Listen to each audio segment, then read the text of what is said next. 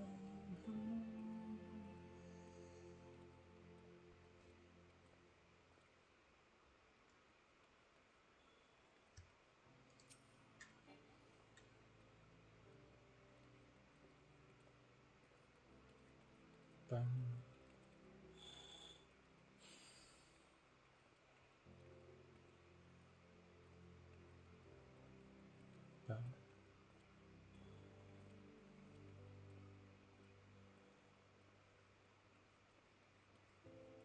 Bum, bum, bum.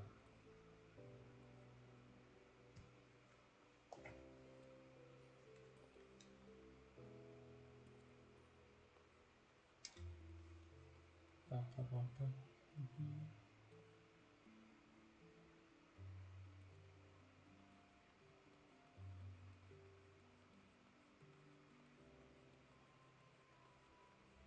Bum, bum,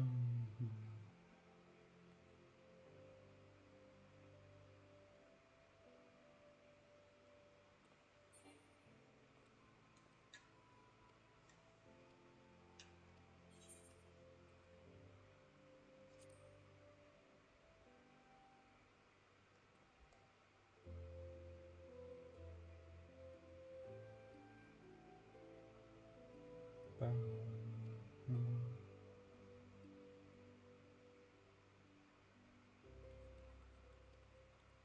bum,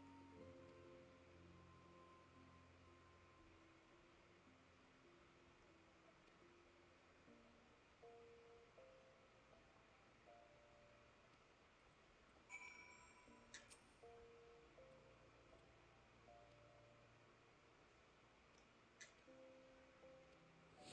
Bum, bum.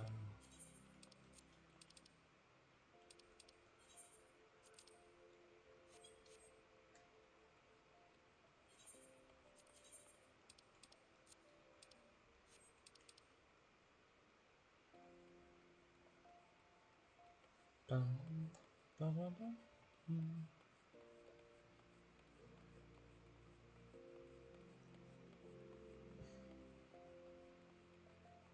Bum, bum.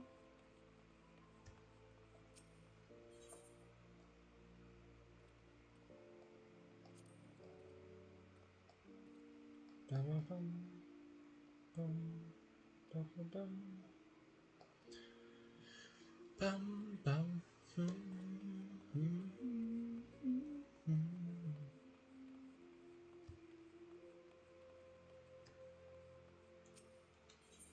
Bum,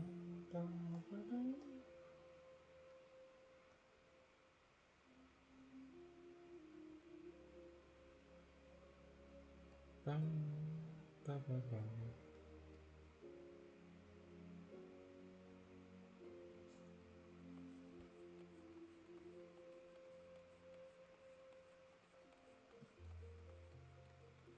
Bum, bum, bum, bum, bum, bum, bum. Bum, bum, bum, bum, bum, bum.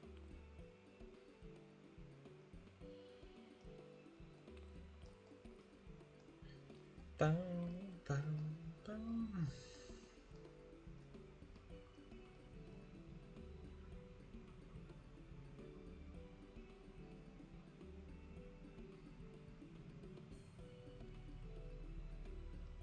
Bum, bum.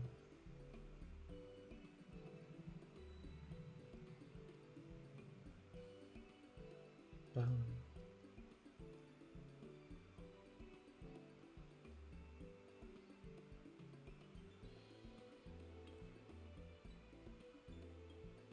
Bum, bum, bum, bum.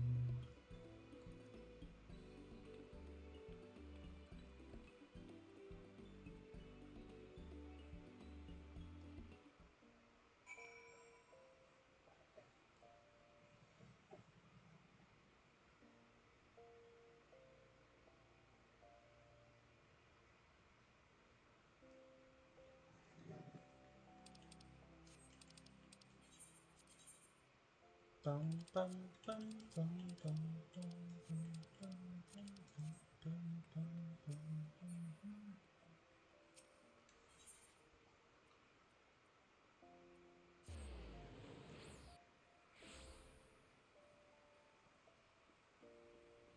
Bum, bum.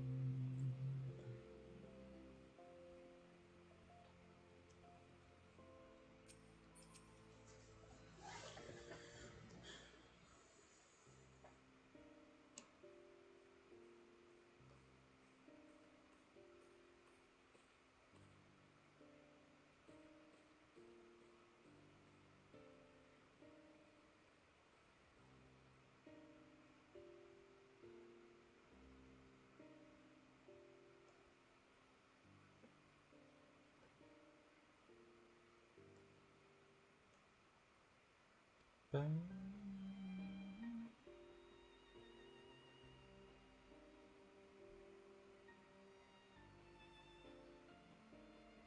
Bum.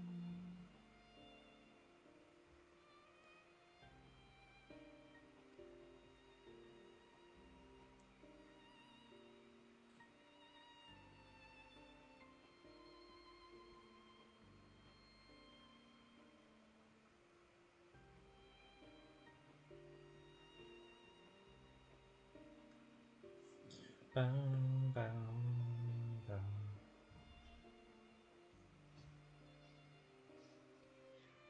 Bum.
All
right.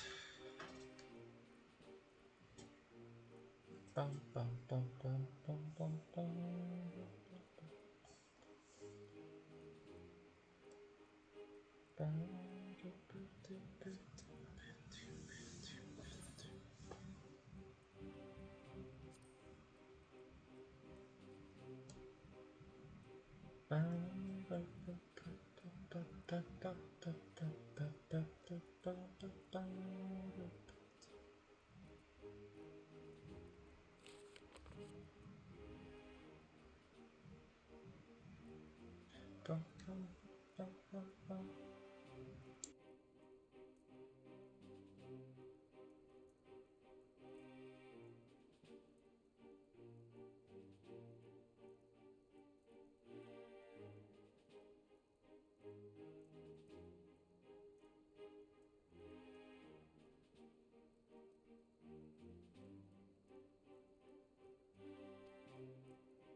So blasphemies now plague all the realm.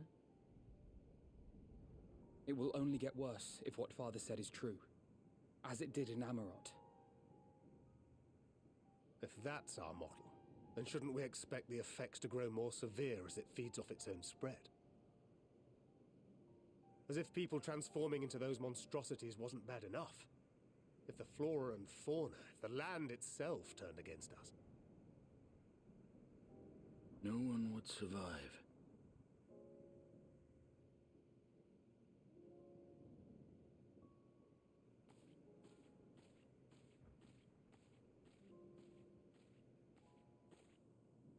Here's your order, friend.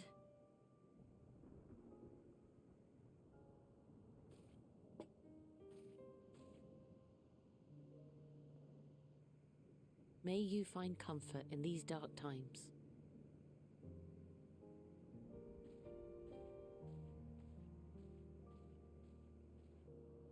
Where do we go from here? If there's one thing we've learned, fighting blindly and simply reacting to what comes will accomplish nothing. We must find a solution that addresses the fundamental cause. Before our strength is exhausted, before this crisis spirals out of control. Is there something, anything we've overlooked? If there is an answer, Hydaelyn herself will have it. 'Twas she who bound Zodiac and forestalled the final days. Alas, we have heard naught from her since the Tower of Babel. Whether she cannot or will not speak, I can only speculate. Even the flower she gave us is no more.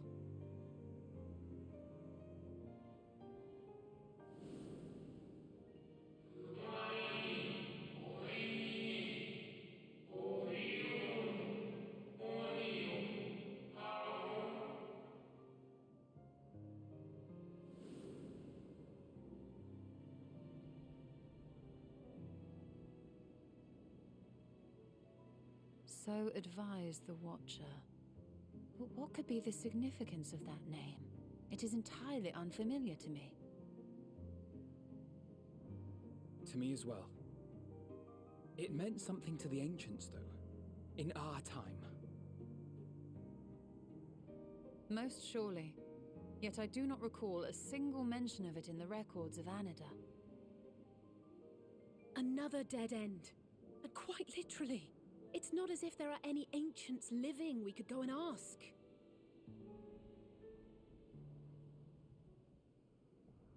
Not alive as such, but not quite dead.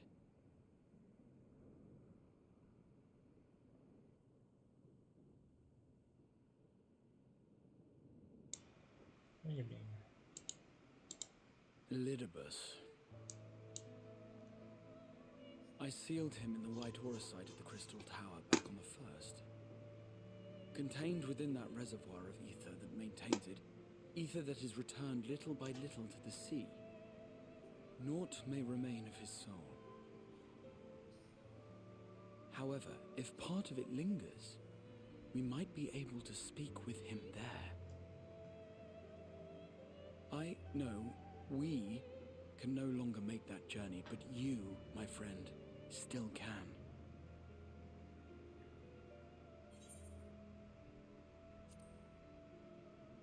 Okay, guess we're going back to the first. That's cool. Yes, we can but act and hope for the best. If nothing else, should we learn the first is safe, we'll have that much more reason to keep fighting the good fight. That said, the odds are not in our favor, to say the least. Which is why we're fortunate to have Urianger up there on the moon, working hard to make all the necessary preparations for our departure, should it come to it. And why we have nothing to lose by staying the course till the last instant. Indeed. To the last, let us all do what we can. I will consult with Master Matoya and see if she knows of a way to reach Hydaelyn from the ethereal sea. And I will visit the nation's leaders and attempt to ascertain how far the final days have progressed elsewhere. Keep me abreast of your findings. I can seek out and slay the worst of the immediate threats, if only to slow the spread. Unease, terror, despair. Try as we might to suppress them, these emotions will return to harry us time and time again.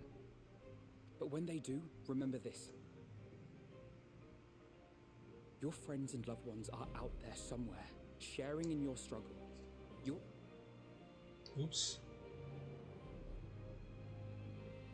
So ends the brief respite before the next revelation. Yes, so much left for you to see.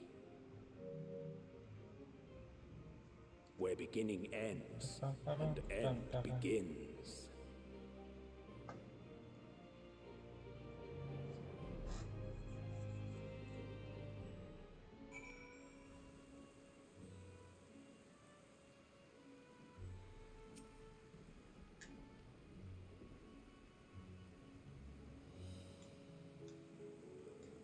Bum.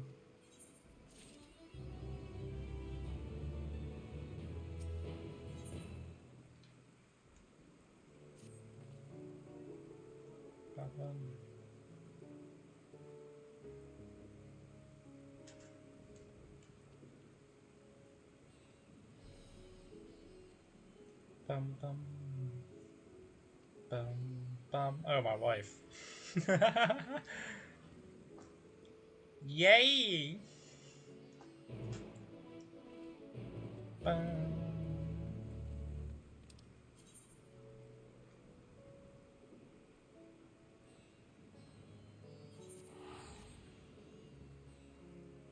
Bow, bow, bow. Bum, bum, bum, bum, bum, bum.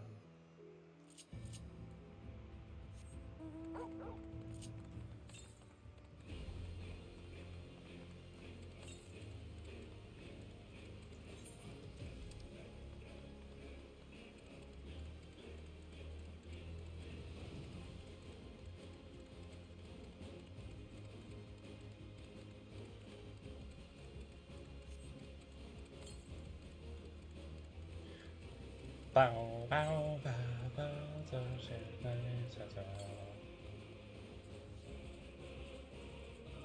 Let me just get this one because it's the final one, apparently.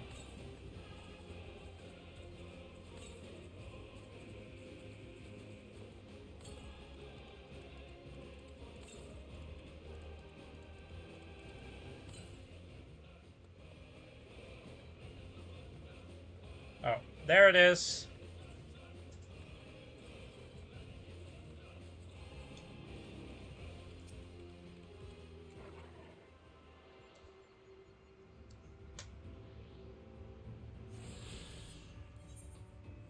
Yeah, just 2 quests and then I have flights in this area. That's cool.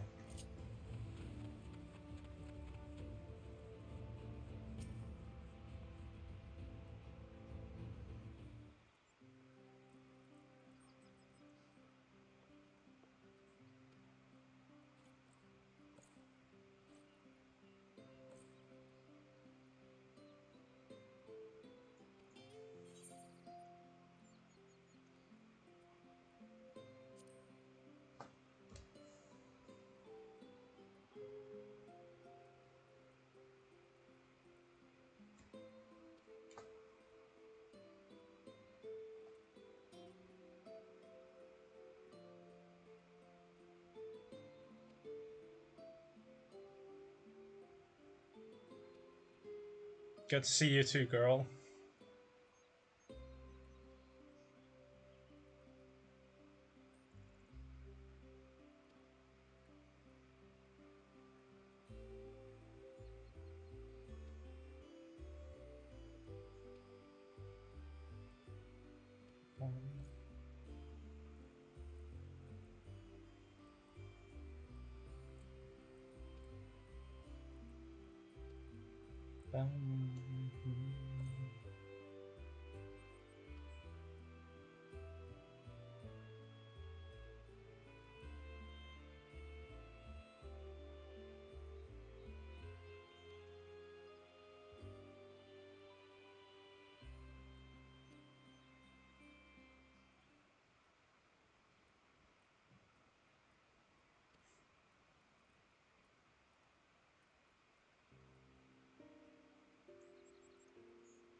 bum, bum, bum.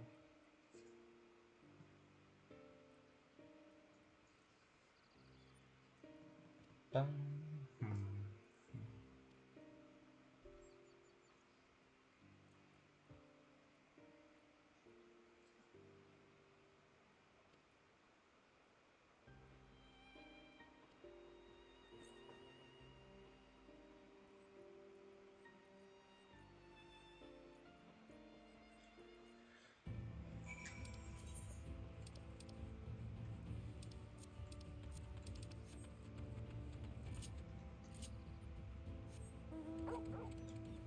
Ba ba ba ba.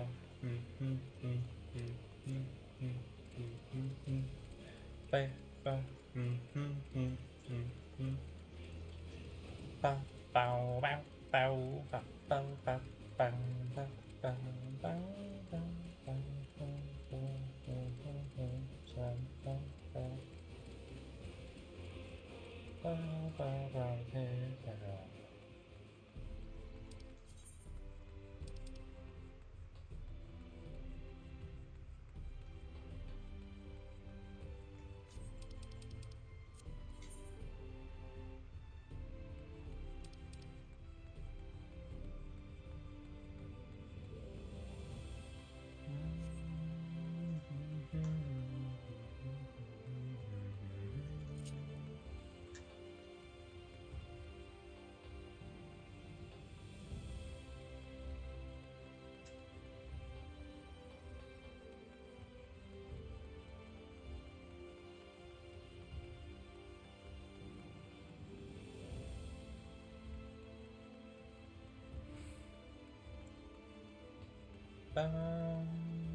bang bang bang.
Oh my god.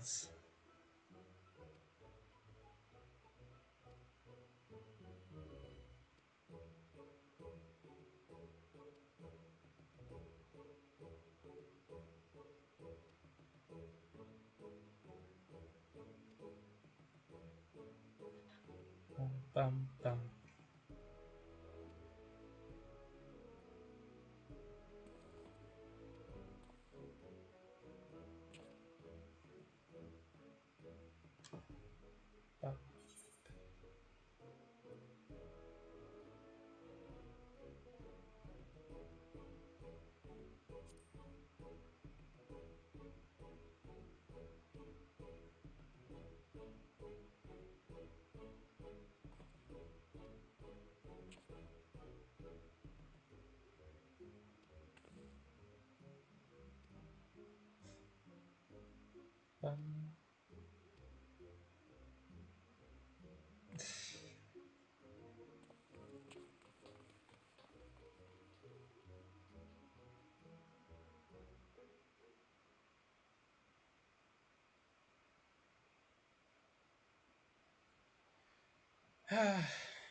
Oh, you.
Biometric authentication complete. Please state your business. Okay.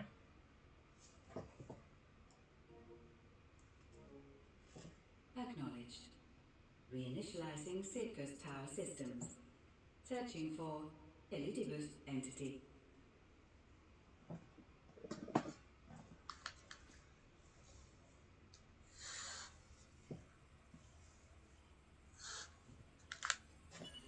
Target located in subterranean core power accumulator. Projecting image.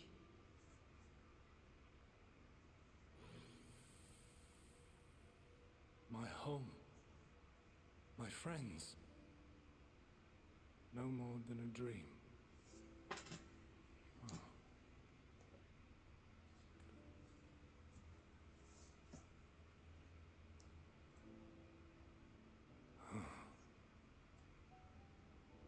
You. Why have you awakened me? I no longer sense those places beyond, or Lord Zodiac. You must explain all.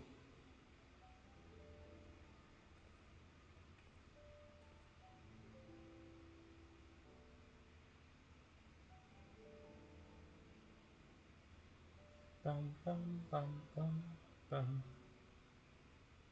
So, he is fallen, and my brethren's souls returned to the star.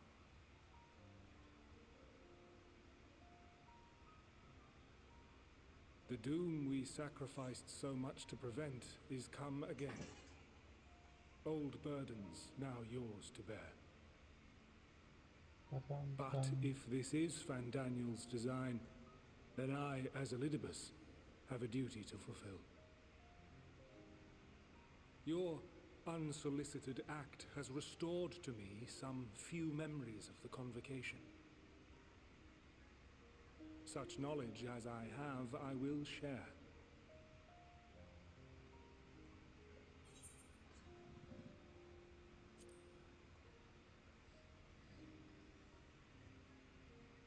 I do this not for you. I merely perform my duty, as I have ever done. Where to begin? The end. Your understanding of what caused the final days is consistent with our own. The decay first took root where the currents were weakest. Yes, a conclusion drawn by him, Fandaniel. Not the him of here and now, but as I knew him, long, long ago. Having shed light upon the phenomenon, he dedicated himself to devising a countermeasure. Were it not for his knowledge of the Celestial, we would never have made the connection, and thence forestalled the final days. And though he inherited that noble soul, how different this last incarnation, so consumed by self-loathing, and hate.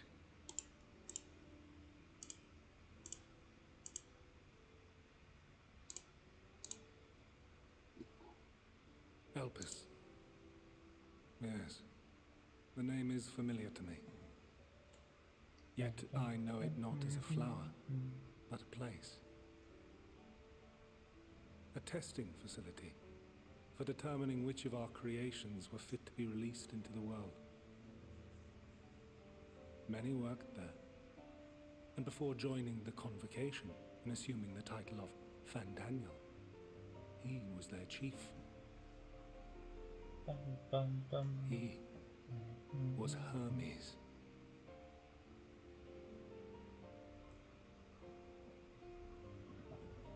That is all I know. The crystals tell little of the lives the 14 led prior to their induction. Elpis itself would tell even less. Nary a ruin has survived.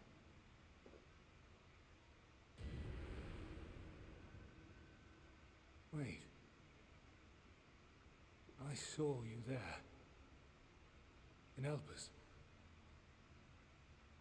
No. I did not. But I did. I did. A lingering trace of impossibility. And a truth that fills my heart.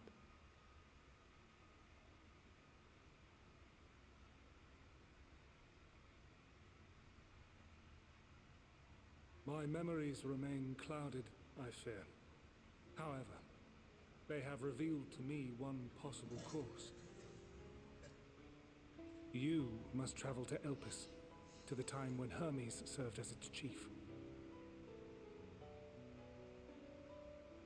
In glimpsing the Exarch's memories, not only did I make his summoning magic mine own, I also mastered the workings of this tower, which, having absorbed my empowered essence, now harbors an abundance of energy. As such, I believe I can deliver you unto the past, unto that place and that precise moment. Given the eons that must be traversed, the gateway will not be fully formed. Your form will be less tangible still than those warriors of light I had summoned. In all likelihood, none will be able to see or hear you. Yet even should you manage to interact with others, you will be unable to effect meaningful change. Okay. For the reality you wish to save, the reality to which you must return, exists as a result of the final days. You cannot reshape the past to undo the tragedies of the present. Cannot unmake the sorrow and suffering fated to come.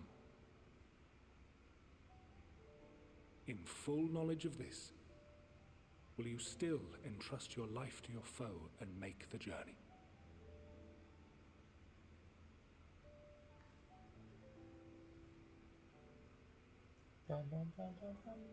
Very well. I shall cast you unto the river of time. Let this be my final act. You must input the commands. I no longer have the authority. First, you must reconfigure the systems, that the tower's ether may be channeled for the magic.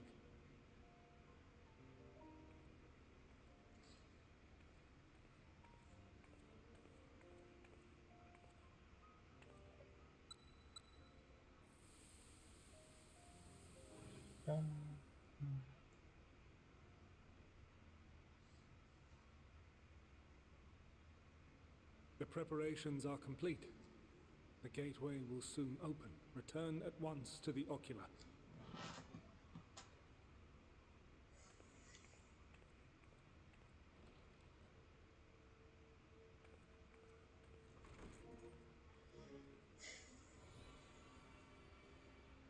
All appears to be in order. The ether flows unimpeded. The magic should consume every last mote of my essence. Why are you surprised? Did I not say that this will be my final act? Sure. Lord Zodiac is no more. There is nothing for me here. The ones I love and long to see again are waiting in that promised land, beyond memory and dream.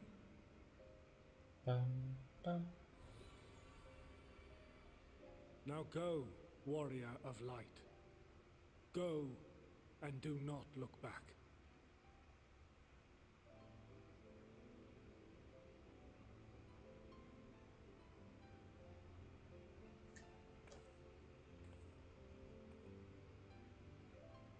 Well, Heidelin, I take my leave of you.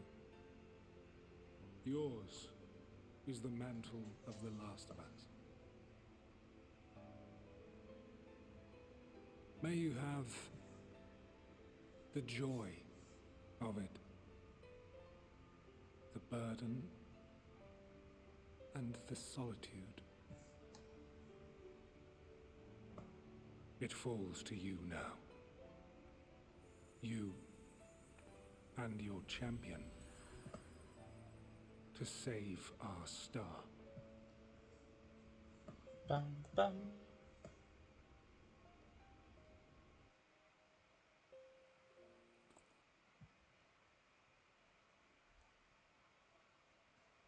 Ba, ba, ba.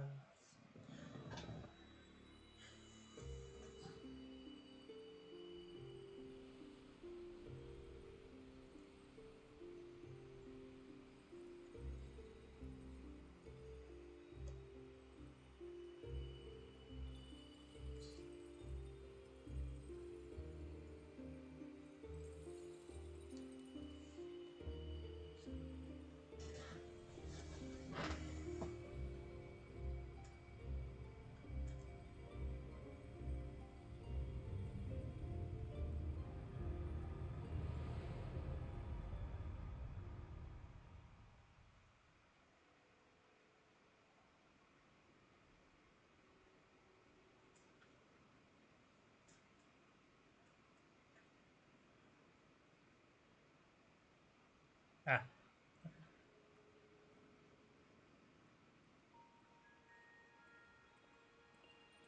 Huh.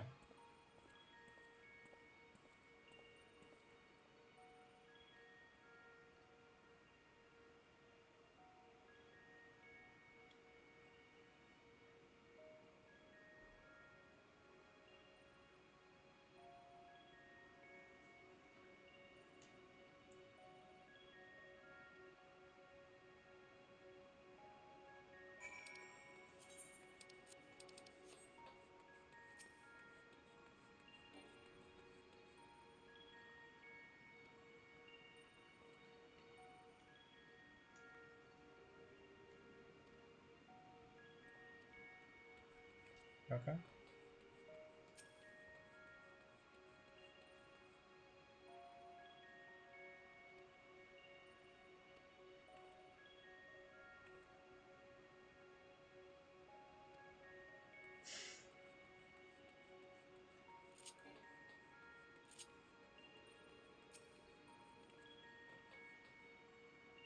Bum, bum.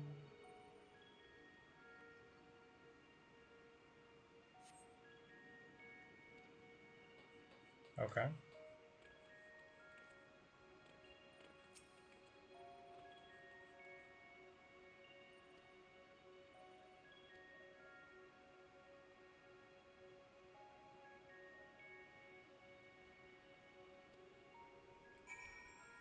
Okay.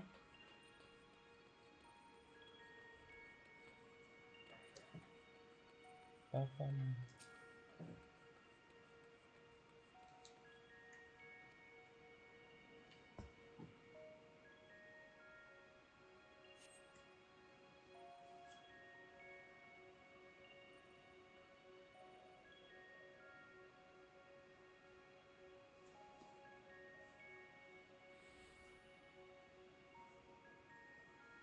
And here we are, Elpis.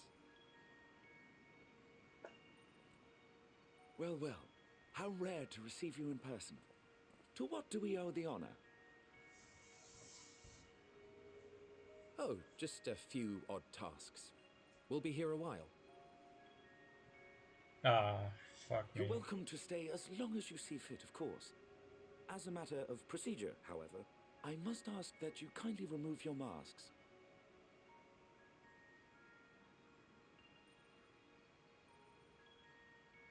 Come now. Is this truly necessary? Surely you can tell who we are. Who you are, perhaps, but I am far less infamous. Regardless, if we do not follow protocol, 'tis our hosts who would be held accountable. So, please, do favor us with your handsome face. Nah.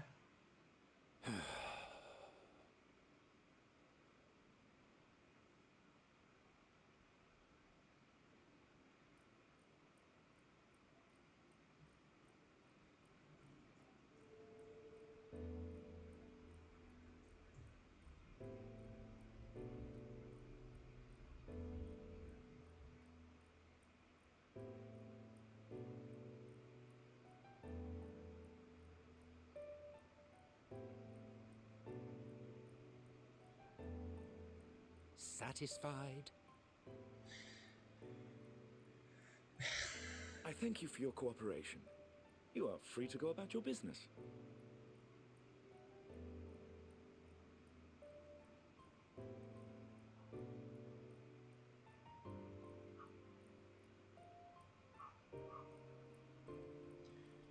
Ba-ba-bum-bum.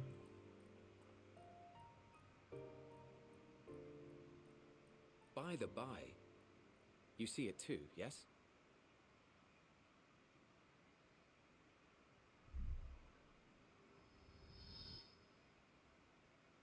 I haven't the foggiest what you're talking about.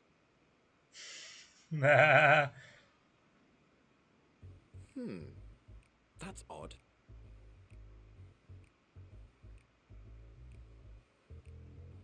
It's right here. A bit thin in the ether, but there's no mistaking it. The color of its soul is almost identical to Azem's. What? Do you suppose she created it? Rather unusual for a familiar to have a soul, though.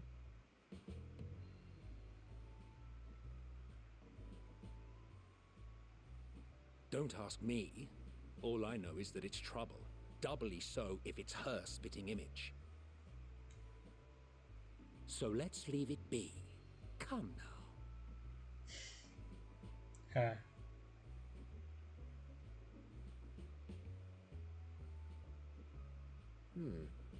It's trying to say something, but it's literally too intangible to form words.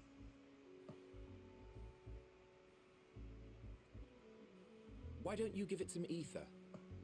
Spare a snifter of your bounteous reserves.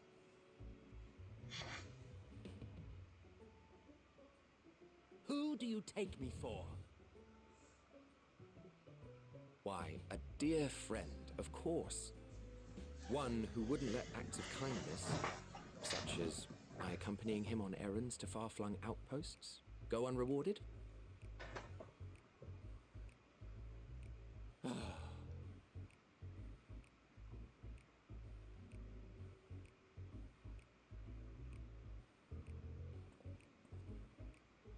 I suggest you close your eyes, or this may be unpleasant. Okay.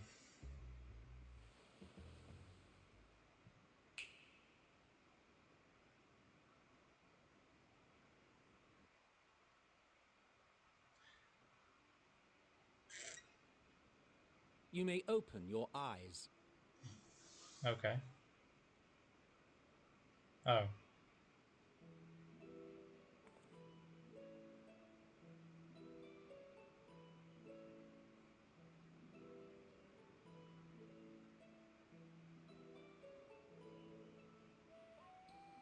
Oh, you even adjusted its size. Indeed. The better to indulge your whim. This way, it will be easier to communicate. How very thoughtful of you. And may I applaud your artful reinforcement. Without further ado then. Greetings. I am Hythlodaeus, Chief of the Bureau of the Architect. Sulking beside me is the most honorable Emmett Selk. Oh, fuck you. Oh my god, really? And how might we address you, my new friend?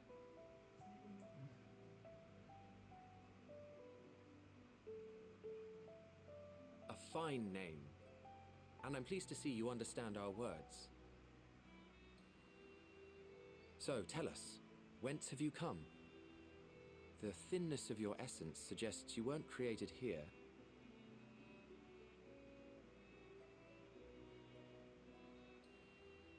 You do not know? Or cannot say? Allow me to ask a different question then.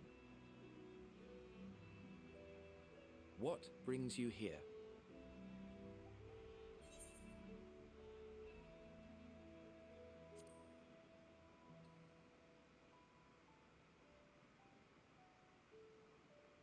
Well now, the same as us. Huh. Perhaps Azim wished to come too, but had to settle for a familiar. If she truly wished to be here, then she would be.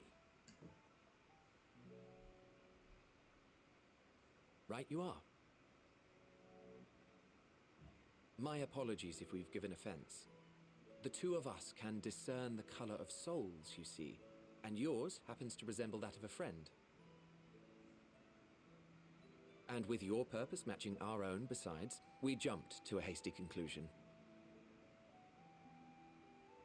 We are here to speak with Hermes, the chief overseer of this facility, which we also intend to tour in order to gain greater insight into the man's work. We, I say, though this is Emmett Selk's charge. I am here only to serve as his guide. And I should be happy to serve as yours as well, by way of an apology for the misunderstanding.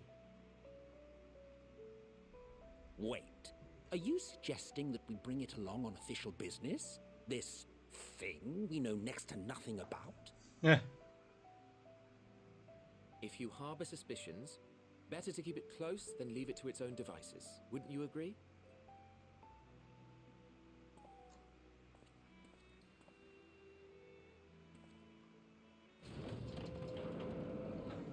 Besides, having a mysterious life form in tow is the norm rather than the exception here.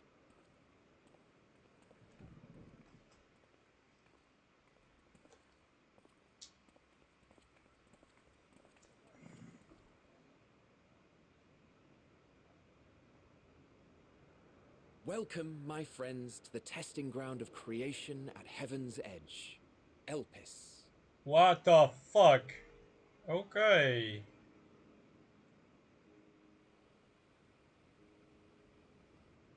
I guess this is this is a new area to explore.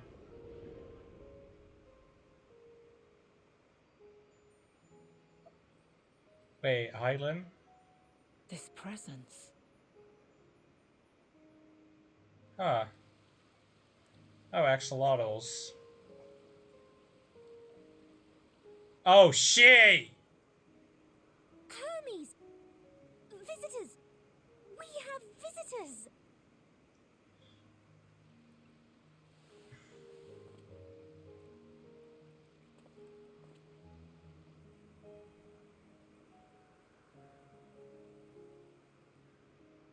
Huh.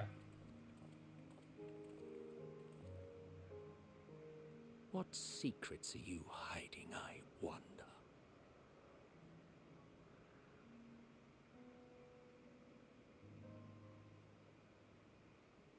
Sam.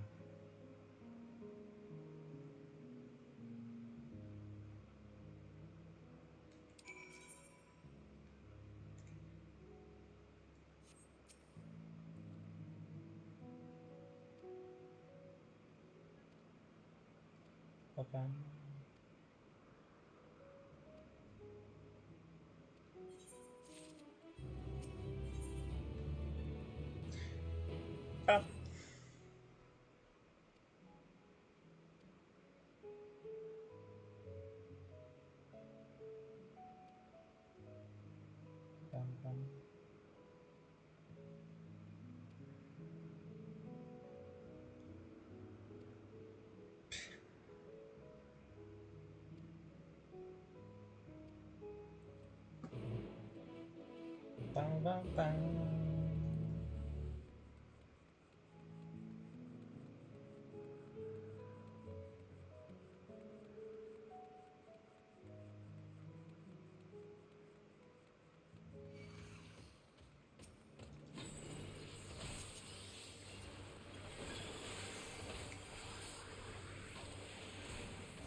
Bum.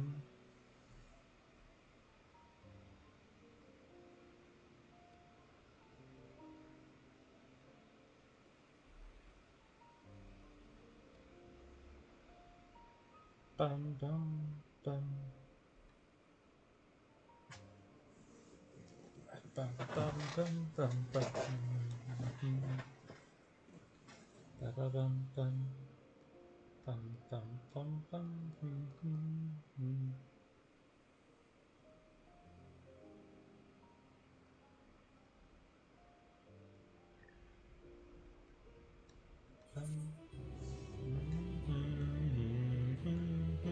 Bum. Ya ya ya da da.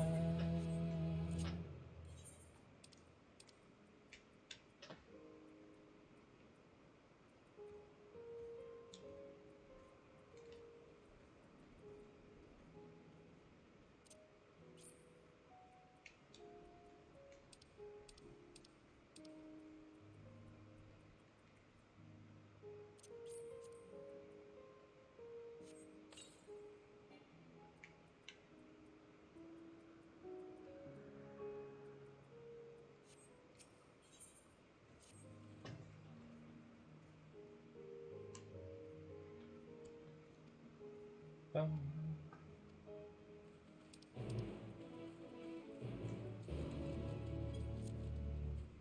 Wait, what?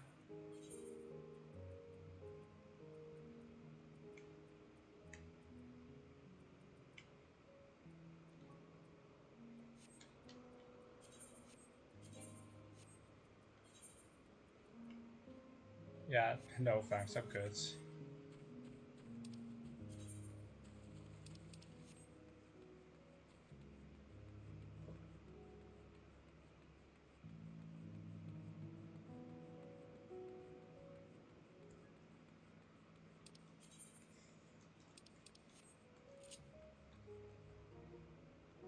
Oh, we're almost halfway with chapter 3. That's good to know. And currently missions are level 86. Okay.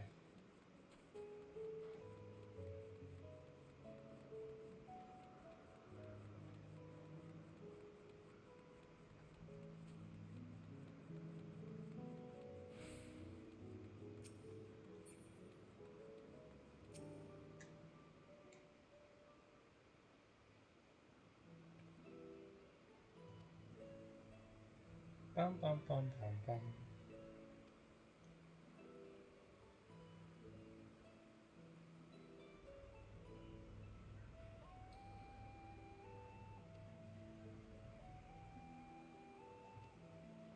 Bum.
Bum bum.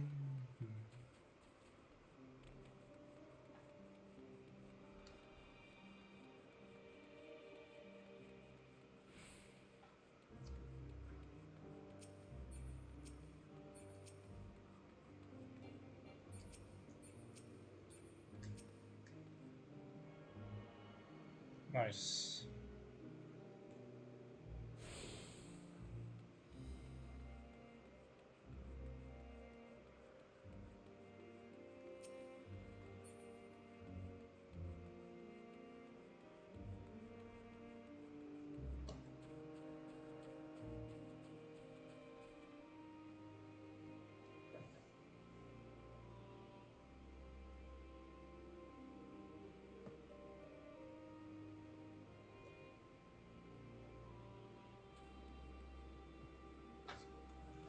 Bum, bum, bum.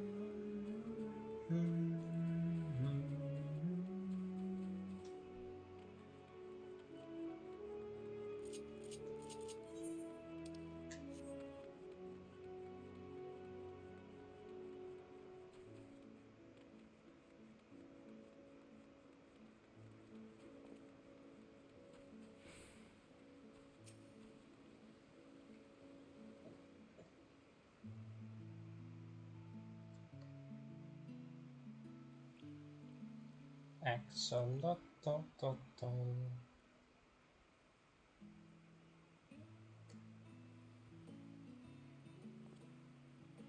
Ah, you are...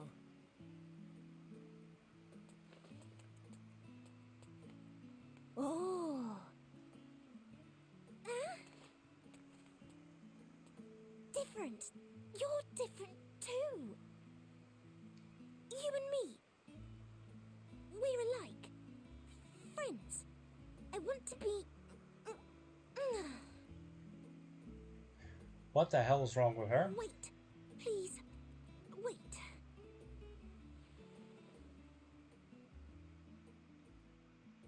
Greetings and salutations. Can you hear me? What the fuck? Do not be alarmed. I mean you no harm. I wish only to hear your words, share your feelings, and know your thoughts. May we please be friends? Sure. May we please be friends? She struggles to actually speak. Okay, good. Ah, I see you found him.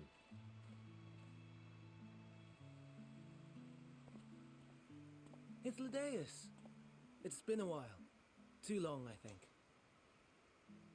Too long indeed for close collaborators. On this blessed occasion, I bring not only myself, but others who long to speak with you.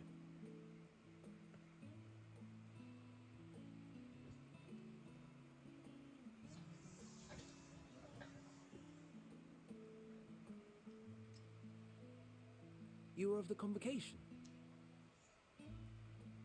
Emmett Selk at your service. Do I have the honor of addressing Hermes, Chief Overseer of Elpis? You do. You have traveled far for it. Given your facility's purpose, its remote location is something of a necessity. Would that I didn't have to rely upon a guide. Oh, you wound me. Have I not ever been an attentive and helpful friend? But moving along to more agreeable company, this one we chance to...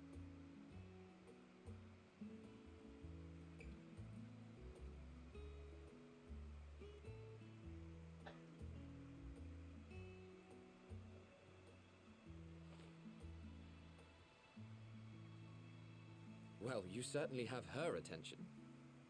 Is she one of yours, Hermes?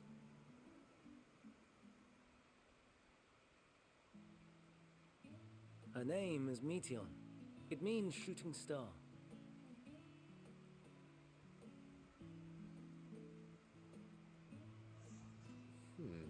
If I may make an observation, her ether is terribly thin. I fear she might dissipate at any moment. Nor do I believe you've made a submission to the Bureau. I would remember such a concept if you had. I haven't, as you say. I judged it too early. She's a pet project of mine, still undergoing preliminary testing. Pets! Okay, got it. Got it. Rest assured that I will attend in person ere long. Very well. Being an authority on flying life forms, I appreciate that you are exacting in your work. I shall look forward to your submission. If we have finished with the perfunctory chit-chat, I would discuss official matters. By my coming, I trust you already anticipate the subject. I have an inkling, yes. Please wait at the main building yonder. I shall join you as soon as I've returned these creatures to their homes. What's wrong, Hermes? The Namastoma is missing.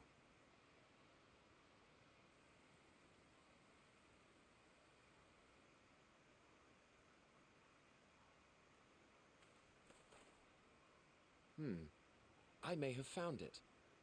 A creature with the self-same ether as those there, nestled in the boughs of a tree outside the grounds.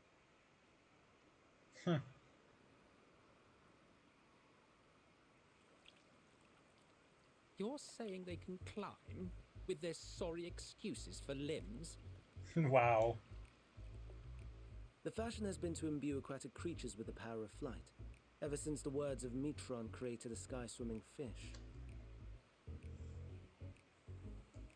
The Ambistomas too can fly, if only slightly, and they could conceivably climb a tree. Whether they can come down safely, however... Excuse me.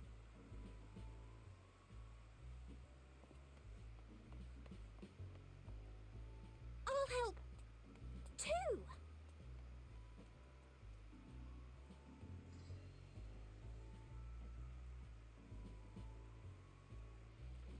And what are we supposed to do with this lot?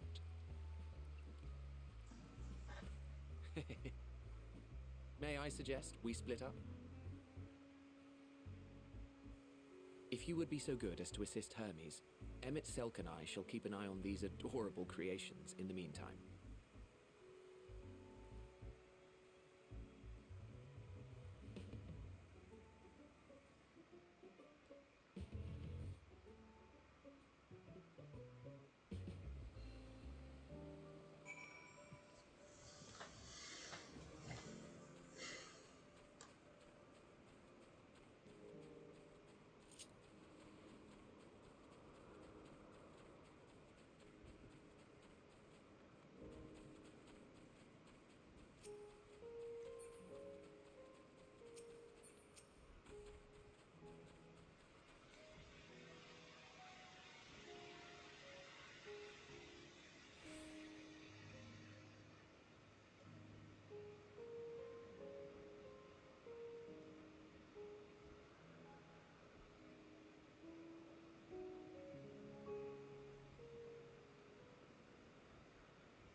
Bum bum bum bum bum bum bum bum bum bum.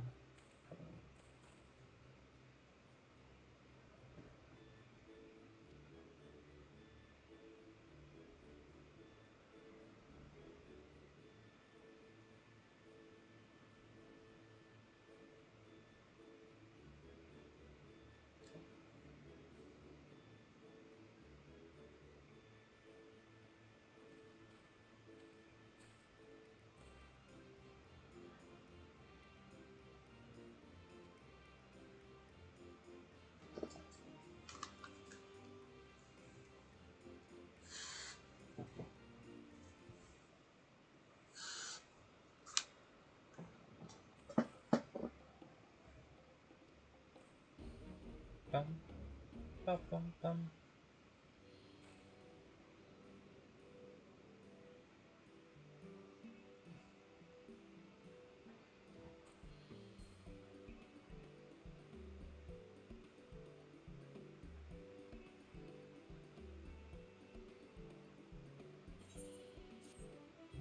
Bum, bum, bum, bum, bum, bum, bum, bum.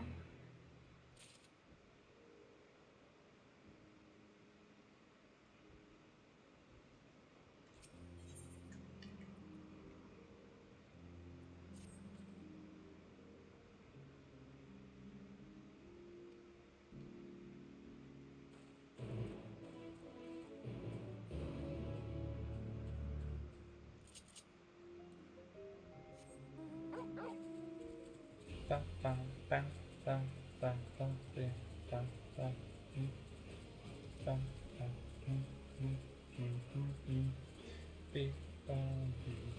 bum, bum, bum.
This appears to be the place.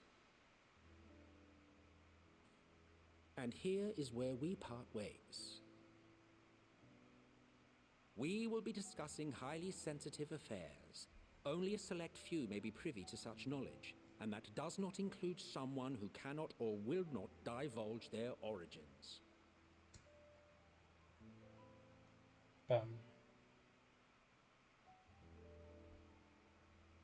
What?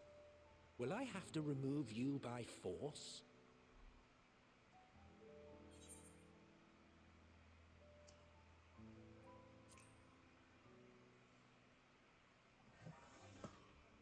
Let's hear them then, these reasons of yours. Who knows? If I deem your mysterious cause worthy, I may even be inclined to offer my assistance.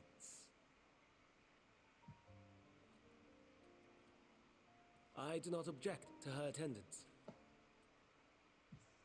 Hermes, this is highly irregular. Perhaps, but I believe she can be trusted. Meteion would not have taken to her so quickly otherwise. Moreover, the presence of a third party may help me to maintain composure.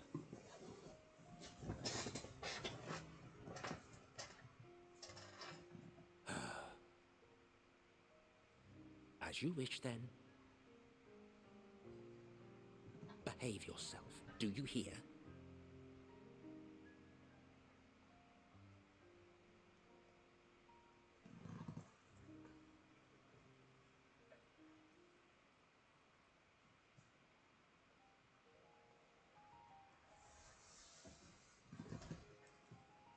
So, it's finally happened, then. Aye. Van Daniels declared his intention to step down and named you as his preferred successor.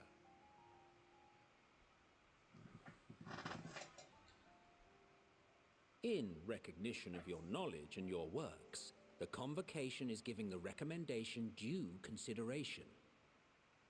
As one who does not know you personally, I am to use my impartial eye to take your measure. And above all else, to ascertain your disposition towards the invitation.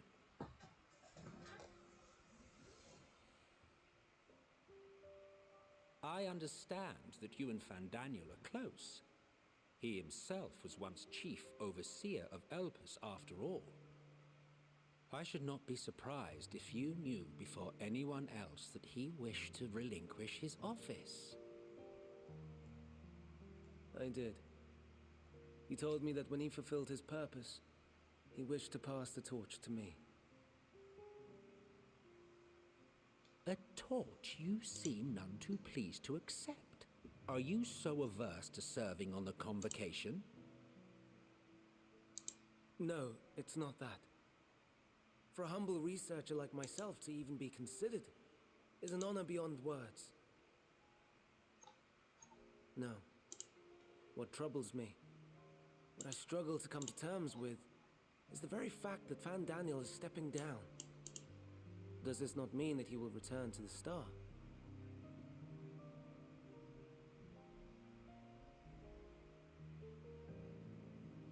Of his own volition, yes, like so many others have before him. Return to the Star? Does that mean die? Well now, that's not a word I hear often. Is that what you say here in Elpis? Mankind is the life of Atheris. Each of us, a drop of blood flowing through its veins, bearing sustenance. In our finite time upon it, 'tis our duty to make it a better place, that all who call it home, now and in future, may abide in happiness. To that end, we have dedicated ourselves to the pursuit of enlightened creation. And by our efforts did we transform this once untamed wilderness into the peaceful paradise you enjoy today. To return to the star whence we came is a privilege afforded to we who have so loved and nurtured it. A choice embraced by those who have lived their lives to the fullest, in service to our world. And when they depart upon this journey, it is beautiful, always.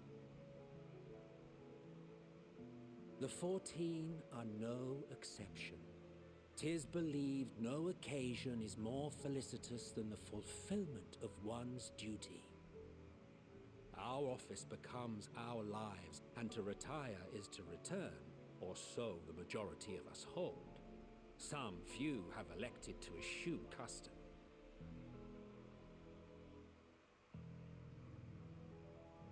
Mayhap you feel Fandaniel's deeds do not warrant his return. Yet you should know his accomplishments as well as any. During his time, he conceived of countless outstanding concepts.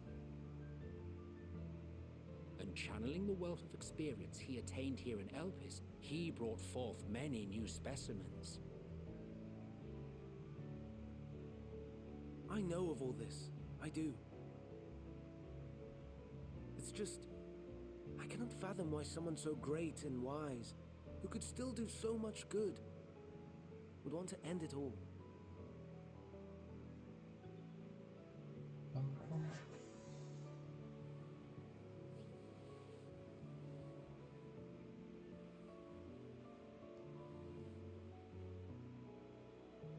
Oh no, I've made her upset.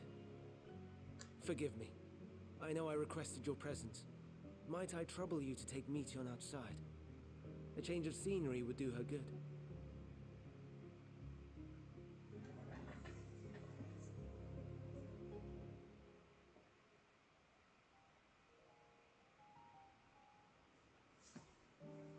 Bum, bum, bum.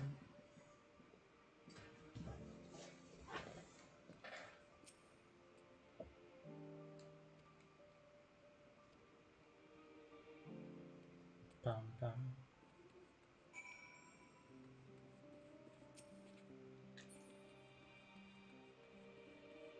Bum.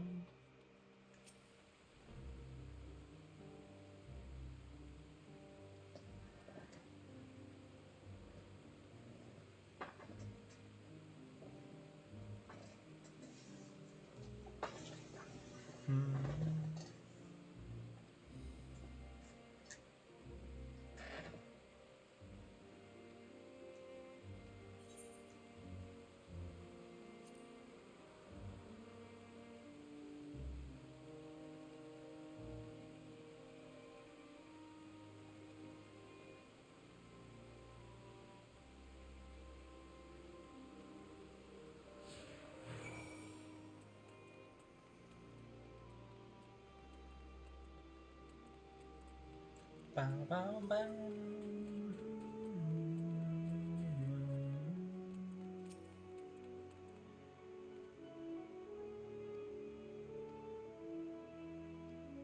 Bow.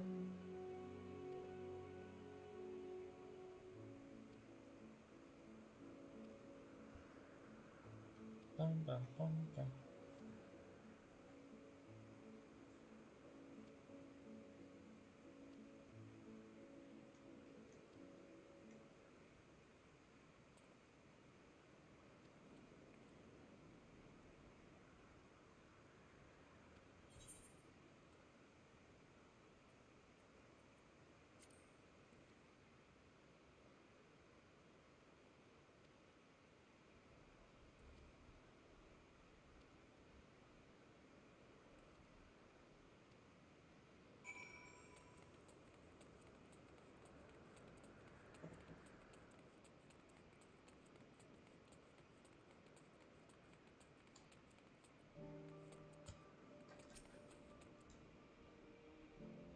Bum, bum.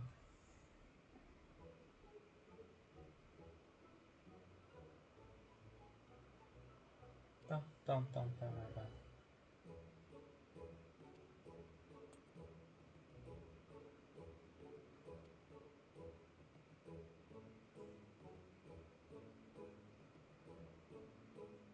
Bum, bum, bum.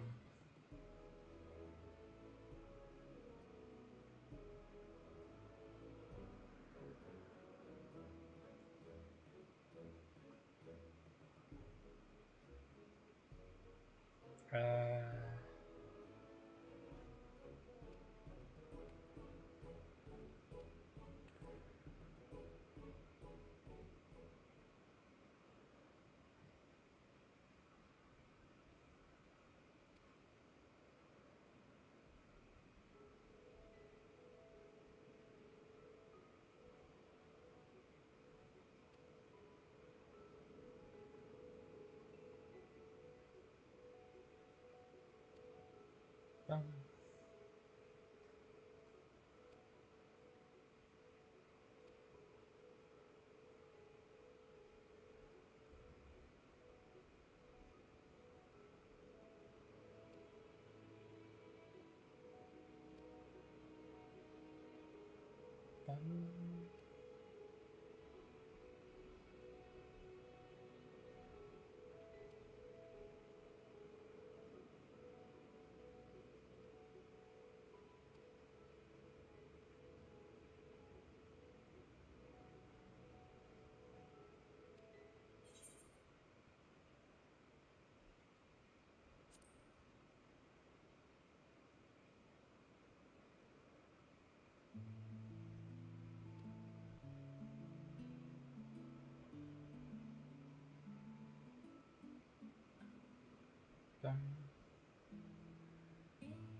The stare.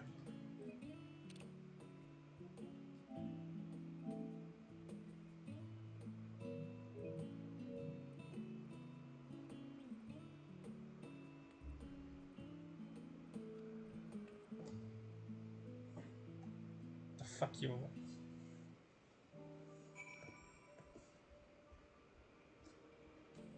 Scary.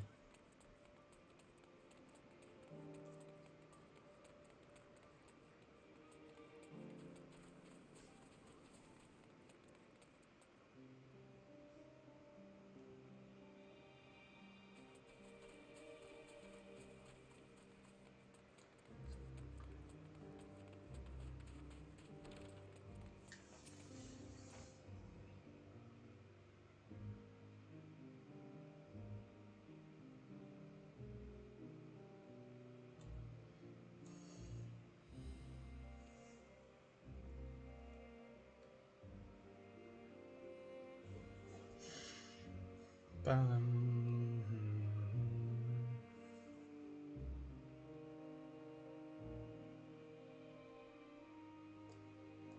Bum.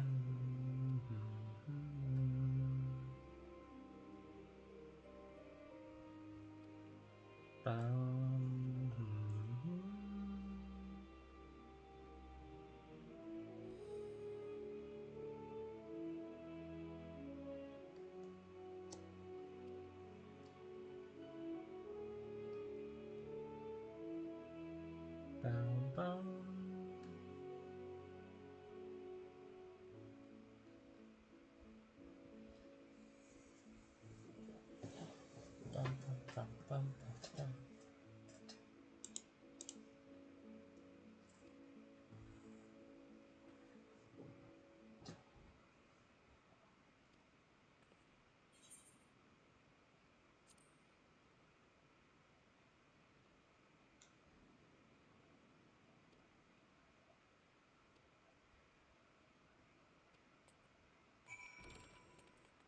Okay, sure.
Bum, bum.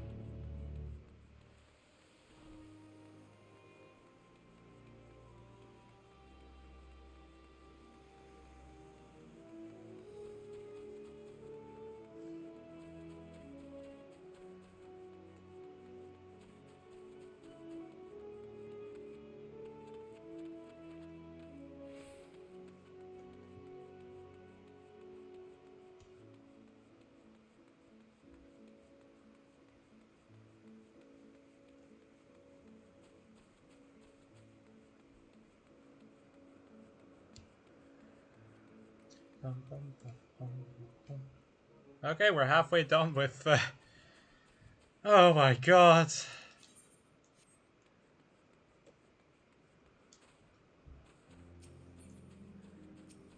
How long is this?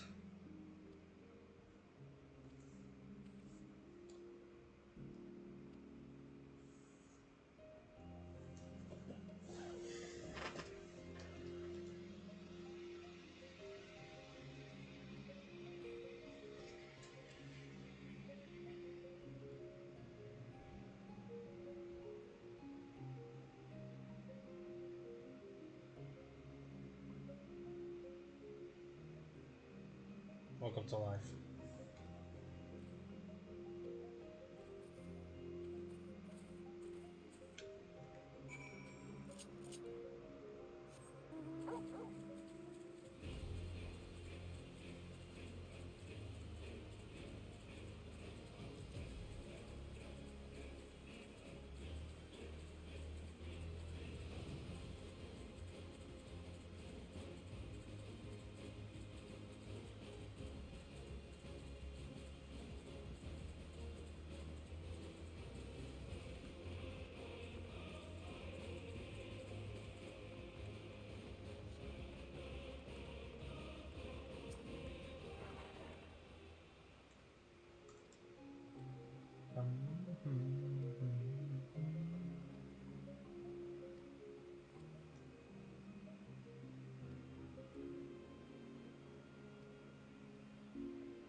Bum, bum.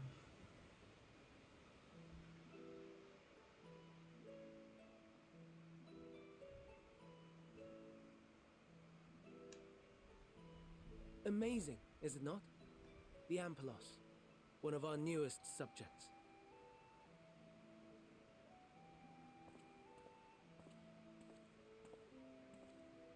So, how are we coming along?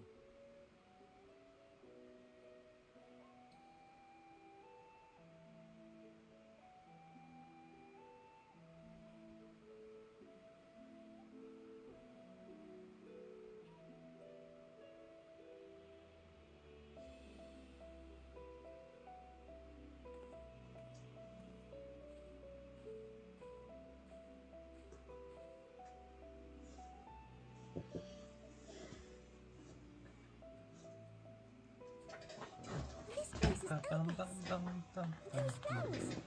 Elvis. Interleckies. Like me.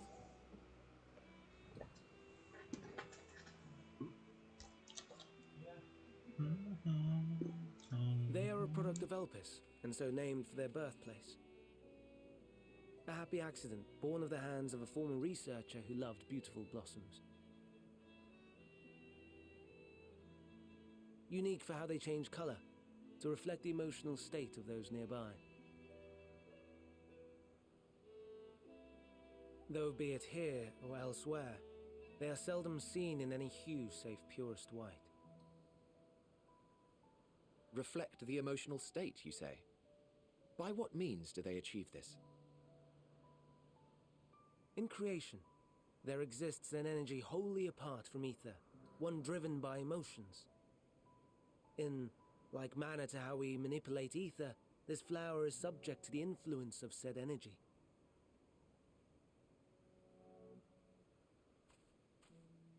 While it has no will of its own, it is sensitive to the prevailing emotion in the vicinity, and reacts by altering its color and vibrancy.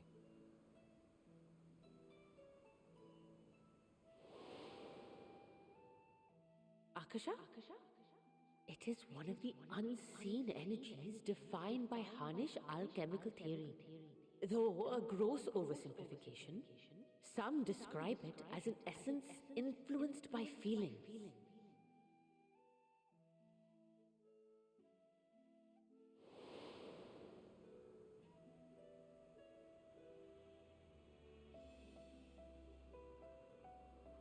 Akasha. Though I'm not familiar with the term, your description suggests it is the self-same energy. Dynamis, we call it.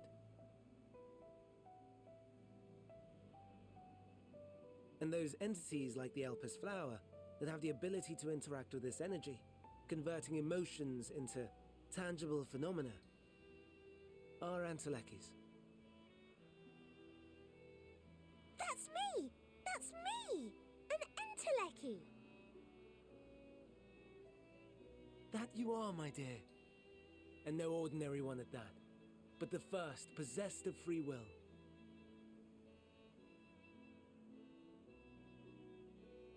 Wait. A form of energy other than ether? Dynamis? I've never heard of such a thing. Hardly surprising. Dynamis cannot be seen, much less felt. And though its existence has long been theorized, we had no proof until the flower's serendipitous creation. What's more, Dynamis is far weaker than ether. Under normal circumstances, its effects are drowned out by the latter. On account of which, beings comprised of and reliant upon the ether, like you and I, are unable to make practical use of Dynamis. 'Tis a truly esoteric thing, known to but a select few scholars. Intriguing. Then, given the limitations you described, why create Meteon?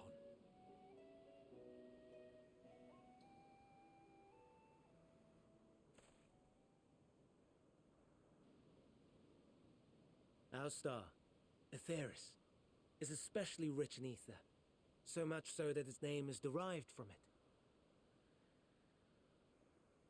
However, when we consider all energy in existence here and in the vast space beyond, Dynamis may account for as much as 68.3%. The more abundant form by far. Were we able to control it, we could open the door to limitless possibilities. 'Tis not unlike a gently flowing stream, unable to break through the dam of ether barring its path. But if we could imbue the stream with the vigor of a raging river...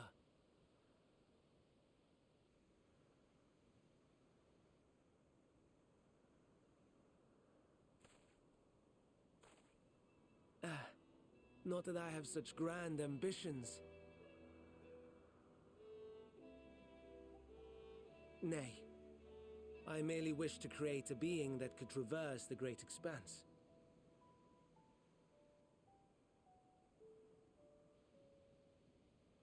The relative scarcity of ether beyond the bounds of this star was a concern. And so, I looked to another source of energy by necessity.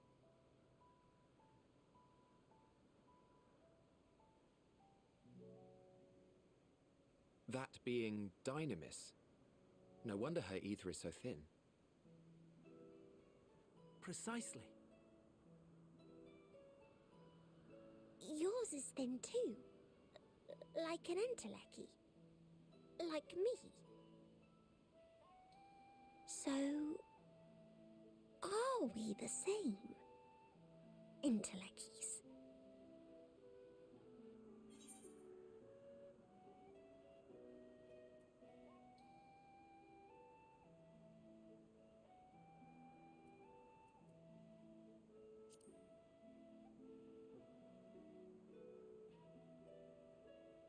Well, aren't we ungrateful?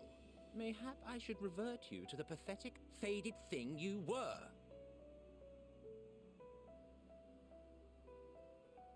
A deficit of ether alone does not an Enteleki make. It would, however, make it easier for you to interact with Dynamis. And limited though its influence may be, this quality could prove the difference between victory and defeat. You do well not to underestimate it.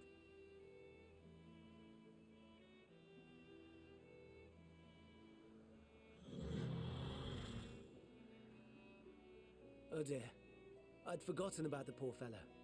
You must excuse me a moment while I go and verify a few more things.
Ah, okay.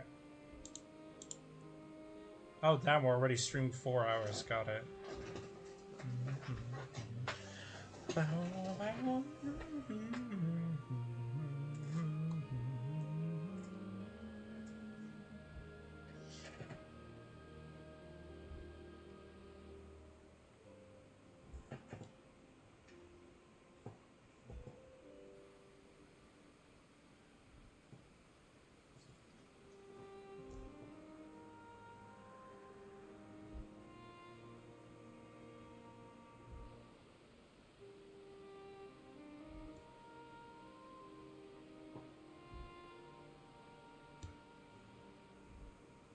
Bum, bum, bum, bum.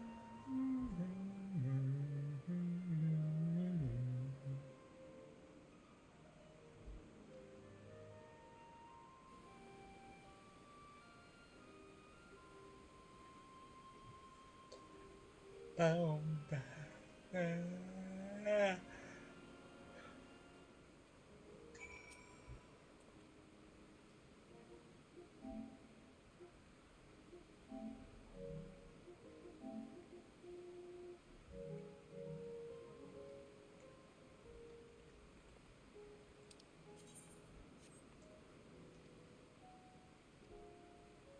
bum, bum.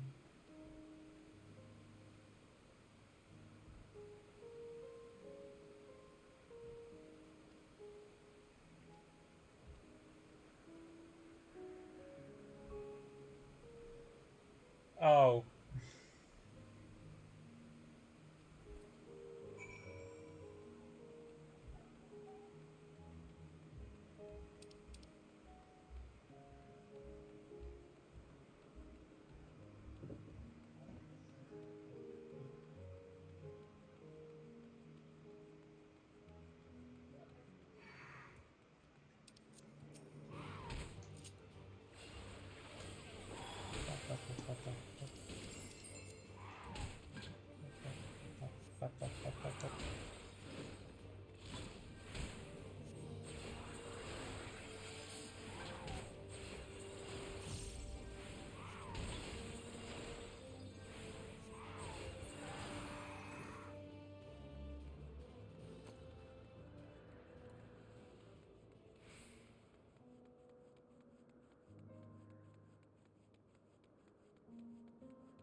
no, no. You are not foisting this nonsense on me.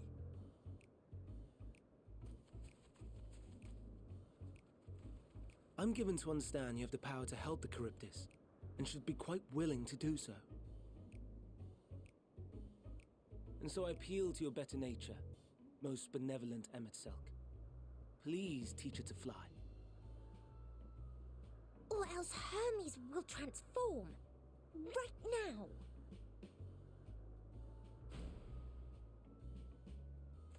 Now, there's no need to go quite that far. Altruism is its own reward, as I'm sure he would agree.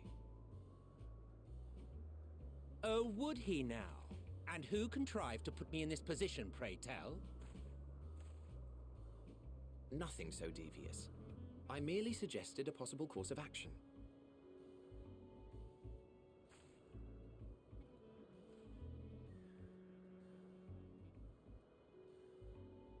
Please, Emet-Selch. Please.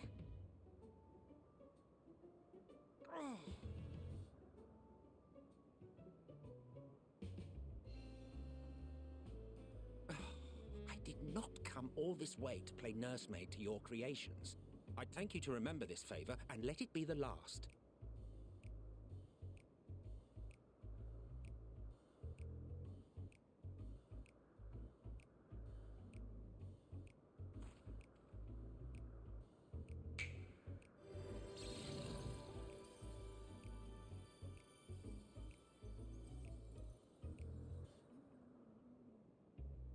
I will aid it once it has taken to the air. It falls to you to shepherd it skyward.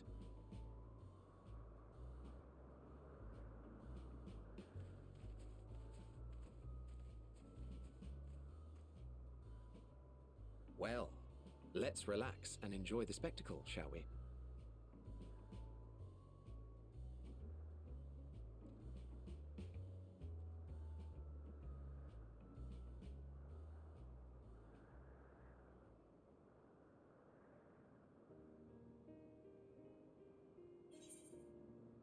You were wondering why Emet-Selch joined the convocation. Truth be told, he wasn't the first choice for the office. I was, on the strength of my ability to see ether. But I declined the offer. For though my vision is exceptional, I am pedestrian in all other aspects. Worse even, quite abysmal when it comes to manipulating ether, for example. Couldn't transform even if I had a mind to do so. What good is the ability to perceive a problem if one cannot act to address it? Emet-Selch has no such shortcomings. He excels in vision and manipulation both, the latter to an extraordinary degree. If there is a mage more powerful, I do not know of them.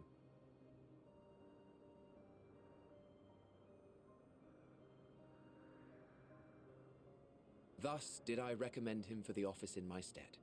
And I wasn't the only one, far from it. Countless others vouched for his skill and character. People the world over, to whom he had previously lent a helping hand. Oh, how surprised he was. Claimed he hadn't done anything remarkable for anyone. Modest to a fault. He deserved every bit of acclaim he received. Yet he may well have gone unappreciated were it not for a mutual friend. A singular soul who can't help but involve herself in the business of others. Where she walks, excitement is certain to follow. Her antics irritate Emet-Selch to no end. But much of his grumbling stems from genuine concern. When our friend calls, he never fails to answer and lend his talents.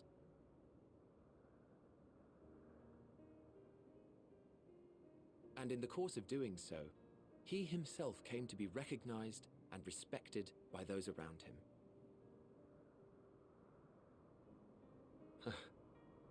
They are truly remarkable individuals, and I'm proud to call them friends. To help them realize their dreams. This will be my greatest contribution to our world.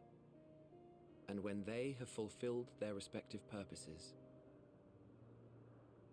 so too shall I have fulfilled mine, and together we may return to the star. Look at me, spilling my innermost secrets. I can't seem to help it with you. I can only assume it is due to the color of your soul. I just don't understand how you can be so alike and yet so different.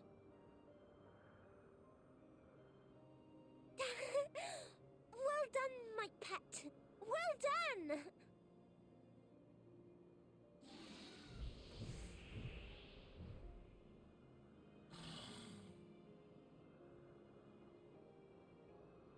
Ah, yes.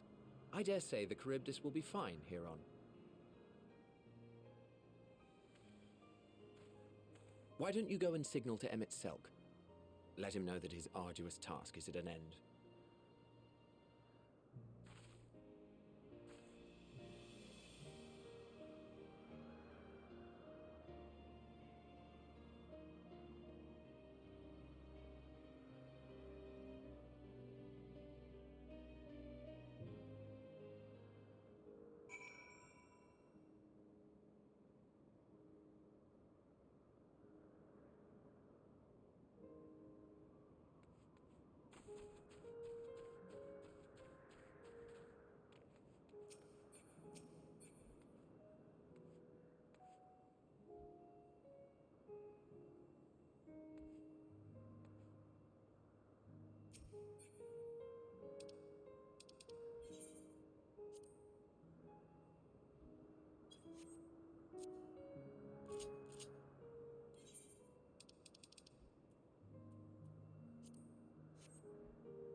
Bum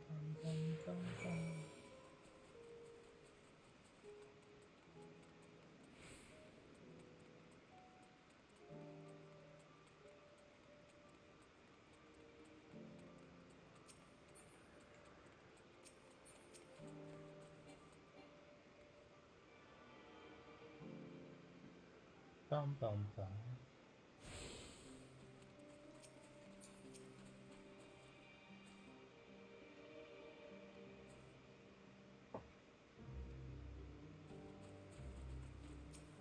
Bum bum.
Bum bum bum.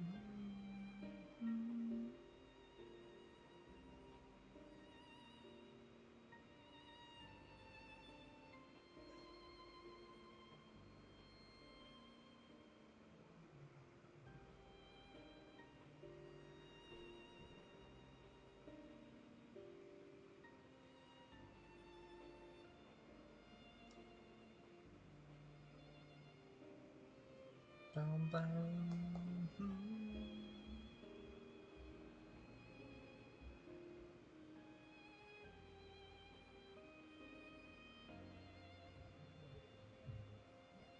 Bum.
Are you really gonna do that?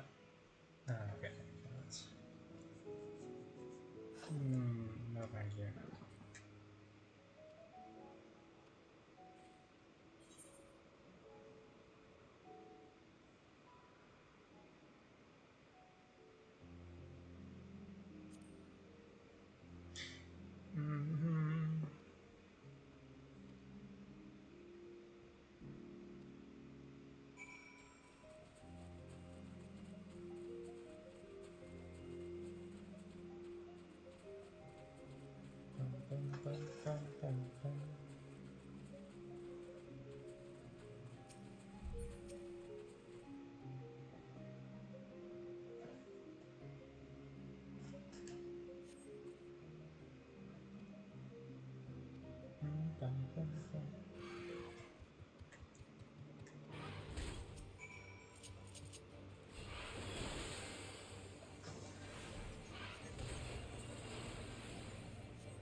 Bam, bam.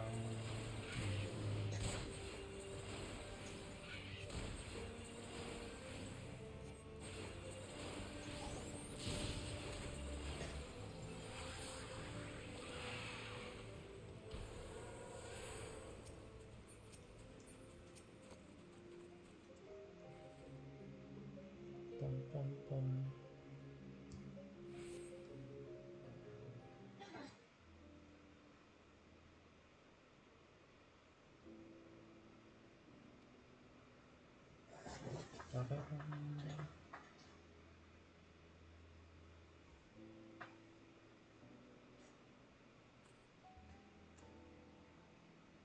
Dum, dum, dum, dum.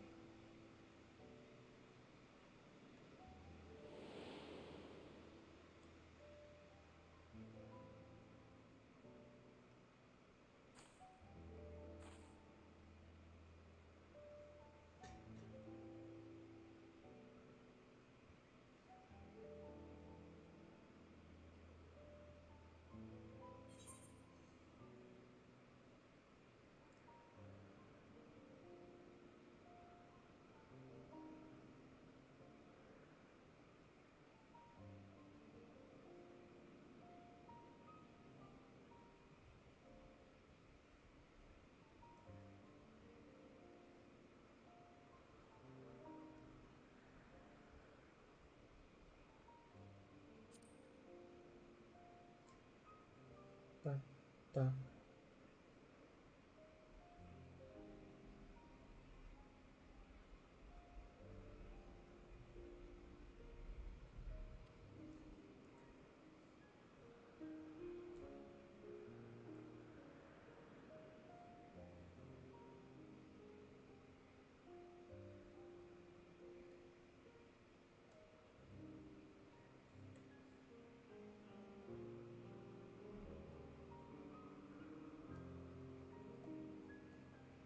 Bum, bum.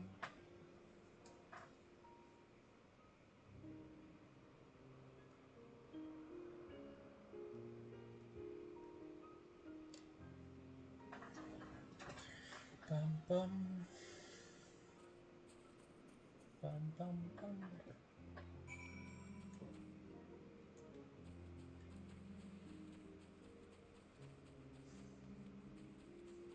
Well, it's been longer than 2 hours, I can tell you that.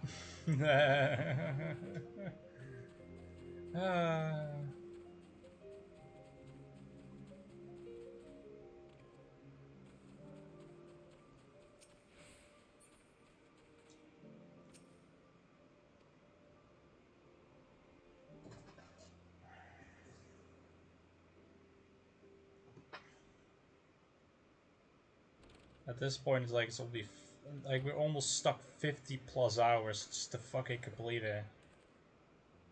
Hermes!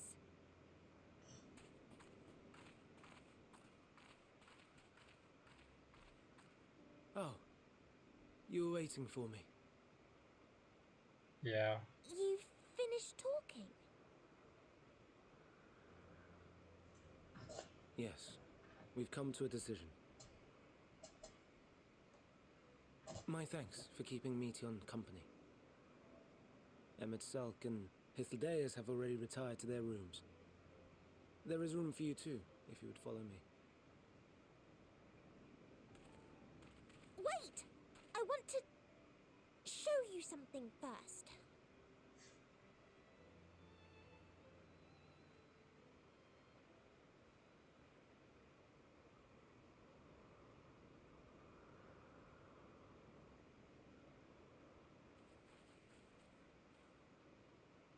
Elpis flowers? Go on.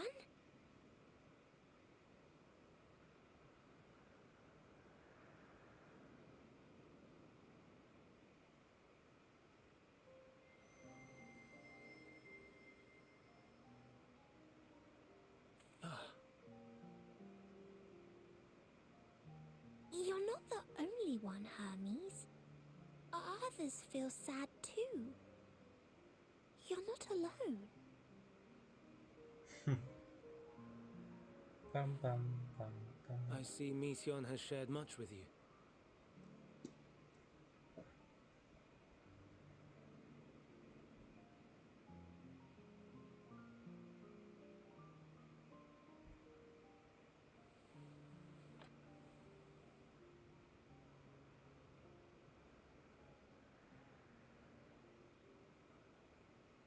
May we talk a moment?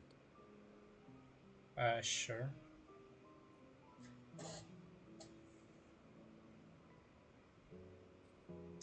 Just this white noise in her fucking head. Oh, I don't.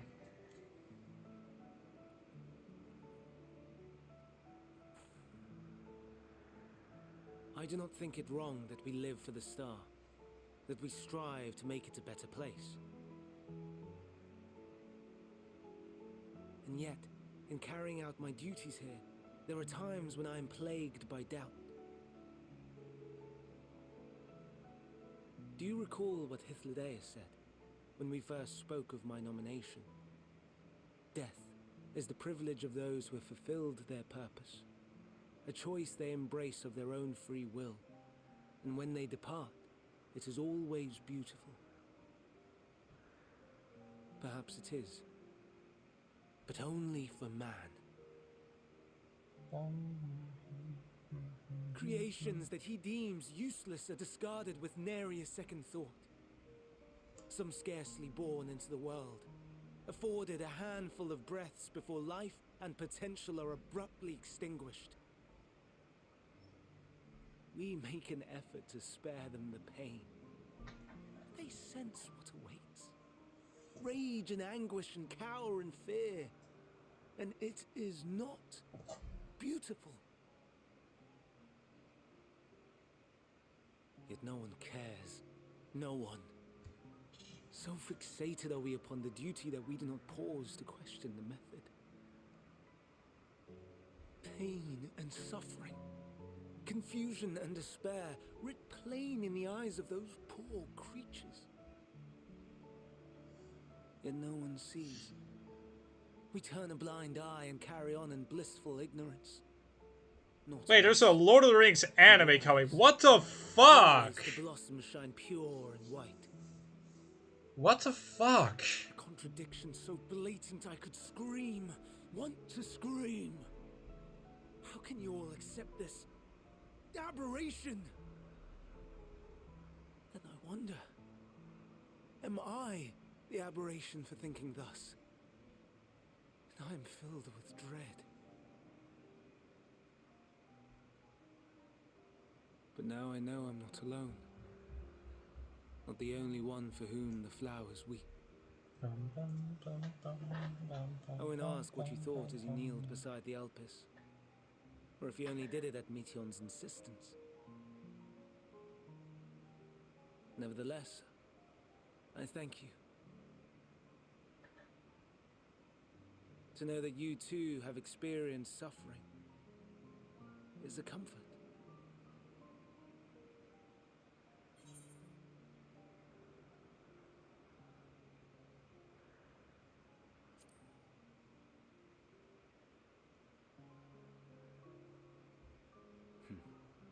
To so willingly lend an ear to ease my burden, you are a strange one. I am indeed. The stars in the heavens. Know you what they are?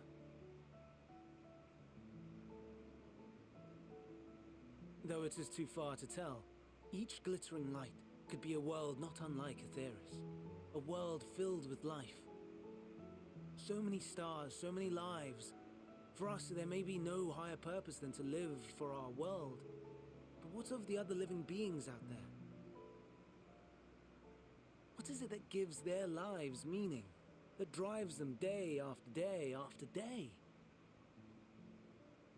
To pose that question to our undiscovered cousins, I created beings of Dynamis, who can traverse the vast emptiness between the stars. Meteon and her sisters. She has sisters? What? Aye, sisters. She has a great many of them. And they have already departed on their journey, traveling to one star and then the next in search of life. As one might expect, exploration on such a grand scale is rife with difficulties, and thus far I've naught to show for it.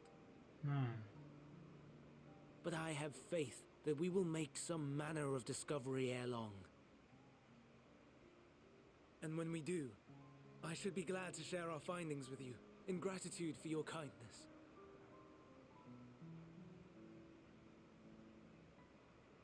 It's getting rather late. We had best find our beds. It would not do for both of us to be sleep-deprived on the morrow. Come, Meteon. Let us head back. All right.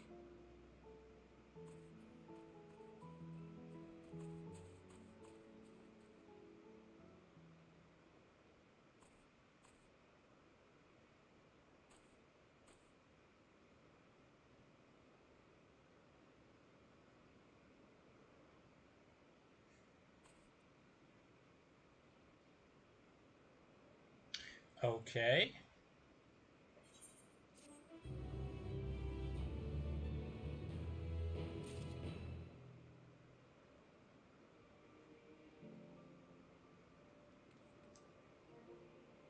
Still 2 hours. What the fuck?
Still level 86. Jesus.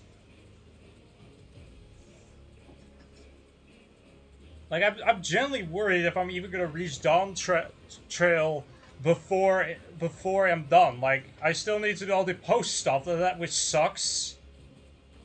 Because I've heard it's not really great. All too great. From what I've heard, though.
Now.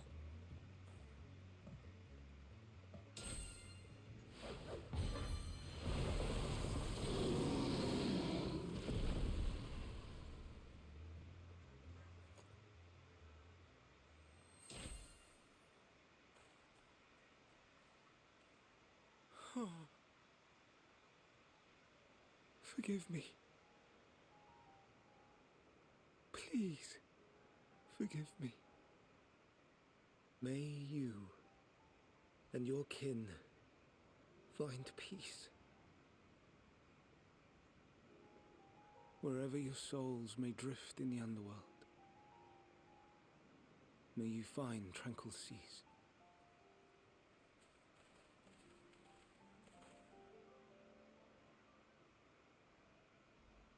be not forgotten, in concept endure, to reclaim form and one day live again. Serve not the star, or any purpose save your own. Live again, if that be your desire.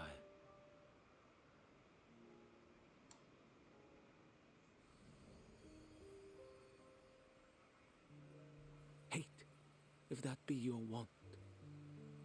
We are worthy. But leave your suffering behind. Lay down your burdens, be born anew. Fly high, fly free.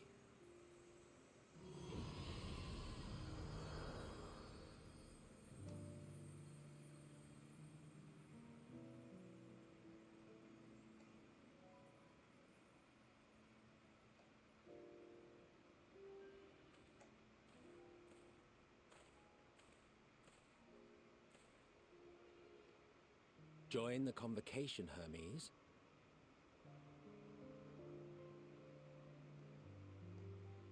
You do not belong here. Leave to replace another. To be replaced. It changes nothing. Okay. Tell me, do you think it right that we sacrifice all these lives for the sake of the star?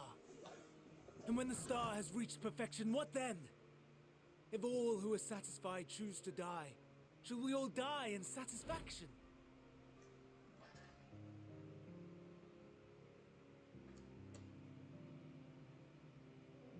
I do not know.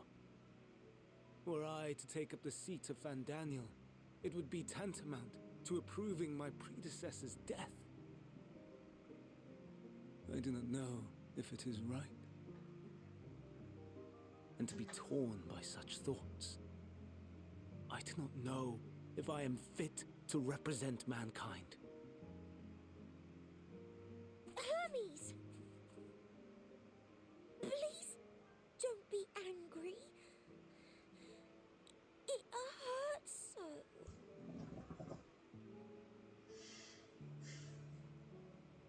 Forgive me. If you would still consider me in spite of everything, I beg some time to gather my thoughts. Meanwhile, Hythlodaeus, I fear I must trouble you to attend to the others. 'Tis no trouble at all. Take as long as you require.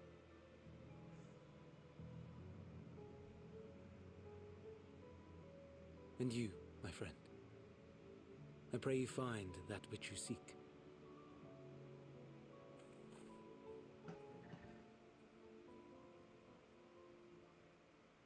I expect we have some few matters to discuss. Shall we return to the 12 Wonders for a time? Aye.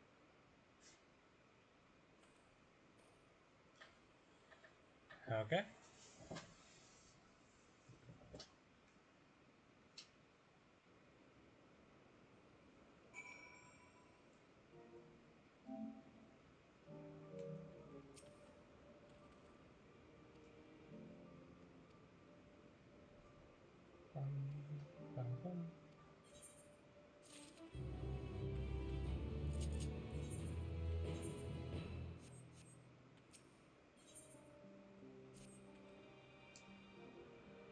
Still.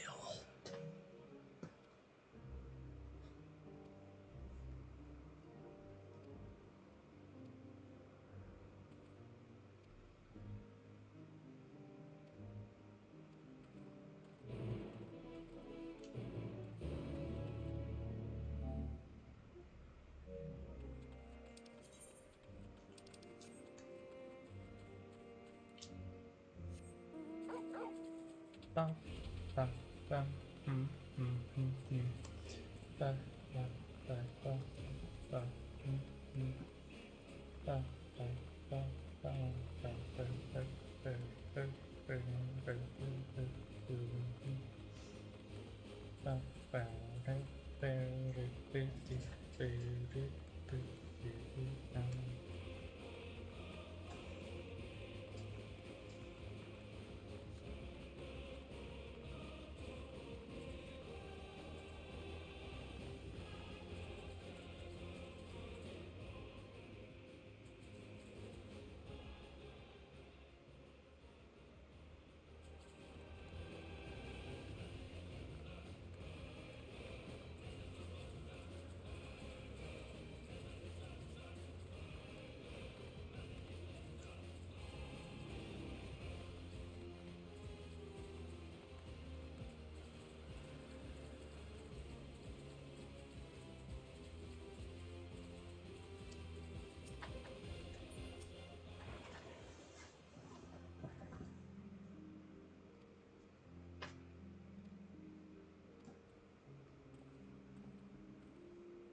Dum, dum, dum, dum.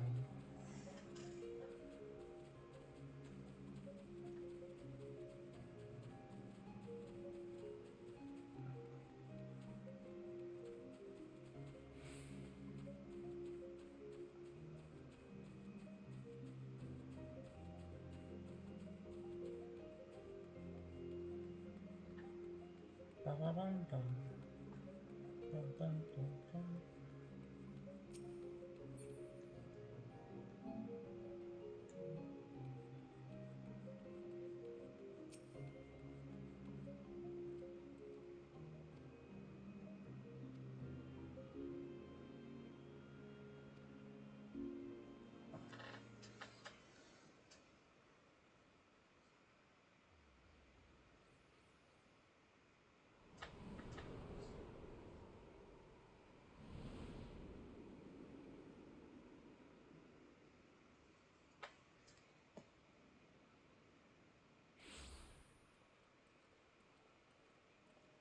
I present to you Calamelios Zephyros.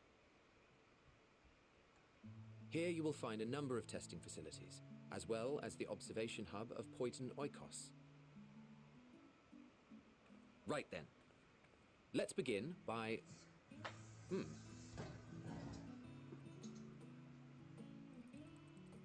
Well, well. An Arrhaeus. How delightful. Dum, dum, dum.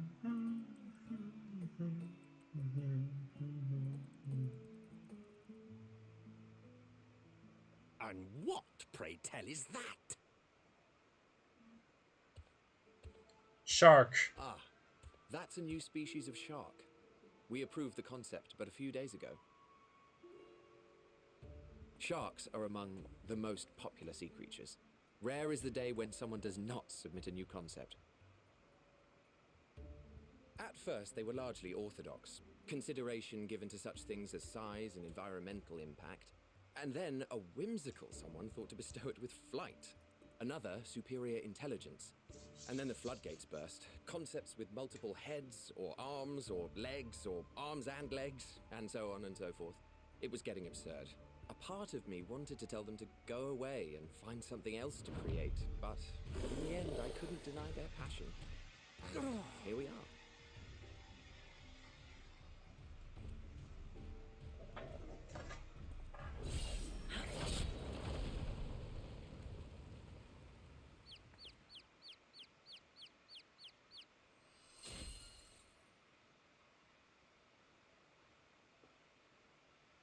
That was too close.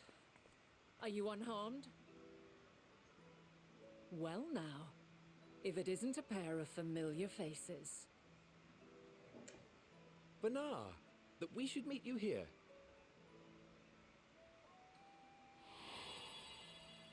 Mother. Hello, Mother. How are you? As I mentioned earlier, the better part of the convocation holds that when we retire is when we return to the star. Mother Heidelin, my mom. Well, she is not among said majority. Even after stepping down, she carries on with her work. Vanar is her name, and she is the previous Azem. It has been a while, Hythlodaeus. You look well. Less so, Emmet Selk. I dare say the lines upon your brow have both deepened and doubled in number. A shame for one so young. You must make an effort to frown less often.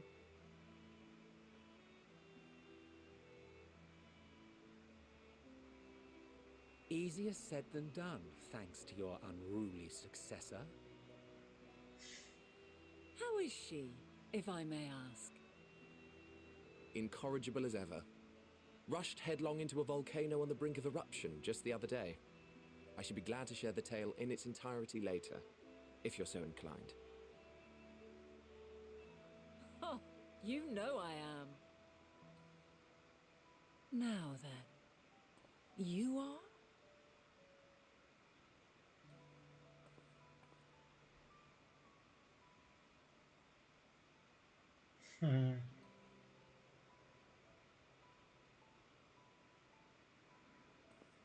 Does she know?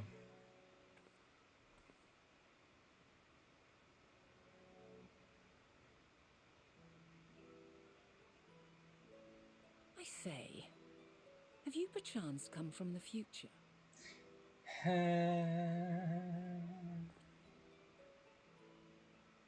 I do not believe we have ever met, yet I sense my magic upon you. Therefore, if I wove the enchantment, I could only have done so at a later point in time.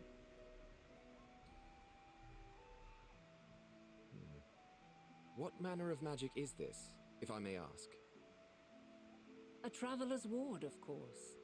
It prevents the corruption of one's ether.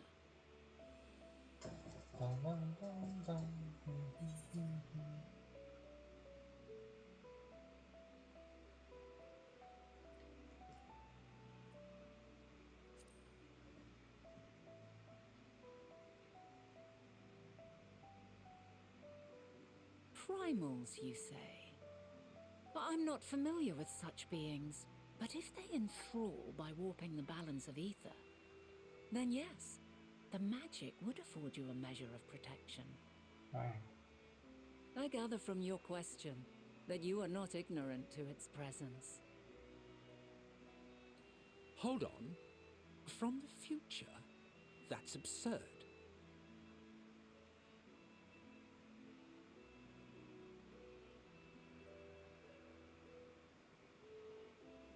What is it? Are you unable to speak of the matter?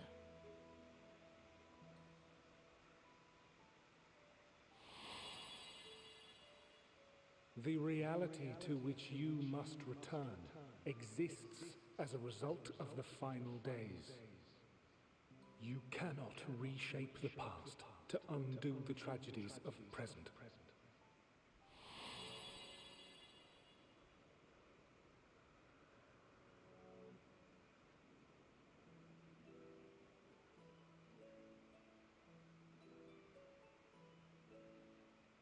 So, your actions here will not change your history, but they may yet affect the course of ours. How very exciting!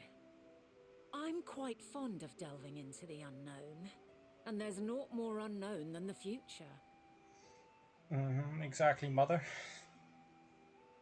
Until a moment finally arrives, we cannot know for certain what will come to pass, regardless of our supposed foreknowledge, so you needn't worry for us. More importantly, that you should go to such great lengths as to travel unto the past bespeaks the gravity of your quest. Will you not reveal it to us? Mayhap we can be of aid to your cause.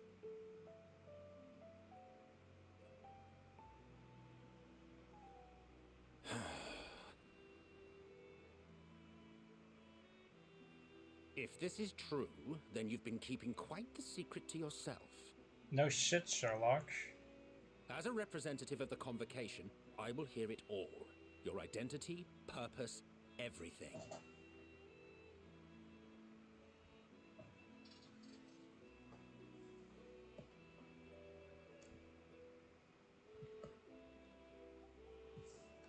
Why don't we move to a place more conducive to calm conversation? I've been working here for some days now at an old friend's behest. If it is agreeable, we may make use of my accommodation at Poiton Oikos. Okay, sure, Mother.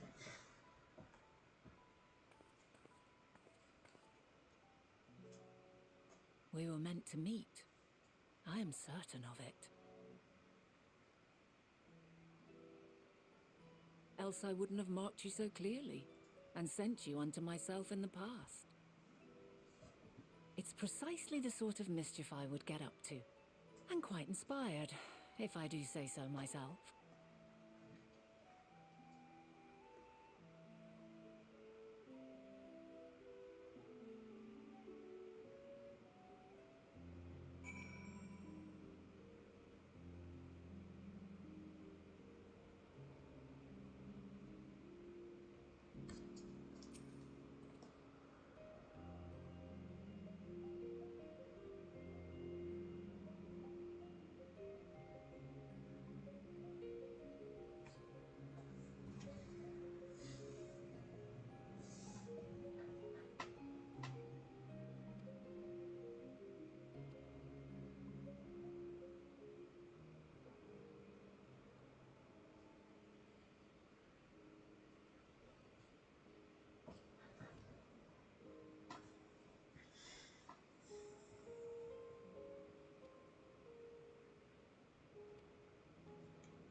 Bum, bum, bum, bum.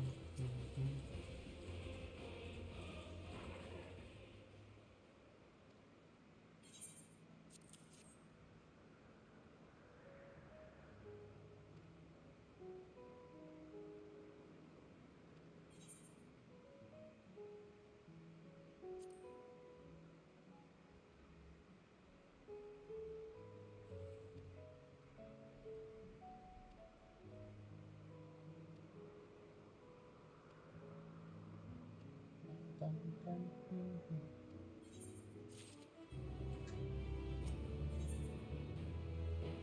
Oh, now we're one level up. Okay, got it.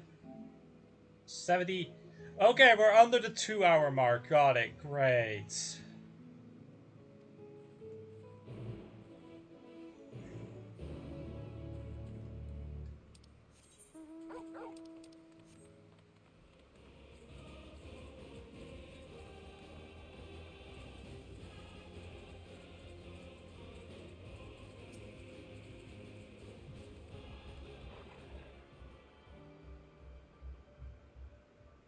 Bum, bum, bum, bum.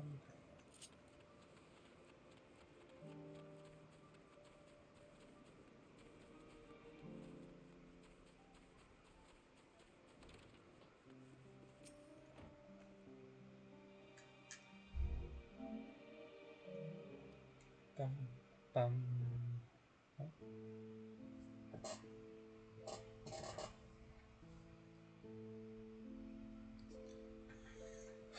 Okay, well.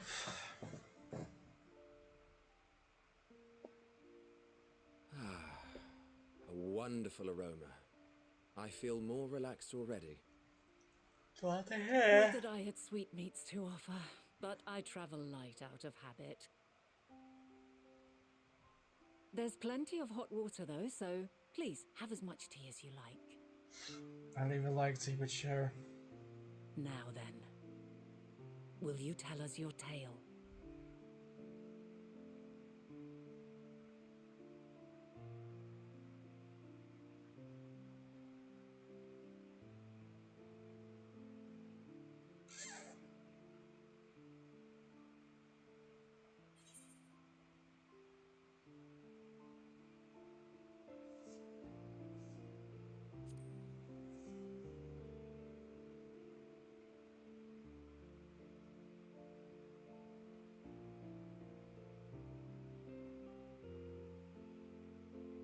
Why don't you start from the beginning?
Preposterous.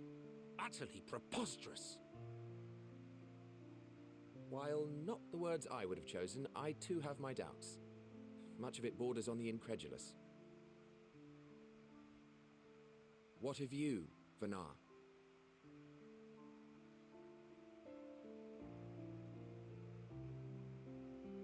Not knowing the precise details of the first final days, it is difficult to determine the veracity of the tale.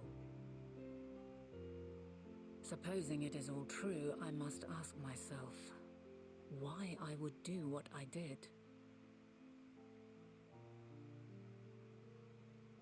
Why would I feel I had no recourse but to oppose the 14 and create this Hydaelyn? Circumstances change, of course, but it would not have been an easy decision regardless. No, there must have been a reason. One compelling enough to force me to take such drastic measures. Then there is the Elpis flower, which I said would serve as a guide. That it's of import to your mission is plain, but your presence here leads me to believe that this place also holds significance. But what could it be? What are we meant to accomplish? I do not know. Might it not be simply thus? In the future, whence she came, the final days could not be averted. Mankind has no choice but to flee the star. By alerting us to that eventuality, perhaps you wish to pave the way for other futures. Theoretically speaking, it is a possibility. Yet if that were my primary objective, I see no reason to guide our friend to Elpis specifically.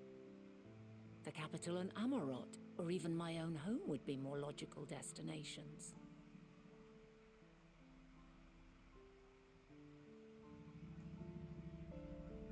True. I note also that Hydaelyn did not specify a point in time to which she must return. By this, it may be inferred that it was not critical that we should meet. Alternately, she had reason to believe that our paths would converge, coincidental though it may seem. This is quite a puzzle, and we do not have all the pieces. Hardly any, but we do have one immutable fact. If the final days are indeed as described, they will bring death to all that I hold dear. Yet despite being afforded long years of preparation, the only provisions I could make were for flight. Nay, my first and foremost endeavor would be to find a way to forestall the coming doom. Given that even the 14 failed, mayhap you deemed it impossible. Nothing is impossible. This I have always believed. And if Hydaelyn is indeed me, she would believe the same. All right. Listen to yourself. Are you seriously entertaining the notion that you are a messianic figure in some far-fetched tale?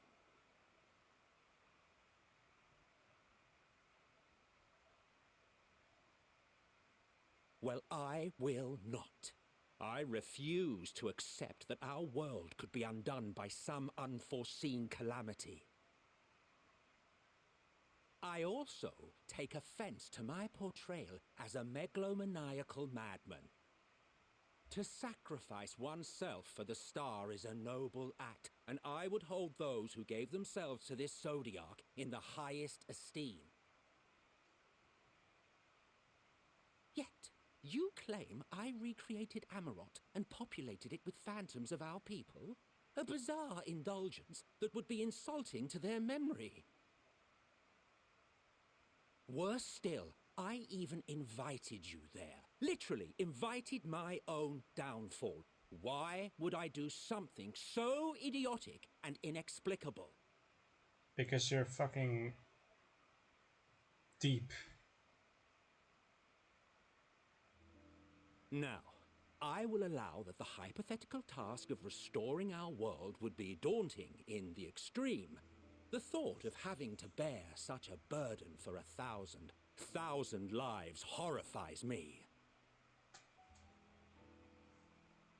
But I would never forsake my duty. I would never forsake my brethren.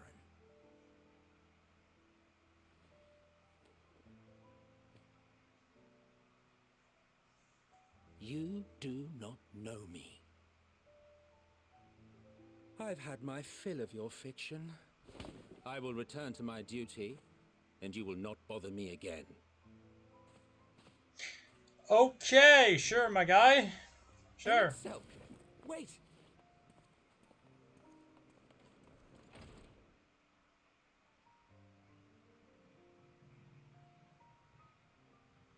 You've seen much of Elpis already.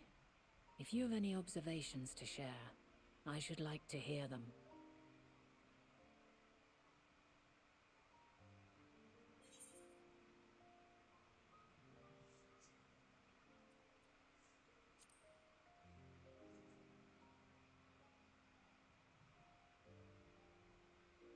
I see.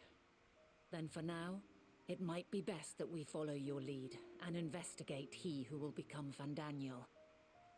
And if Dynamis is the self-same energy as Akasha, as it likely seems, we would do well to learn more about it.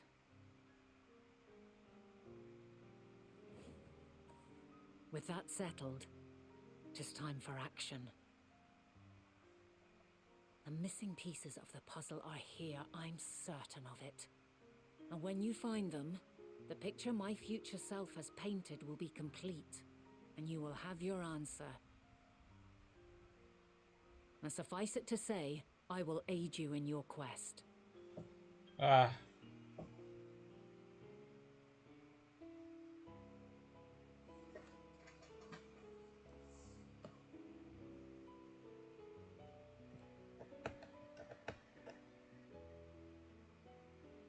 Have faith.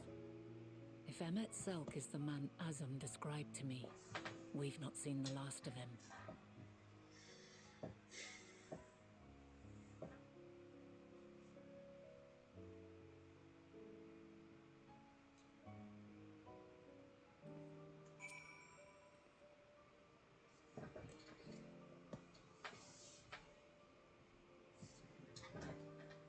Bum, bum, bum, bum.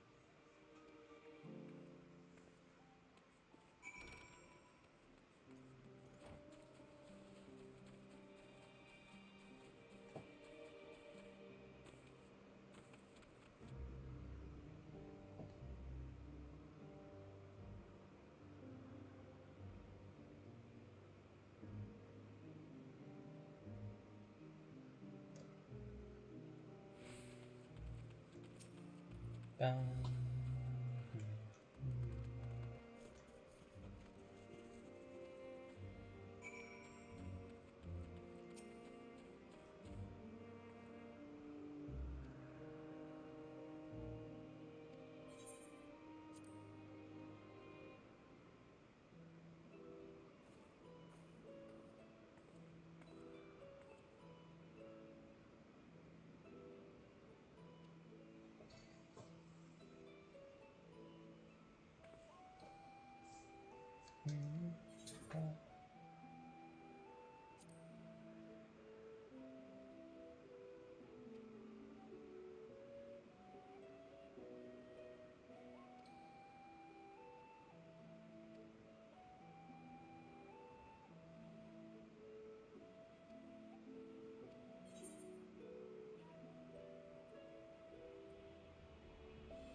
Bum, bum, bum.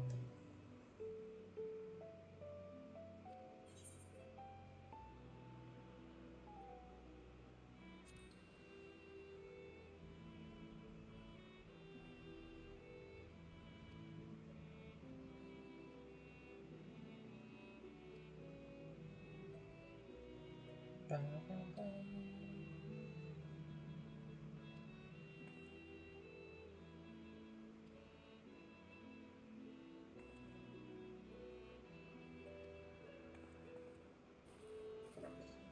Bum, bum.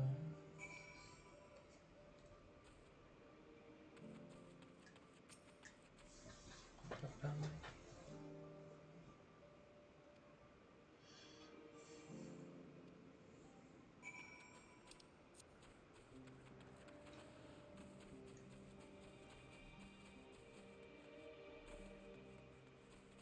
Bum, bum, bum.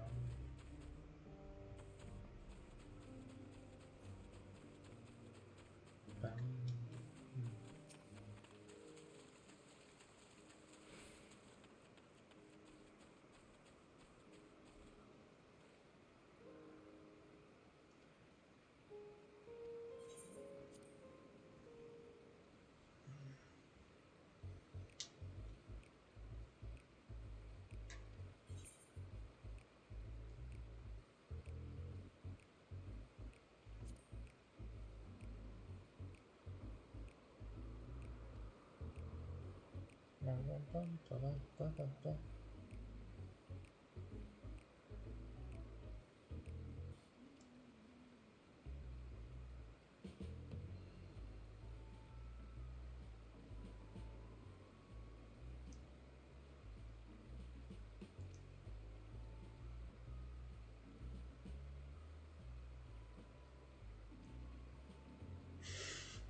Done.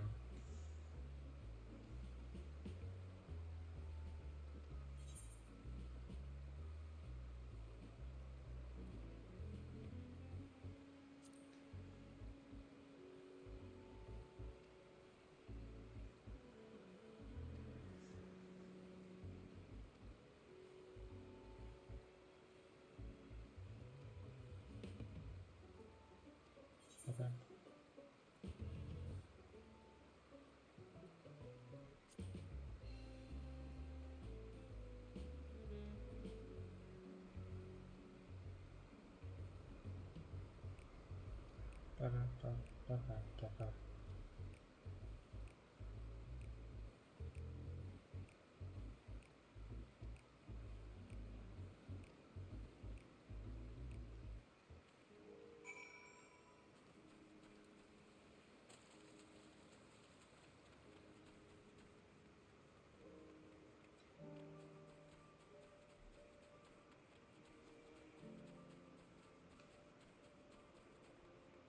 Bum, bum. Mm-hmm.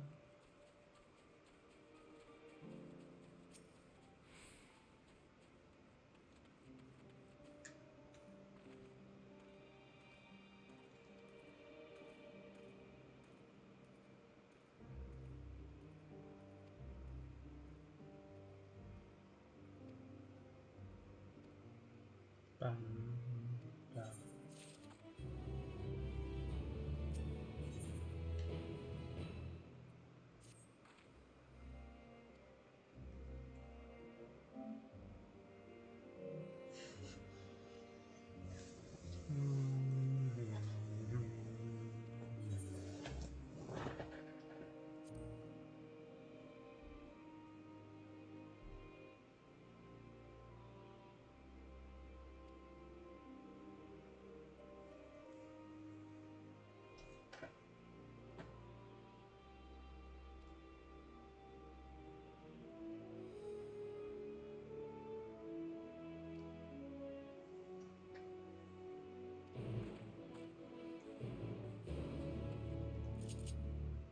Bum.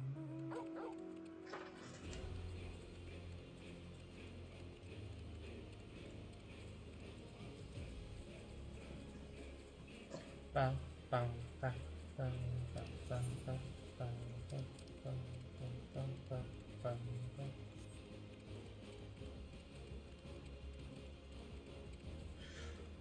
Ba, ba, ba, ba.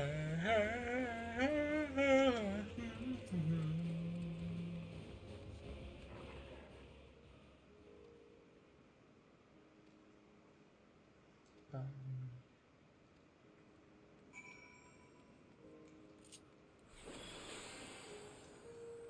Wrong button. Yay.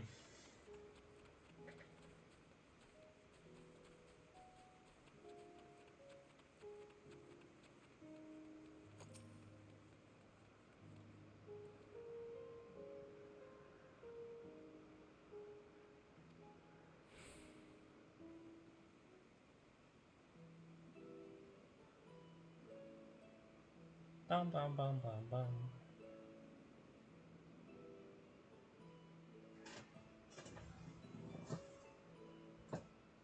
Bow.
A delightful breeze and a breathtaking view.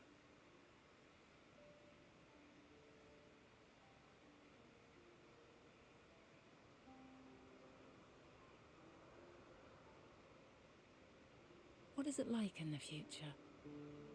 Is the world still a beautiful place? I mean, yeah, but also no.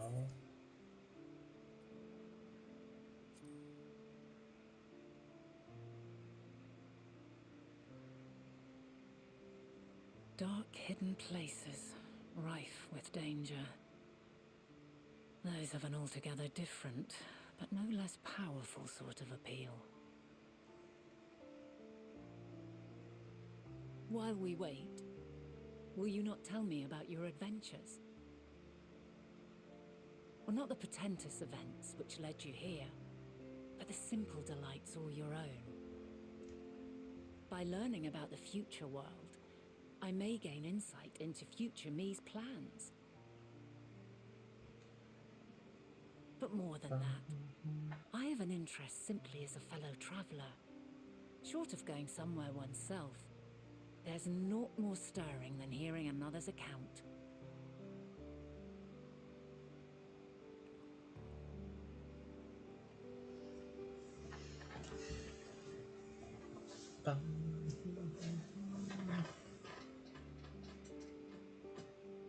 It's almost 20 minutes from now. It's 4 p.m. Jesus Christ. We're still not done with chapter 3. Chapter 4 has to be like the final one, right? Because, or is it? We're still gonna have. Oh God. Incredible. Would that I could have been there to see it. Bum, bum, bum, bum, bum, bum, bum. Yours is a harsh and unforgiving world. Yet in spite of this, your brethren hold fast to their virtue. To know that the light of mankind's potential still shines, even in that faraway place, it gives me heart.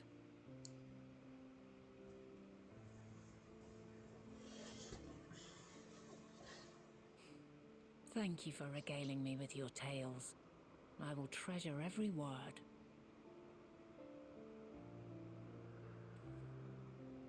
As you know, I was once a scholar.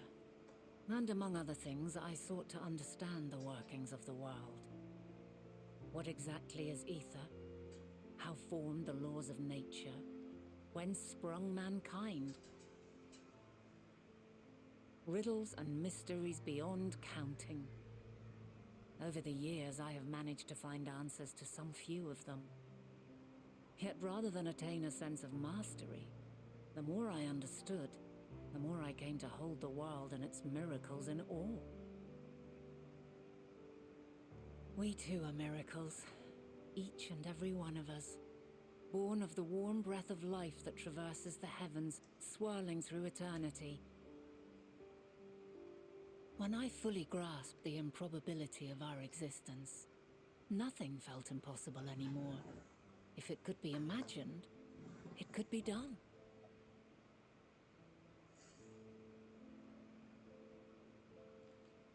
A passion swelled within me, an epiphany dispelling all preconceptions of what was natural and true, and a presence without, immense yet intimate. Fate, perhaps, holding us in its tender embrace. As reassuring as it was intimidating, how keenly aware I became of creation's fragility, built as it is upon precarious happenstance. I was overcome with an irrepressible urge to know the world more intimately, to hear its voice, feel its breath.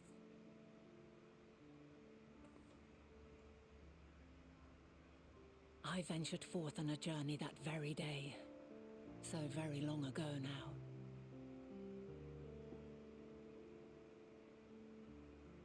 Freed from presumption and prejudice, I saw the world through a newborn's eyes.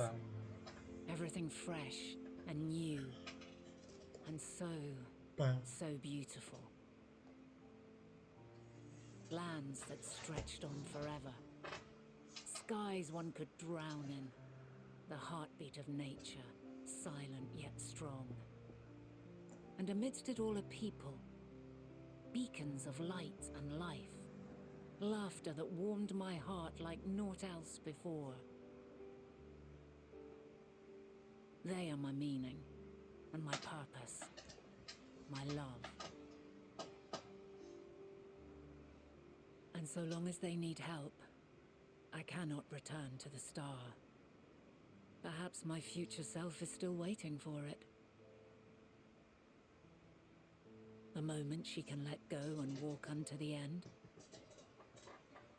Safe in the knowledge that man will find his own way.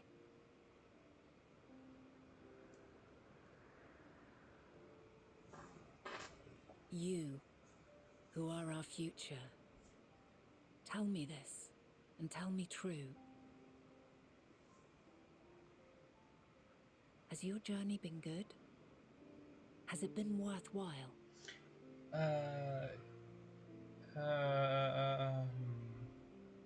Yeah, I think.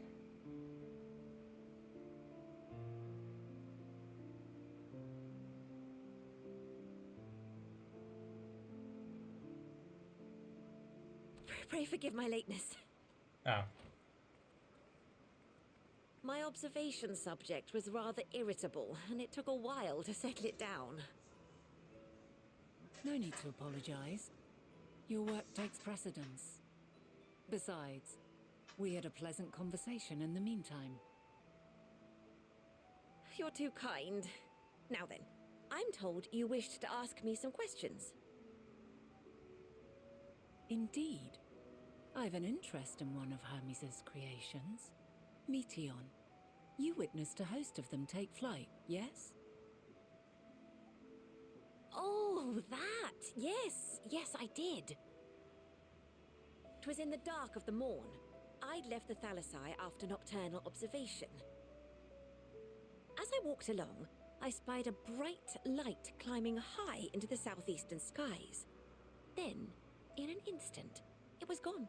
Like a shooting star, only rising rather than falling. But then another shot up, then another, and another. Intrigued, I made my way to the edge to investigate. And who should I spy on an isle to the south but Hermes and Meteon, the Matea, rather. There were lots of them, and I realized they must be the shooting stars that I'd seen. I see. A dazzling spectacle indeed. Have you spoken with Hermes about this? Oh, yes. The sight left such an impression on me that I approached him about his mystery project the very next day. Alas, he said that he couldn't reveal anything just yet, that he needed to conduct further tests. It shouldn't be long now, though. He often returns to that isle, and I have a feeling he's nearing a breakthrough.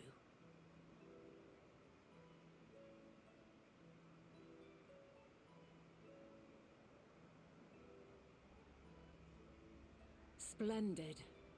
We are likewise eager for the details. Well, that is all we wish to ask. Thank you for taking the time to indulge our curiosity. You're very welcome. It's always a pleasure to speak with other inquisitive souls. Oh, and will you be descending now? If so, I shall link the doors for you. Please.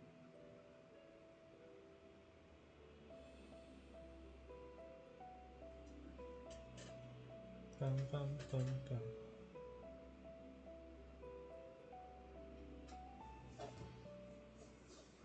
Oh my god. Yeah, it's really starting to become like long. Like, Jesus Christ, like these fucking voice dialogues become so more frequent and long to the point where I'm just starting to fucking yawn a bit because it's starting to become so long.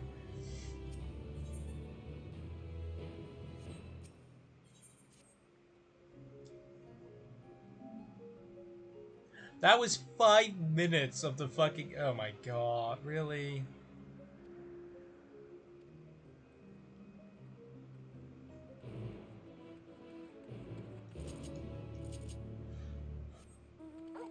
tomorrow, by the way. I have to stream it again because, again, I don't have all the time in the world left.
Ah, hello.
Let neither side hold back.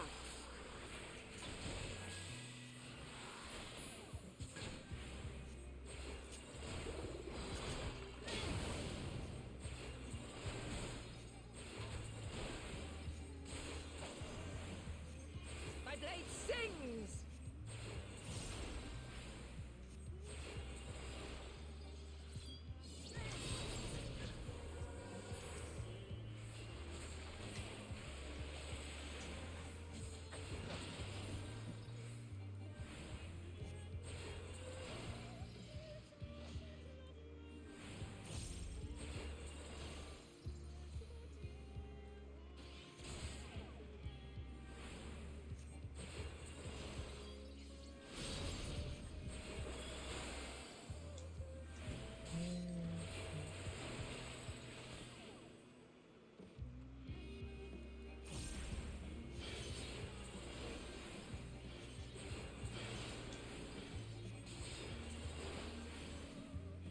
blade sings!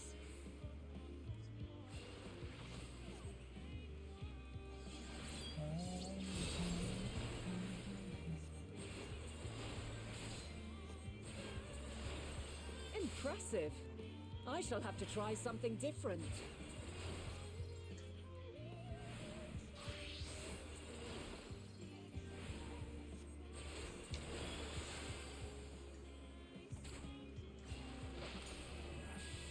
No quarter.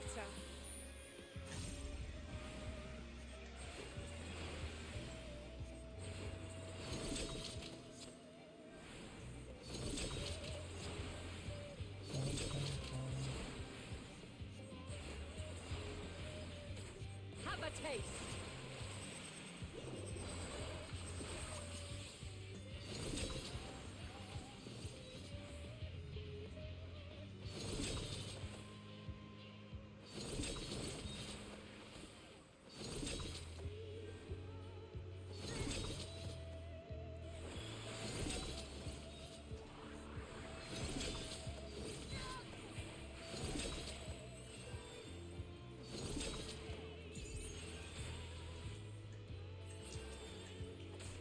I see you won't be easily overcome, but neither will I.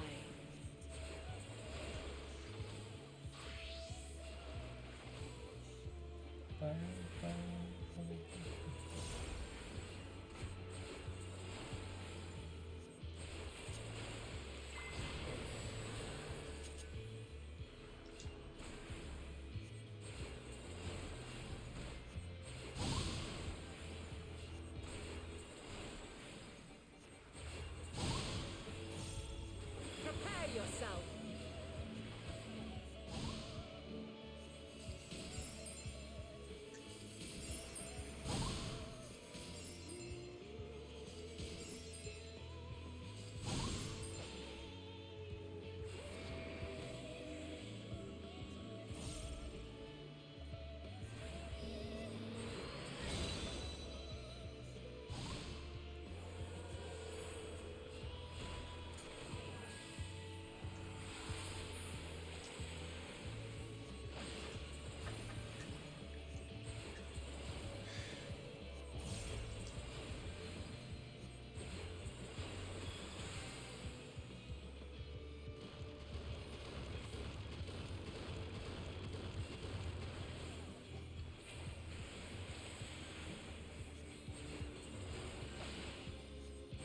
Very well. Let us move to the final trial.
Break your chains, shed your burdens, and show me your strength of will!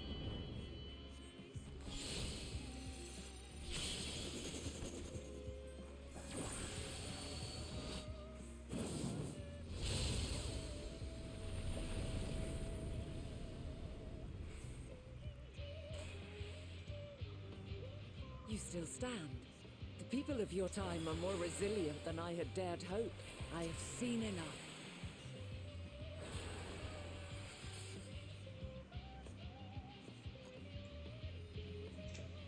Okay, mother.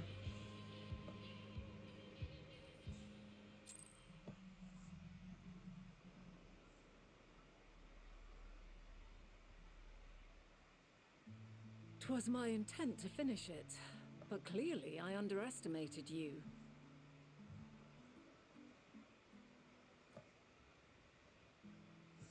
One would think I never learn. I made the same mistake with Azam when we first sparred. Despite being less than half my age, her strength was astounding. As is yours. 'Tis plain you have weathered considerable hardship. Far more even than your tales would suggest. It seems we have both learned much on our journeys. 24% left and then we're done with chapter 3.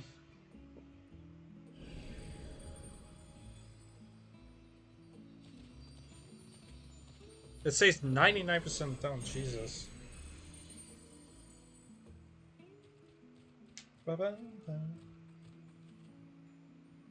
Okay, he trusts me enough. Great, good to know. I dare say he has warmed to you. A boon to be sure. He never forgets his favorites, and is ever eager to come to their aid.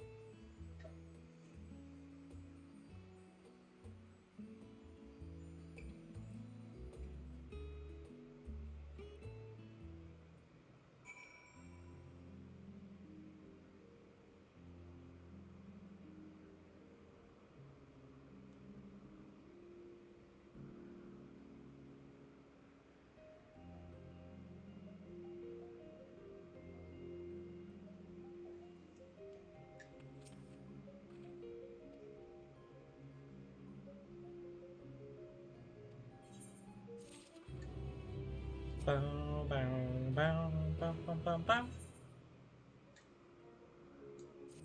20%, holy fuck! Let's go. Bow, bow, bow.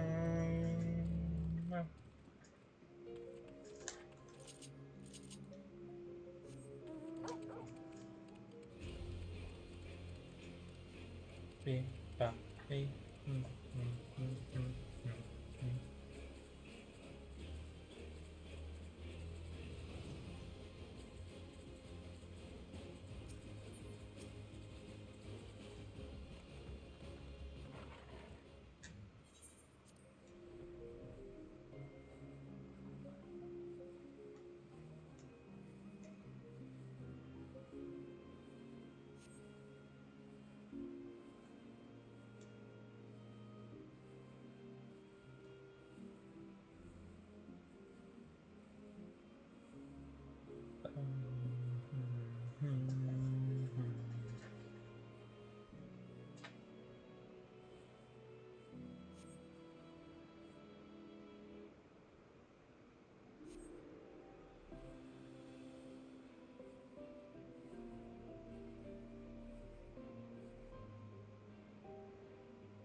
Quite a small place, lacking even the most basic equipment.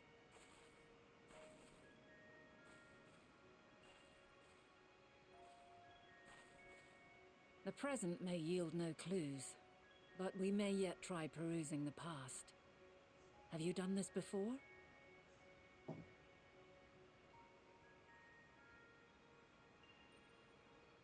So you cannot control the power freely. Worry not.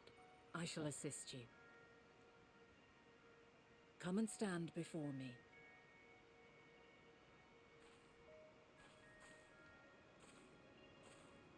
There are two ways to see the past. The first entails peering through the walls of the soul in the moment a subject is recalling a memory.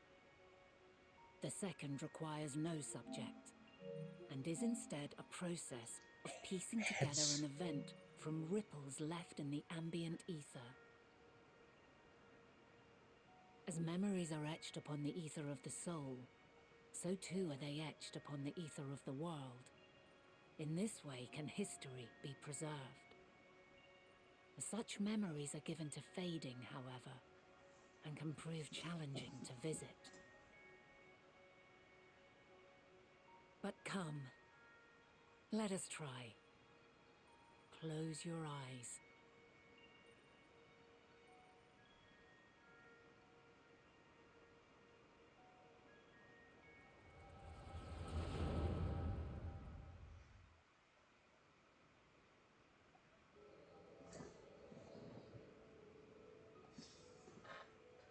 All units fully functional and proceeding on course towards their respective stars.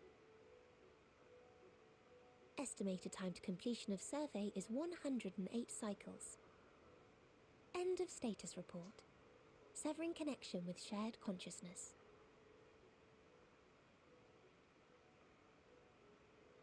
Did you hear that, Hermes? All is well.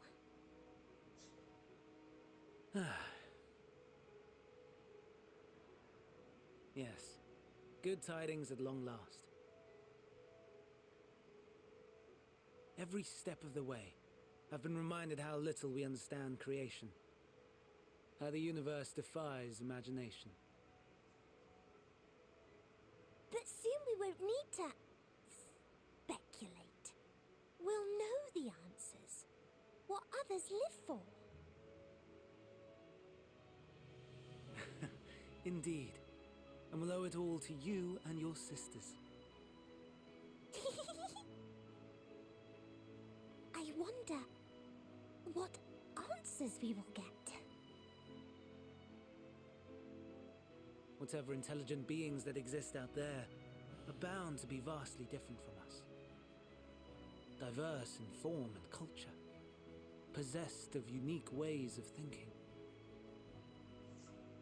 Their conception of life and its purpose will be no exception. Completely and utterly unlike ours. Utterly unlike... how? I have no idea. Yet whatever answers we receive, I will not dismiss them out of hand. No, I will think earnestly on them all. And I will share them with our people, that together we may contemplate our own existence. Perhaps then our star will become a better place. Not only for man, but for all life.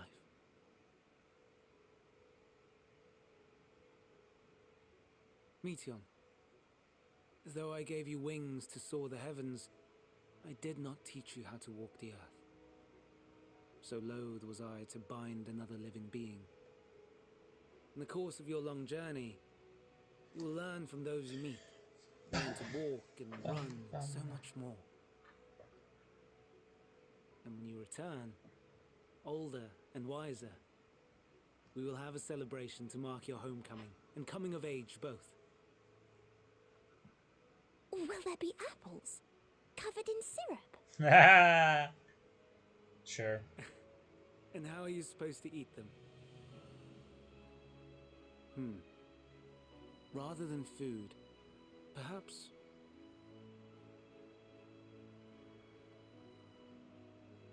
a flower. Yes. Upon your return, I will gift you a beautiful flower.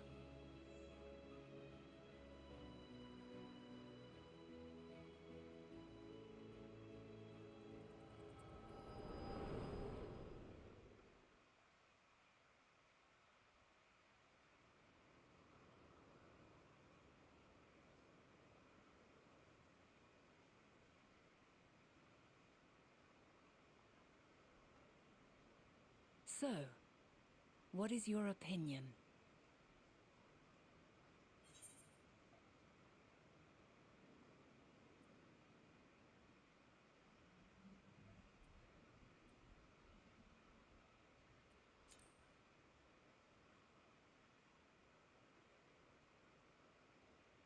I'm inclined to agree. As we had suspected, the two are somehow involved. Yet 'tis difficult to believe that they would deliberately seek to end all life.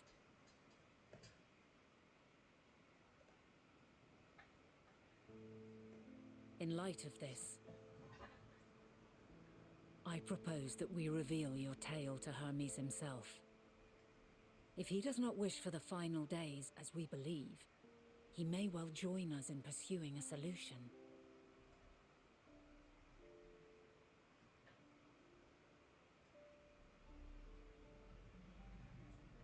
Then it is settled. Let us seek out our friend with all swiftness. Indeed. 'Twould not do to let such a pure soul be blackened by tragedy.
Why are there so many quest marks? What the fuck?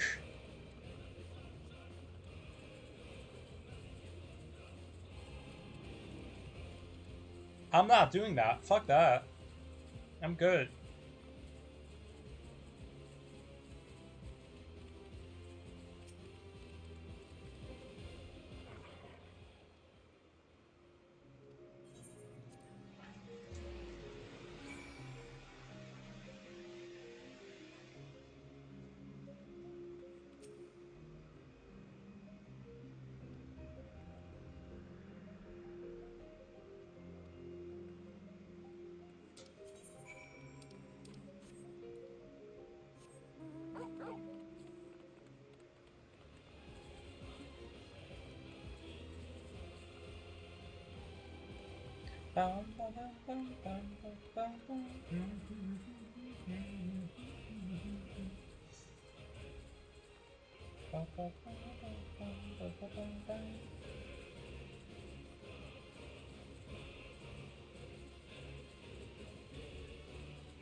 Again, let me guess. A long cutscene with voice, right?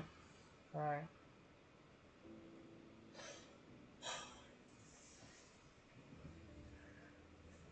Yeah, I can see why it's 80 minutes left. Oh, it's not.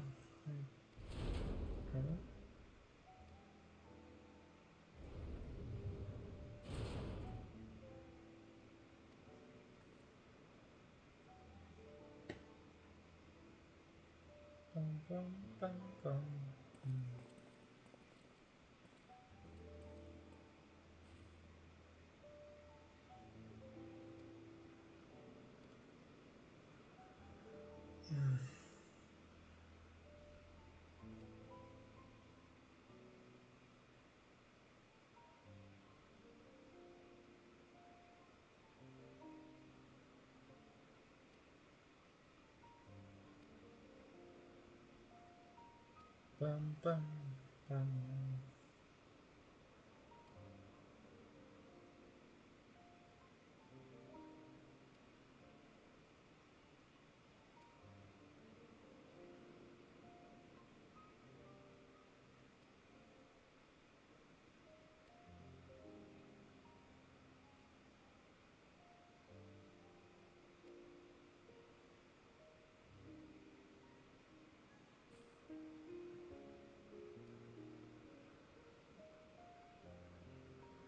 bum, bum, bum, bum, bum.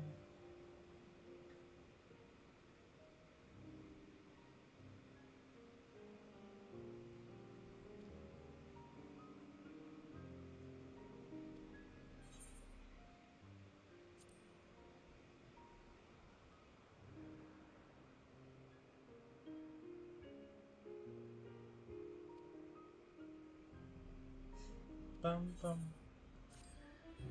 Bow, bow, bow, bow, bow, bow, bow, bow. I'm gonna go to the toilet because it's been a while. Jesus. I'll be back in a bit.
Okay, back.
Ba, ba, ba, ba, ba, ba, ba.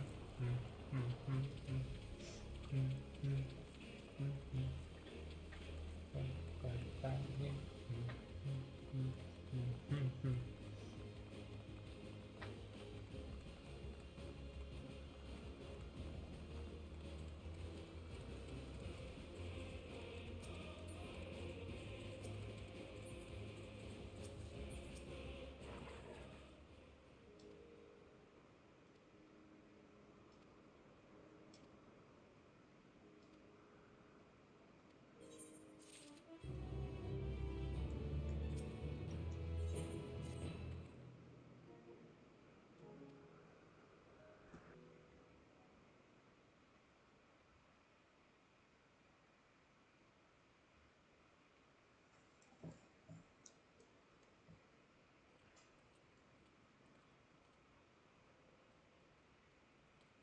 My apologies for keeping you waiting. I understand there is a matter you wish to discuss. Aye, a matter of the utmost gravity, if one can suspend disbelief.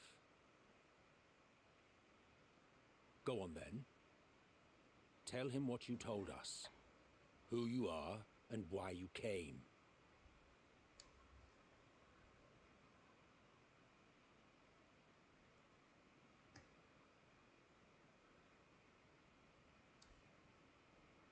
The final days.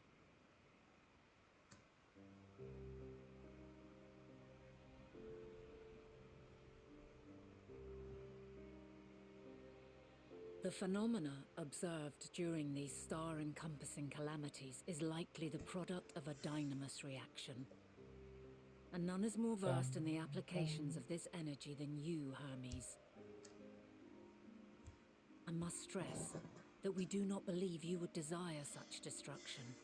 We come not to lodge accusations, but to beg your wisdom. And so, distressing though the exercise may be, I ask that you share with us your opinion on the matter, on the assumption that our visitor's tale is true. Even you, Vana.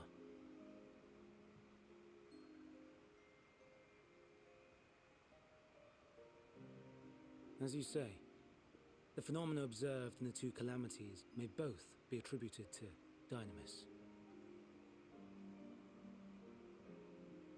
Of note is the difference in its effect. In the first final days, it warped creation magics. In the second, it warped the people themselves. The key variable, I suspect, is the etheric density of the men of each age. As you know, ether, in essence, negates dynamis.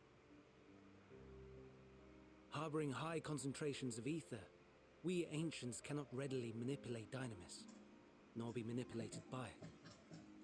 Therefore, rather than ourselves, the calamity affected our magics. In contrast, having been sundered, the people of the future are composed of but a fraction of our ether. Thus are they susceptible to the influence of dynamis and its transformative potential. But that would explain only the mechanism, not the cause. Though perhaps...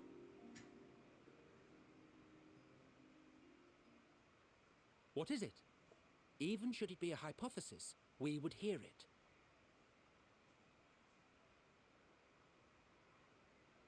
Dynamis is an energy put in motion by feelings. Feelings for which there must first exist a source. The source to which the victims must be attuned. One that harbors the selfsame negative emotions. Elsewise it could not be the agent of such extreme change. So it wasn't the stagnation of the celestial currents. Someone, or something, is instigating the star's demise. Ah. So, we've a villain on our hands after all. Any idea who or what it could be? The celestial currents comprise the outermost layer of the star's ether, encasing it like a protective sphere. According to your tale, it was where the currents were weakest that the phenomena first manifested. If the inciting factor came from without Aetheris, then its effects would first be seen in those locations.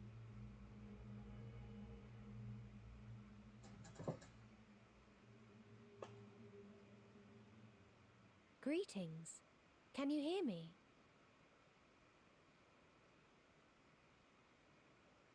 Do not be alarmed.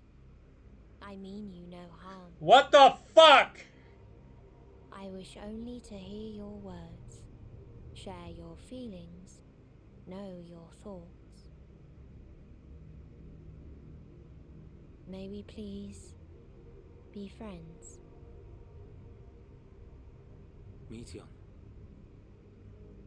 What is it? Executing scheduled task, suspending individual self and connecting to shared consciousness. Connection established. Commencing status report.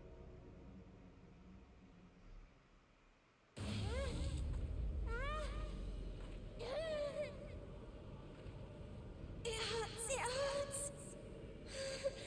It hurts. So hot, so cold, so sad. I don't understand.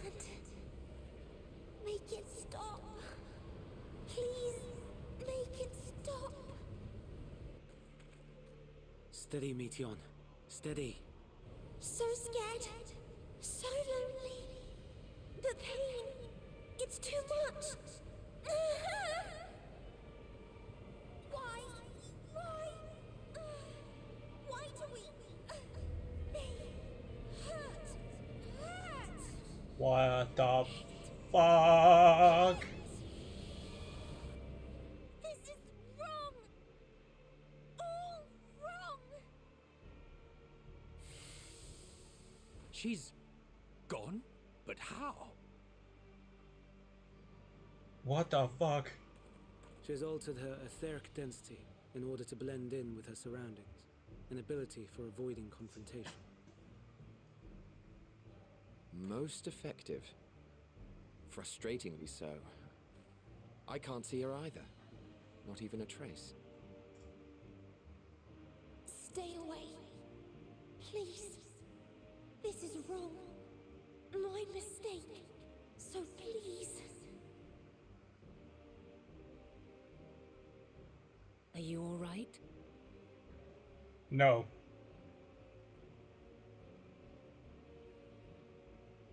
In your mind?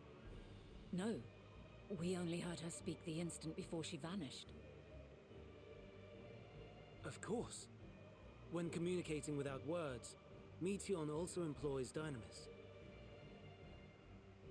That will explain why you were able to hear her when we could not. Then you are our best chance of finding her. Follow her voice and try to track her down.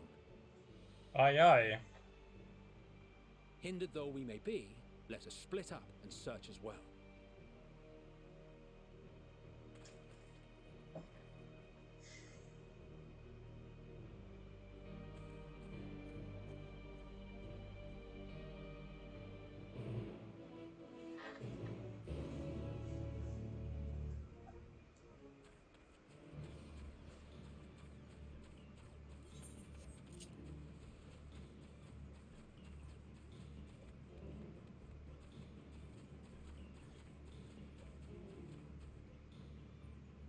Wait, Medusa? Huh.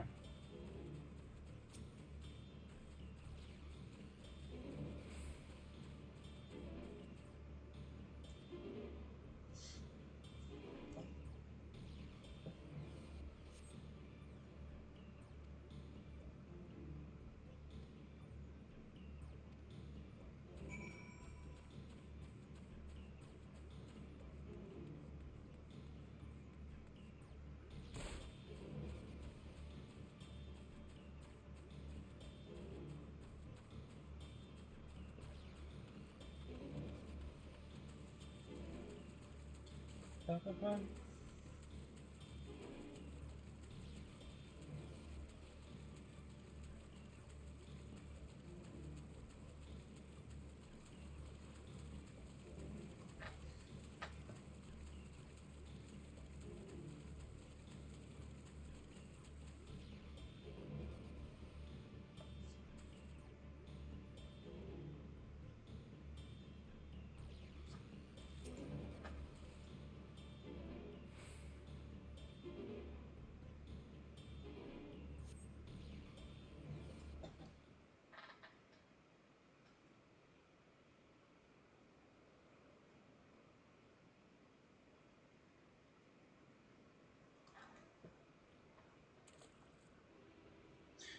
What the fuck is wrong with you, girl?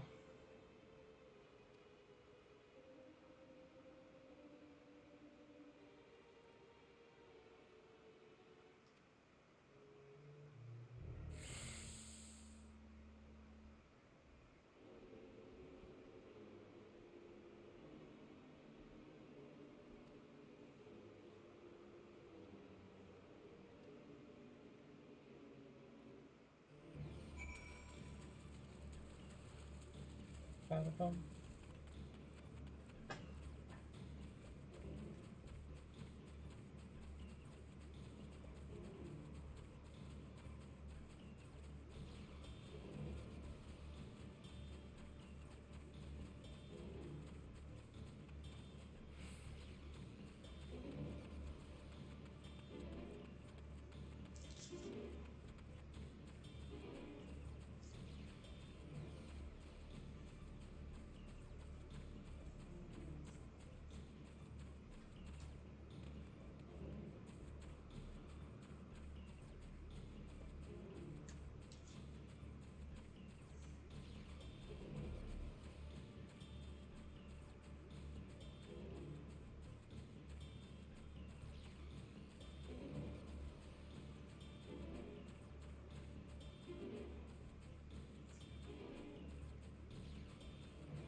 Um.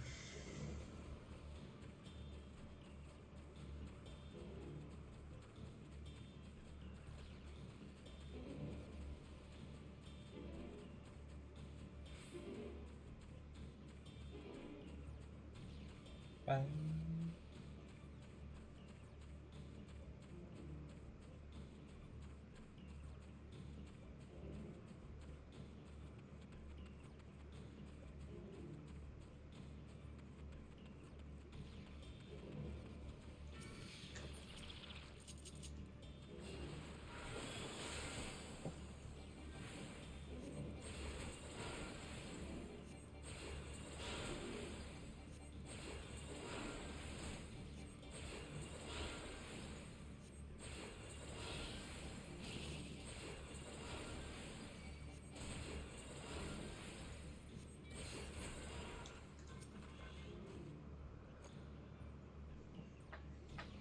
Ba-ba.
bum.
Bum.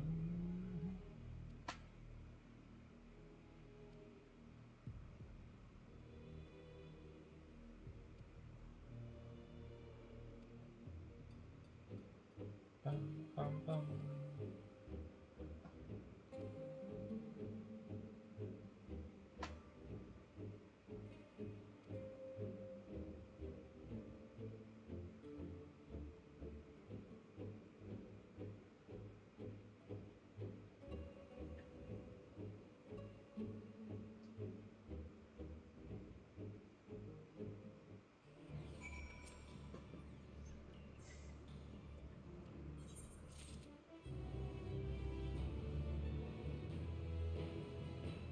How is it 55 minutes still? Is there like a dungeon coming up?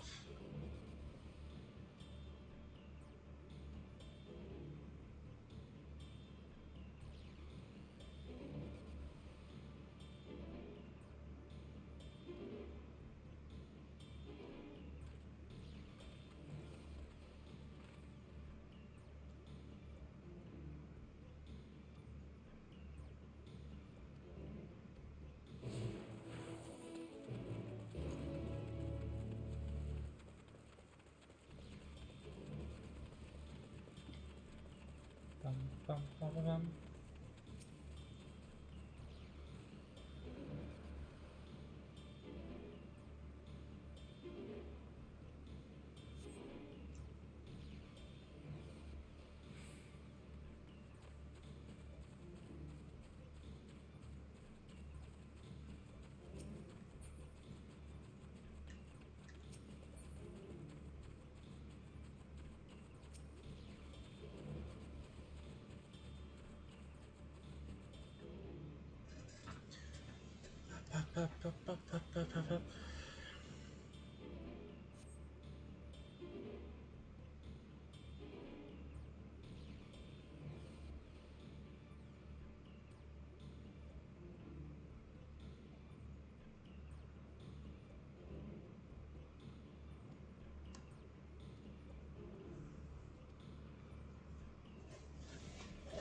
bum, bum, bum.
bum.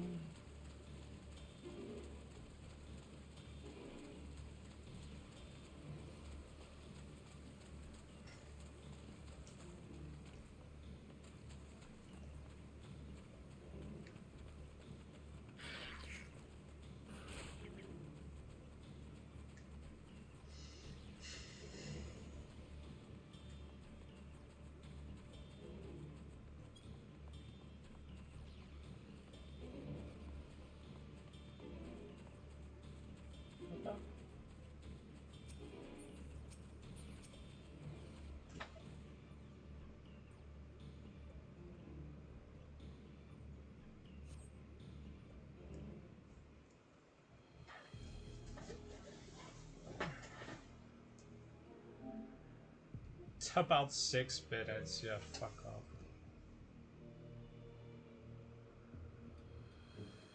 Bow, bow, bow.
Give chase. We shall herd her into the shelter.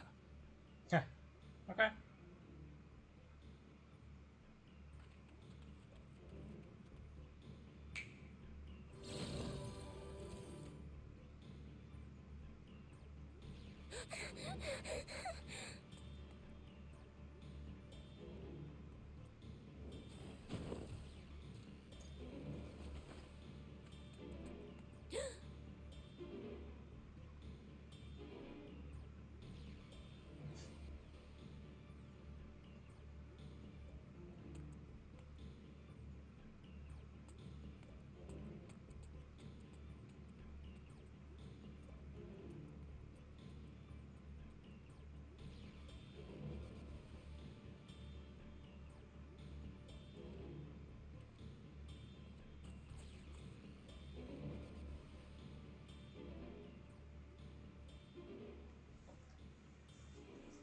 Please, Mission.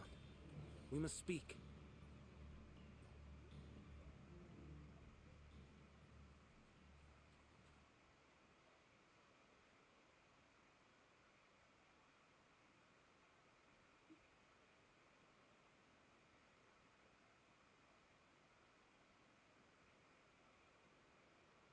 I'm sorry, Hermes.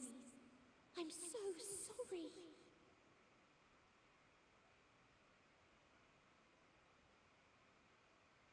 If someone can hear these words, then please.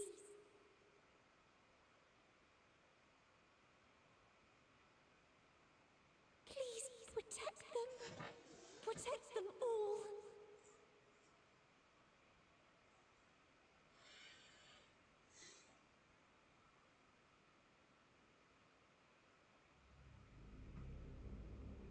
Individual self-suspended. Connection with shared consciousness stable. Our survey is complete. We shall now report our findings.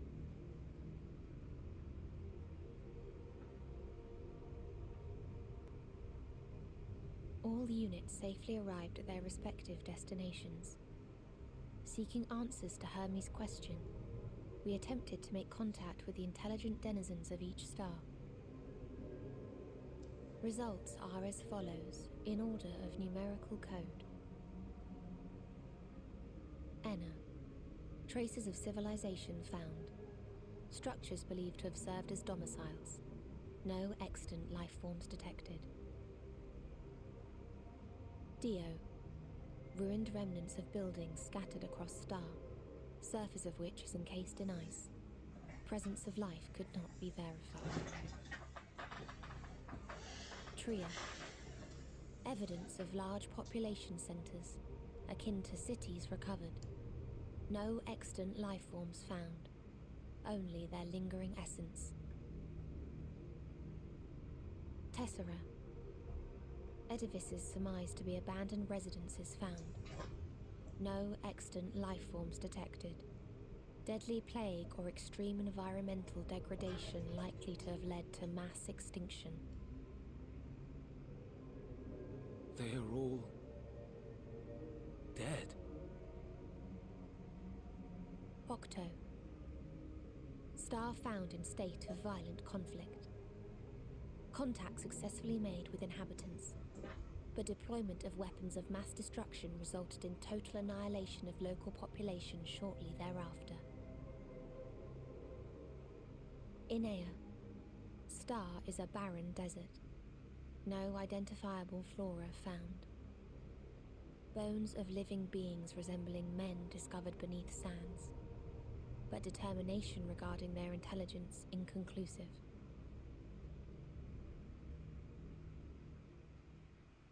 Remind me, Hermes, what exactly was the question you entrusted to Meteon? I tasked her with asking what others live for, what gives their lives meaning. Did you consider what may happen if the premise of the question is flawed? To be able to answer it, one must be living and desire to continue doing so. But if Meteon finds no living beings in the course of her journey, or none who desire to live, what then? What answers would she derive from their silence?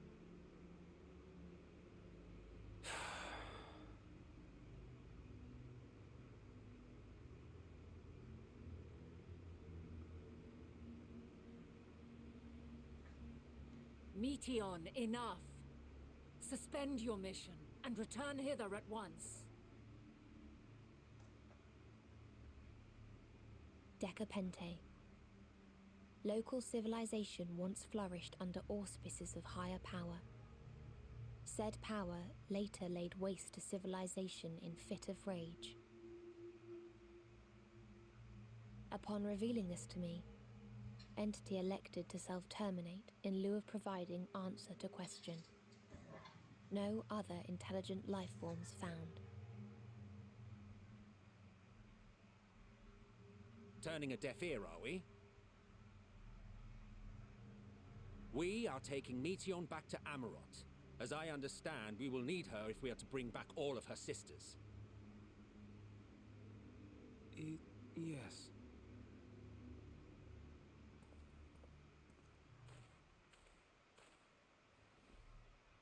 Meteon.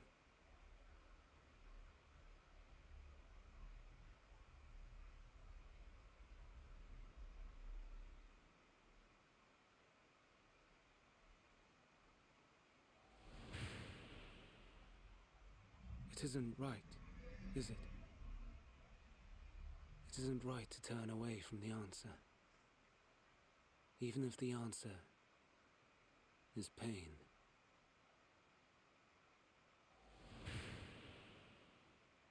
Even if we aberrations must scream ourselves hoarse to be heard.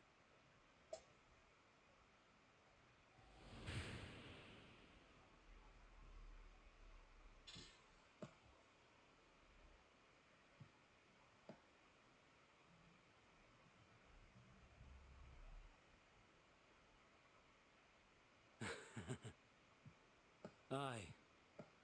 Whatever answers we find, I will not dismiss them out of hand. These words I said to you, and I will hold myself to them.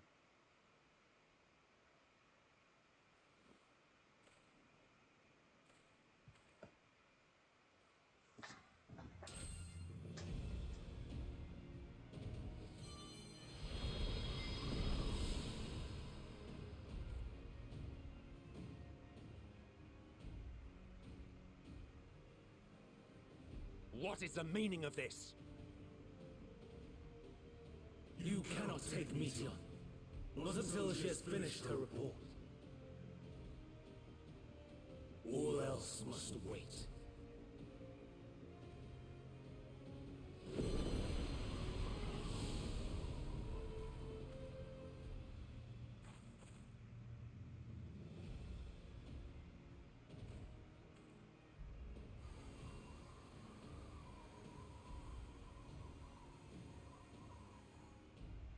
You fool!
I need to first change my gear.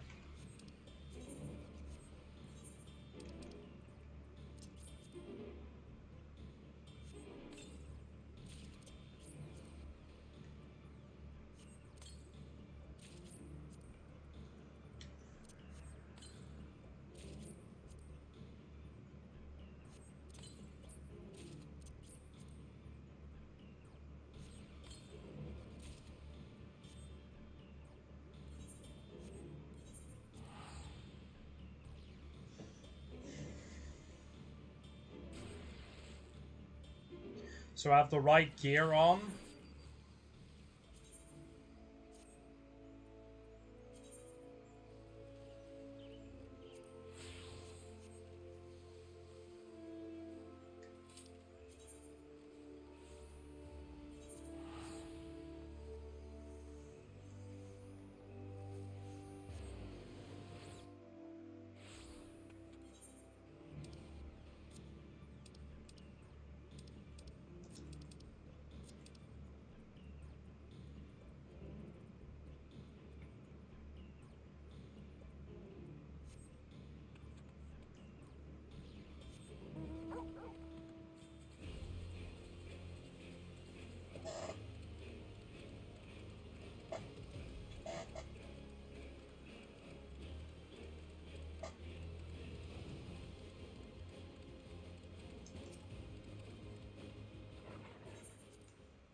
And then saying duty, right?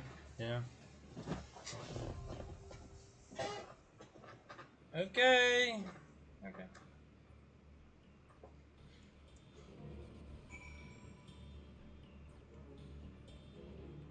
Wait, so only a 4? Oh.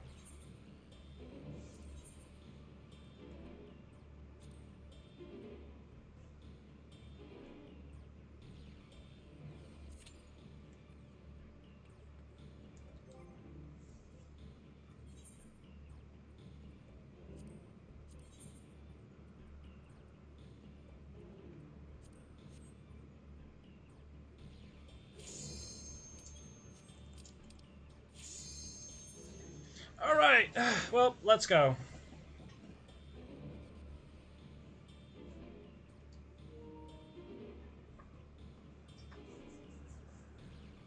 Oh, come on, DPS is fucking hop on.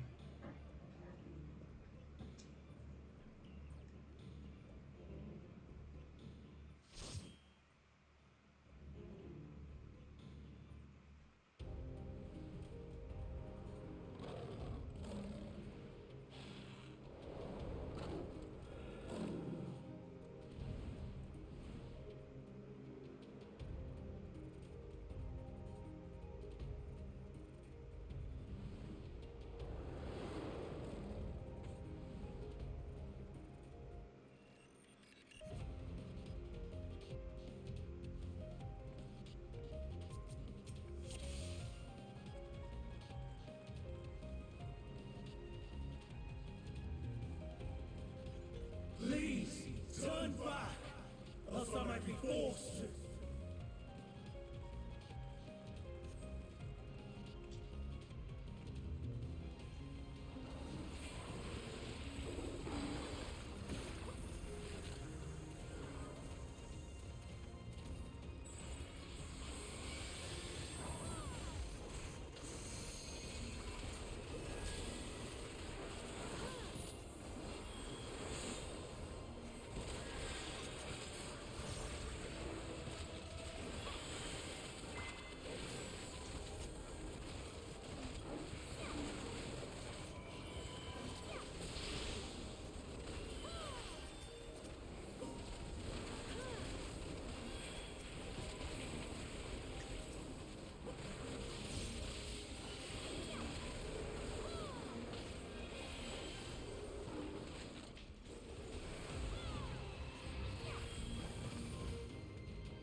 Oh, wait, we're with a Michote team! I just realized that. And a female one at that only.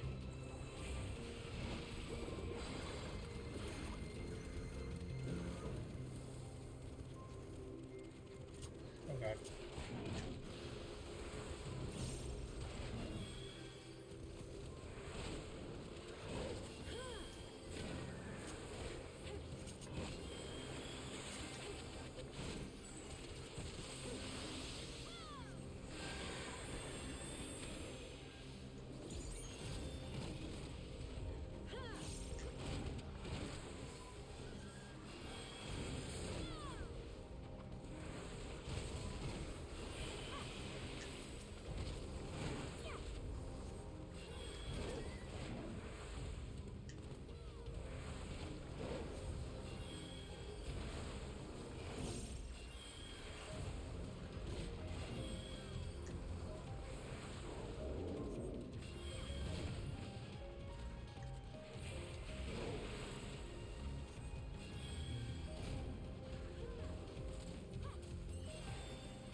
Patiently, Nuni.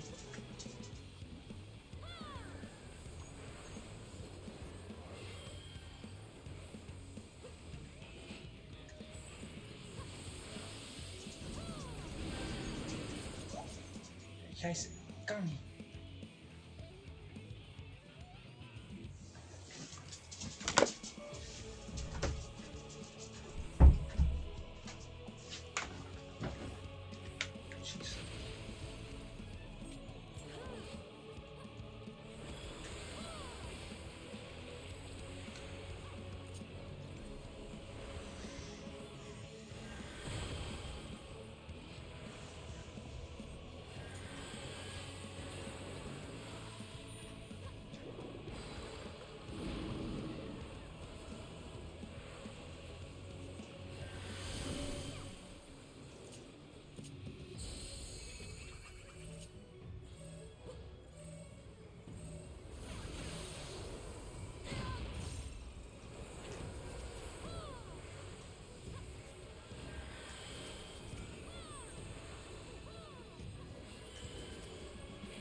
Okay.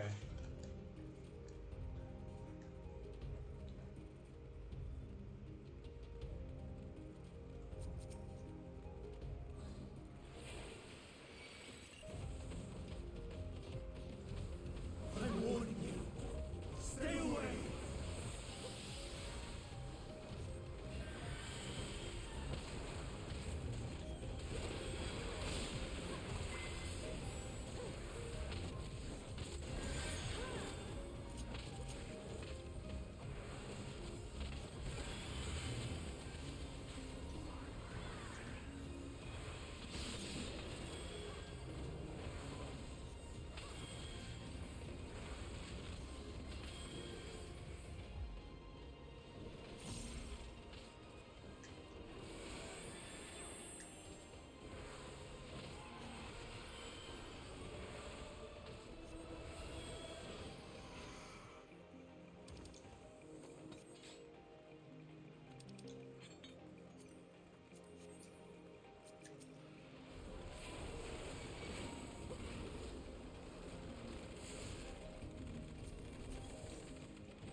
I cannot let you take Meteor.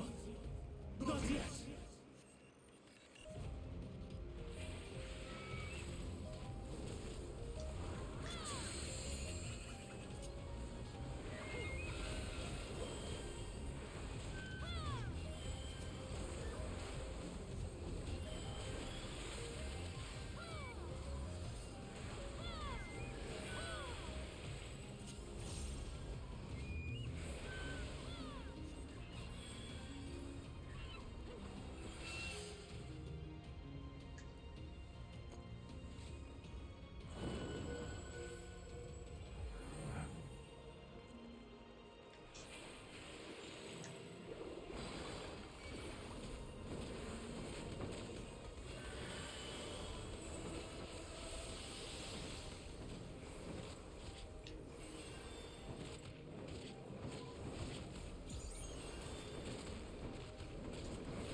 I must hear their answers before they're expunged from existence.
So, it comes to this.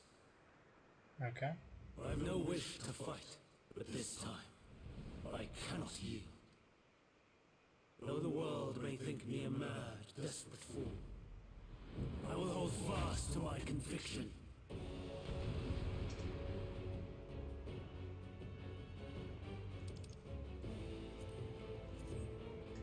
I will have the time and tranquility I require. Gust and gale, gather to me!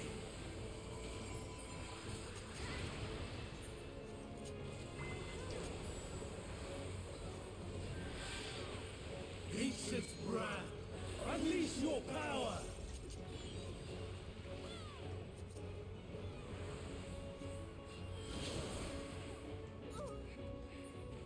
Dancing winds, pierce my foes!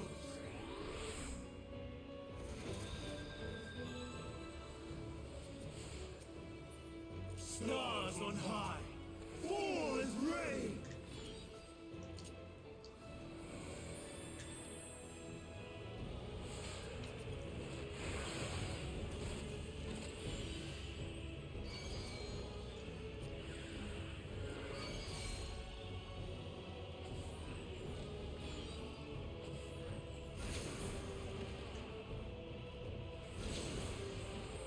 What the fuck is going on?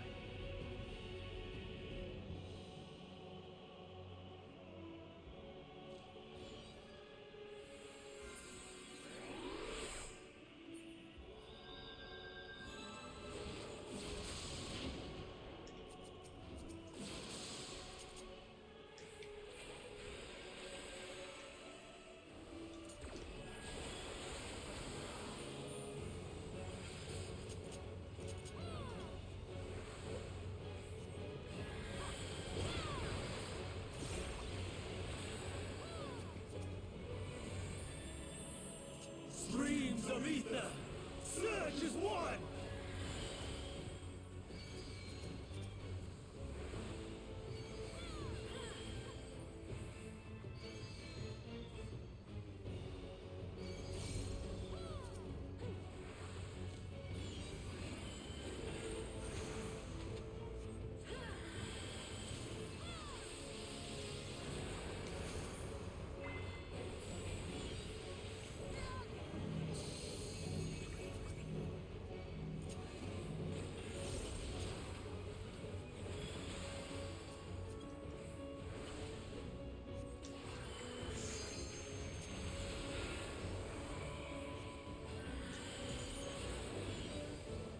Dancing winds, pierce my foes!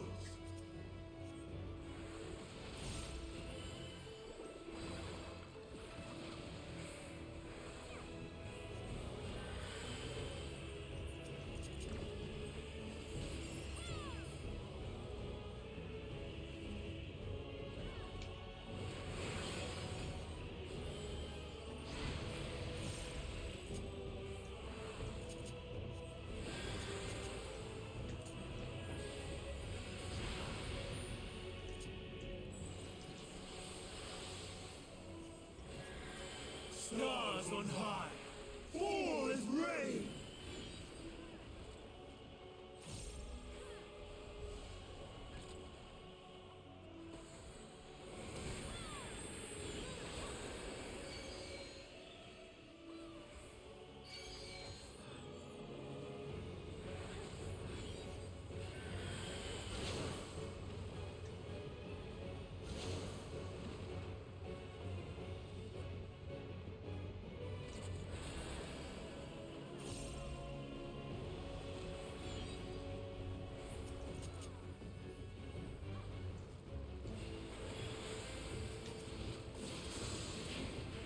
Even when transformed, but I am not finished yet.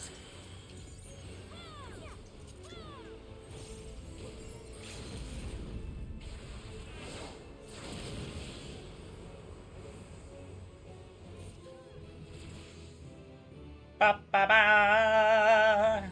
Yeah da da ba ba ba ba ba ba da da bow bow bow bow.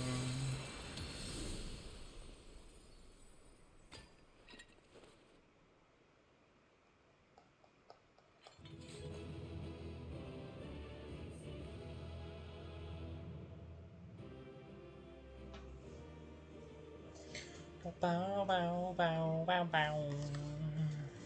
Bow bow bow bow bow bow bow bow bow bow bow bow bow bow bow. Bow bow bow bow bow bow bow bow bow bow bow. Bow bow bow bow bow bow bow bow bow bow bow.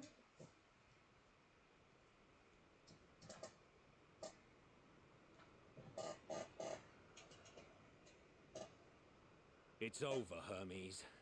In the name of the Convocation, I hereby take Meteon into custody. And setting aside the matter of your nomination, you will come with us too. We require your knowledge to assess and resolve the situation.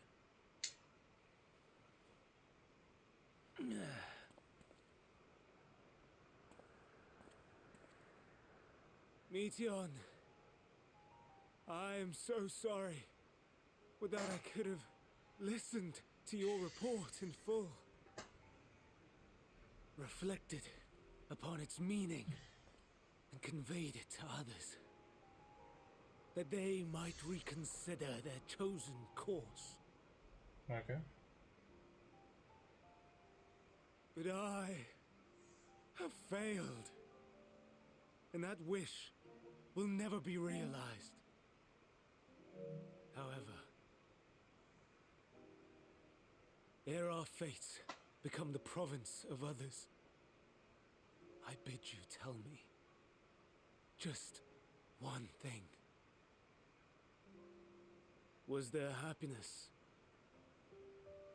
in those distant stars?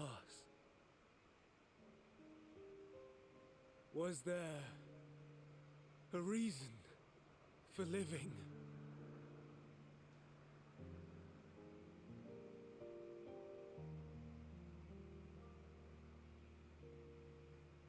We conducted our search as per your instructions. We scoured historical records, communed with the spirits of the deceased,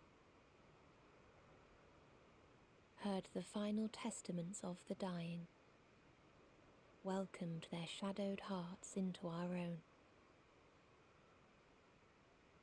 One race had striven to create a world bereft of animosity. Why is the tempering they showing? Relationships to avoid interpersonal strife, and in so doing brought about societal collapse. One race had renounced war and devoted itself to the enrichment of its people. They were conquered.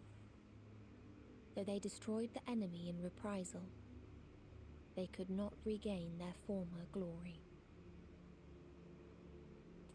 One race had concluded that finite time was the root of all woes. Aspiring to shatter its shackles, they went in search of infinity. They discovered nothing is infinite, and that neither time or death can be cheated. Disillusioned, they gave up on the future and themselves. One race had discarded all things that gave rise to sorrow, hoping to have only joy.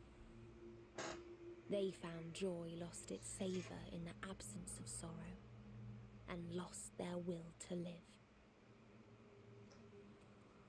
Though worlds apart, these peoples shared a belief. The belief that they had tried their best. That they had tried to fulfill their potential with every step and success. In the course of which, they learned the truth. That they would never be free of fear and sorrow, anger and despair, of loneliness, so long as they yet lived.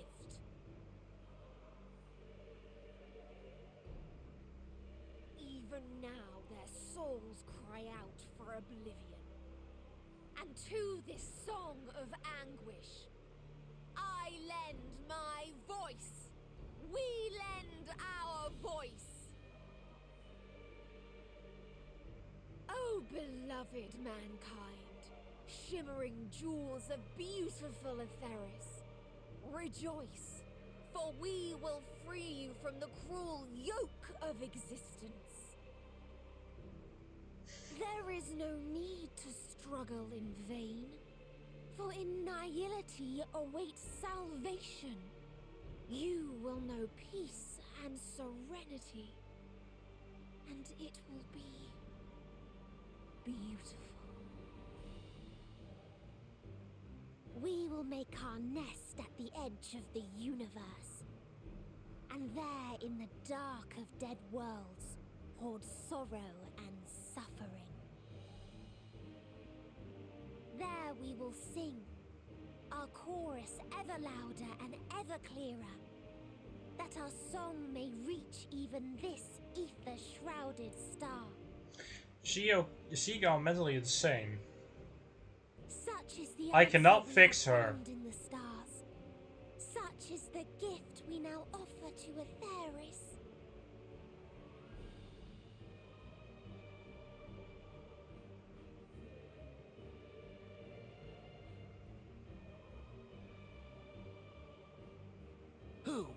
to decide our fate, to decree we live or die.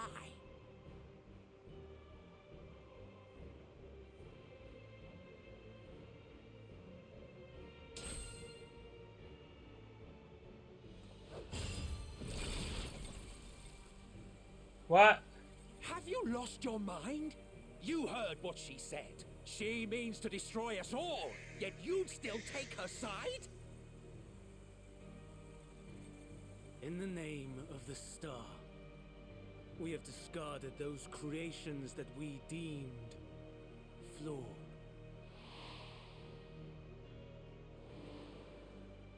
If we ourselves are flawed, does not stand to reason that we too should be discarded. That is sophistry, and you know it. Perhaps it is. Perhaps I am wrong. But who is to say that you are right?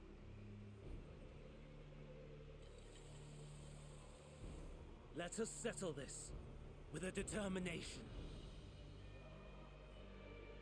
In my authority as Chief Overseer of Elpis, I will make a judgment on man's fitness to exist. If he can learn to value all life and retain his will to live, even should his end be justified, he will surely find a way to avert his demise.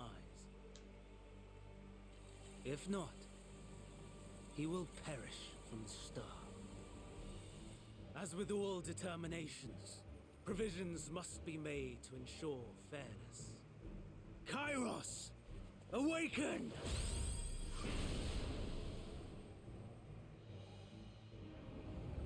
Memory reconfiguration system Kairos activated.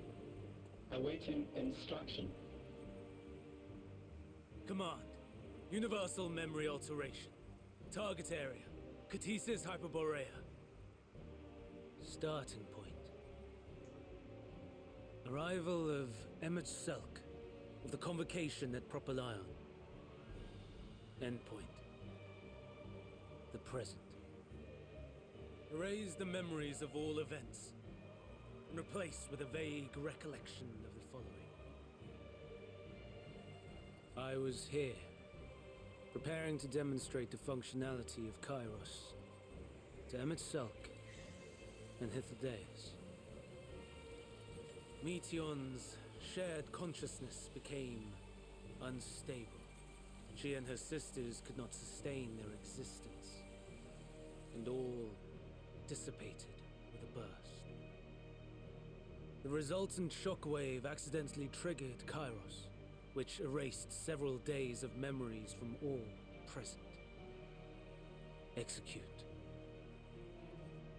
Command acknowledged. Initializing. 3 processes remaining to execution. Bravo. I dare say one would be hard-pressed to make it fairer.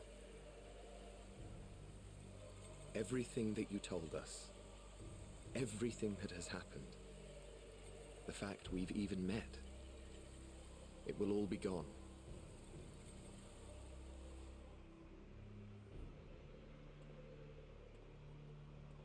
Go, Meteon. To the edge of the universe, where none can reach you. Hermes, won't you come with me? If you were to shed your flesh, I should be able to carry you.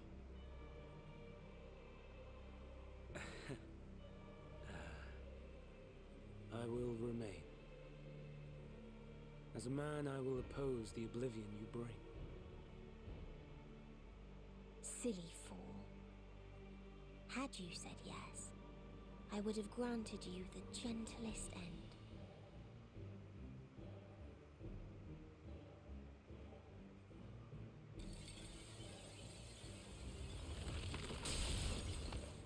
This ends here!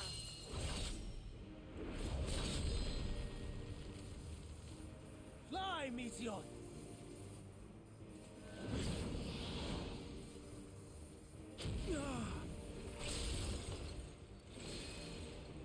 That is far enough, Hermes!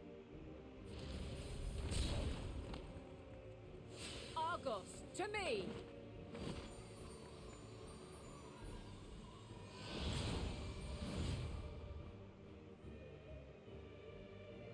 First process complete.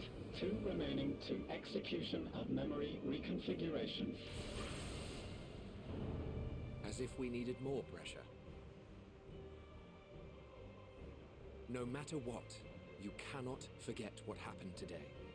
For it is the key to saving your future. Your world. This fight is our fight. What comes after, our problem to contend with. Not yours. No. Your own struggle awaits. And no one else can take your place. You must flee this place with your memories intact. And I will see that you do.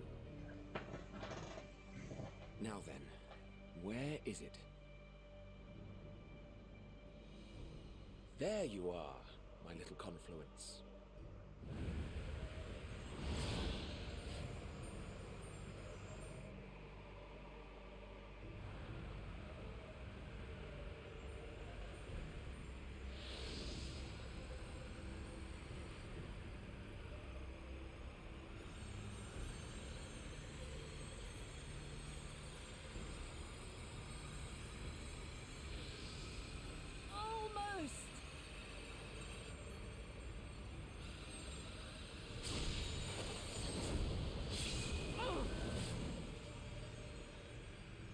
Very well, then. You may elude us this day, but not forever.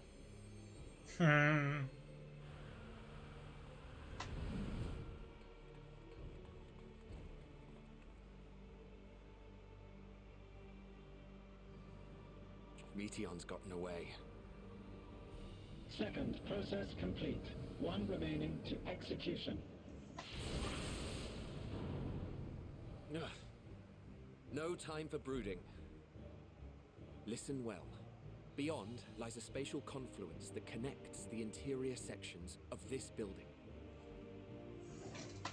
I will destroy the confluence and force open a way outside. When I do, you must jump through.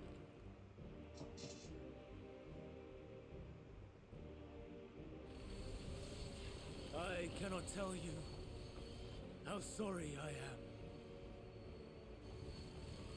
But neither can I let you escape!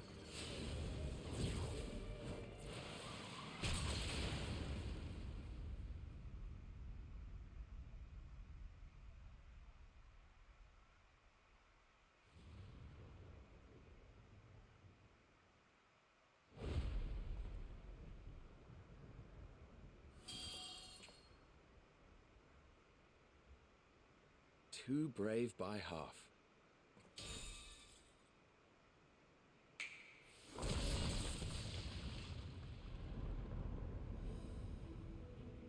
Exemplary work, as always, Emmett Selk. What? But how? I thought the confluence was... over... Over there? Yes. We were rather hoping you would. It was never anywhere but where it is now.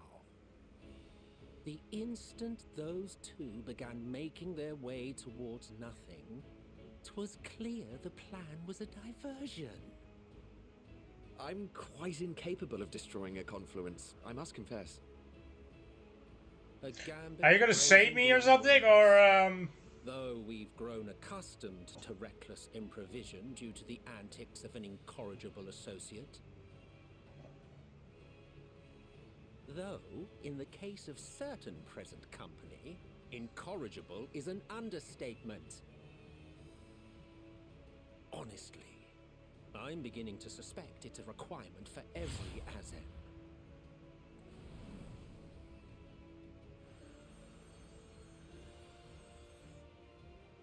There's no time! Quickly! Even now, I do not believe your tale. I would not suffer us to walk such a wretched path. Still, if it must be said,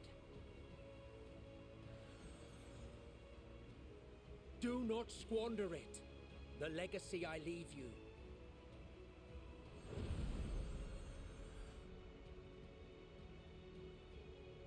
Final process complete. Executing universal memory alteration.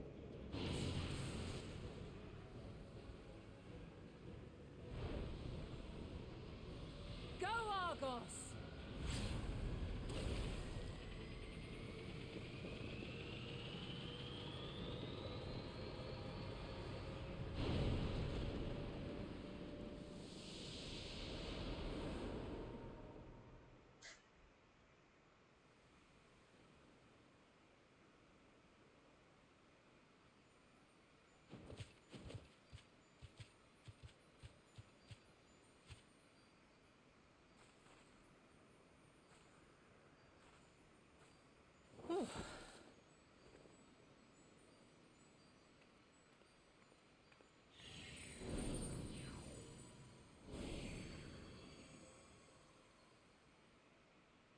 I'm fine. Just a little tired. Yeah, indeed. Can it be true? Are we the only ones left who see beauty in the world? In life? Are the stars above no more than husks of fallen civilizations? I don't know.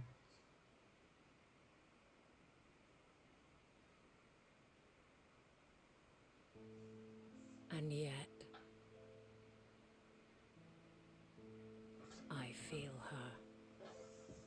Though she is unimaginably distant, I feel Meteon's presence, and the place where to we must go. Ere she made good her escape, I placed an enchantment upon her, one which allows us to follow her trail. She has already left the outermost bounds of Aetheris, and continues on her way. Given the vastness of the universe, it will still be no easy feat to track her down. But thanks to Emmet Selk and his Ladeus, all is not lost. We remember. So long as we remember, our fates remain ours to shape.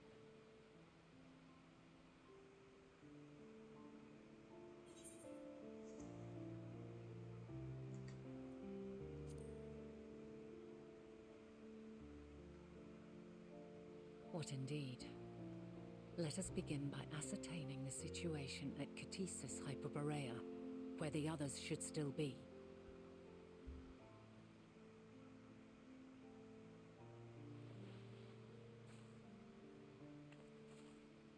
Given the likely state of their memories, however, it would be imprudent for us to approach them directly, in which case...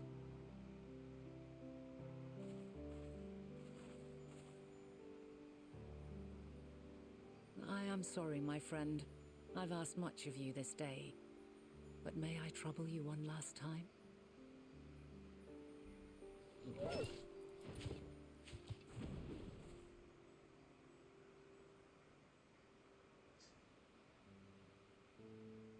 Argos will investigate in our stead. We will share in his consciousness and see and hear as if we were with him. Now, close your eyes and open your mind. Bum, bum, bum.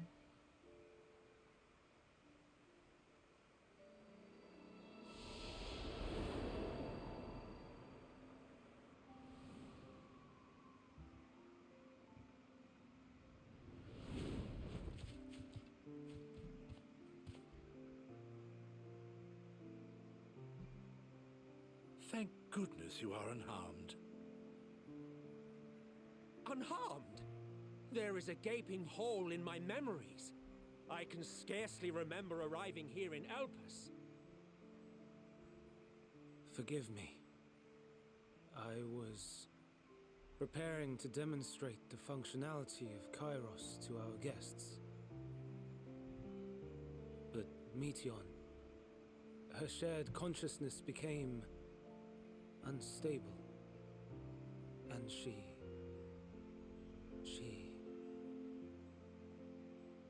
So, that's what prompted the state of alert. And when you went to investigate, you were caught in Kairos's accidental operation.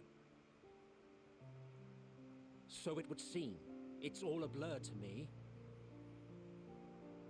Such an unfortunate accident. Oh, and what of Vinar and your other companion? You went inside together, as I recall. We did?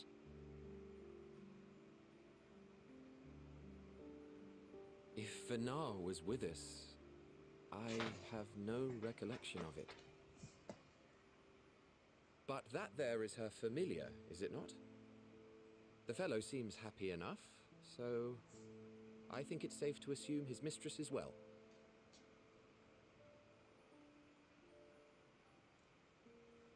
I haven't the slightest notion who this other companion might be, however. Ah, well, that individual struck me as a bit different, for want of a better word. Perhaps it wasn't actually a person, but some manner of creation. Curious. I must ask Vinar about it when next we meet. Yes, you do that. Now, if we may tend to Hermes, whatever this Meteon did, it seems he bore the brunt of it. Once you are fit to travel, you will return with us to Amarot. We need to make certain there are no other ill effects. Also, I am here on business of the 14. We've already had the conversation, like as not, but since your toy wiped my memory, we'll have to have it again. Yes, of course. As you see fit. This Kairos, it manipulates memories through the emission of etheric waves, correct? There is a theory which holds that memories scoured by blasts of ether are restored when the soul is cleansed in the underworld. If true, then perhaps when our time comes to return to the star, we shall remember these few days we have lost. I doubt aught of interest occurred. Look forward to the revelation if you like, but I should prefer to reminisce on more meaningful moments.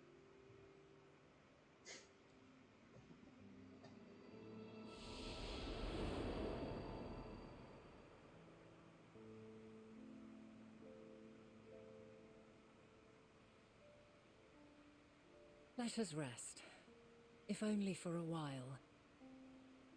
After all, you and I... Oh, we still have a long, long way to go.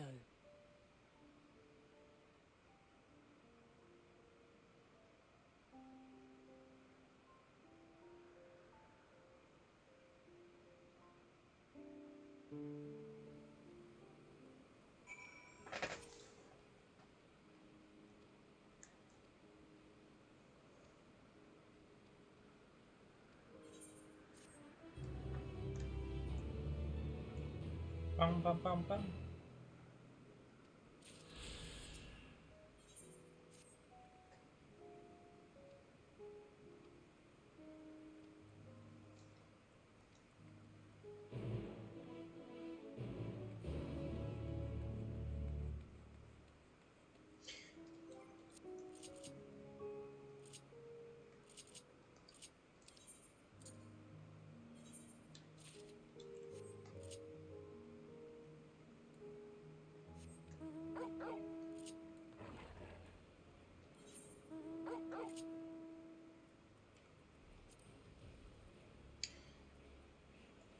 Place a healing blossom at a designed location and grant 5 stacks of lucrative belts to self duration 20 seconds. Taking damage will expand 1 stack of the self heal all party members within the radius of 20 yards.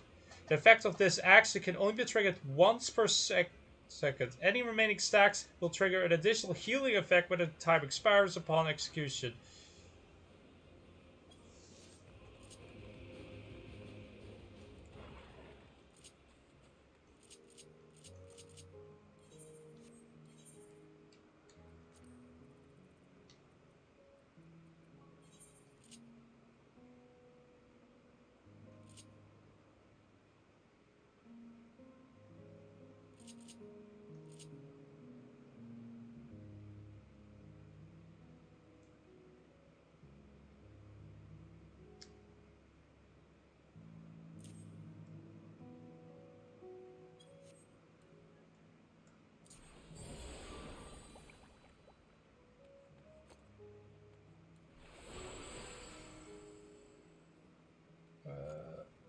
No idea what the hell I'm supposed to do with it, but sure. Like, sure.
Okay, sure. I'll just put it down. My controller.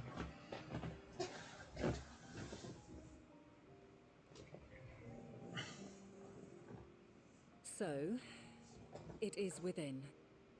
The portal that brought you hither, and will take you home.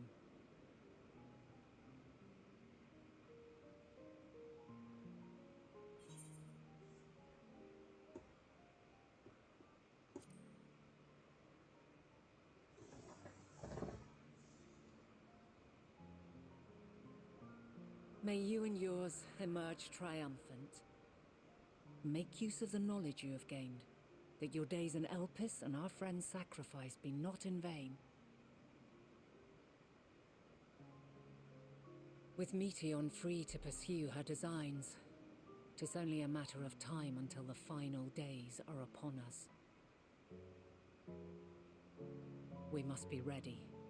From fortifying our defenses to securing our escape, there is much to be done. In spite of this, we cannot allow the report that set this calamity in motion to become common knowledge. Were the masses to learn the fates of the other stars, I fear the situation would spiral out of our control. I must carefully consider who can be trusted and bring them into the fold.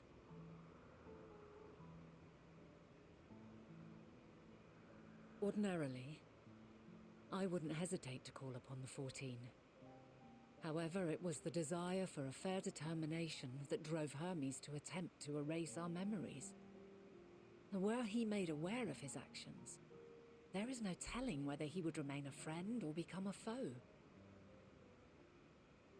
Alternately, we might try to alienate him from the convocation. Yet in doing so, we would deprive ourselves of a brilliant mind who would be invaluable in the crises to come. quite the dilemma. Which is why I must work independently of the Convocation.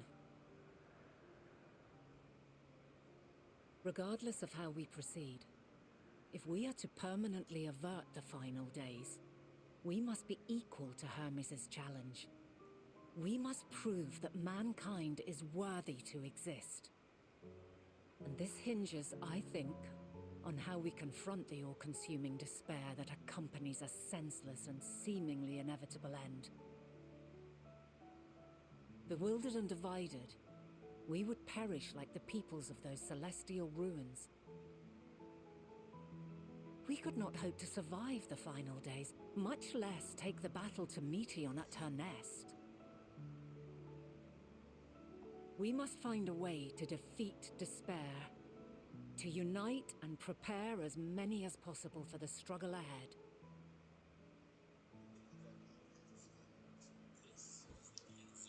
Heavy will weigh the burden of guiding this legion of souls. Yet I have faith in mankind's potential. As long as he believes in himself, there is naught he cannot achieve. So I will not give up on him, on us.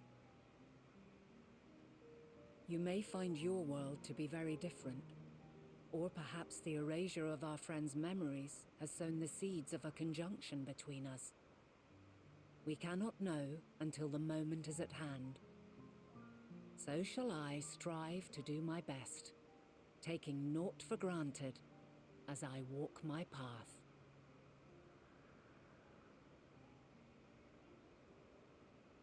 And I pray you walk with me to the end. As you move forward, so too will I, as will all, resolved to fight for the morrow. And when mankind has found the strength to stand against despair, we shall silence the song of oblivion. She who sings it will learn our journey is far from over. This I promise.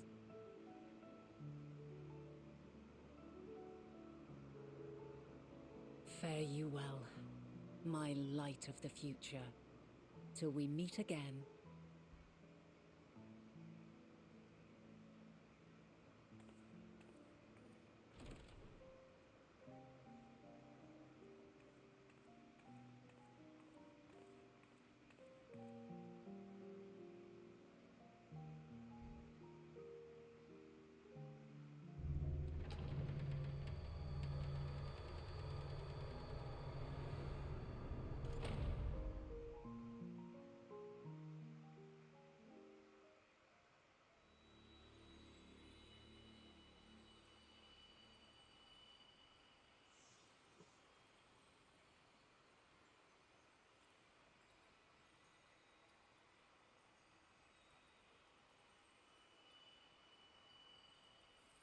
From this day forth, I shall strive to bring honor to the seat of Vandani.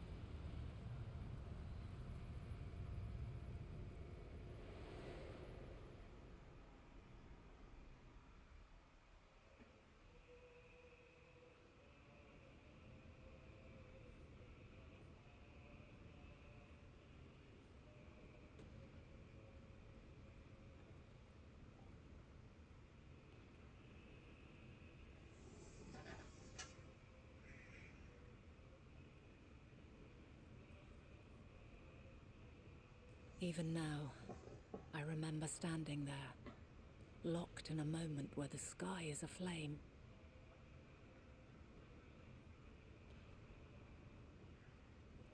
Where stars fall as tears, and screams darken the seas. Where resignation rots the trees.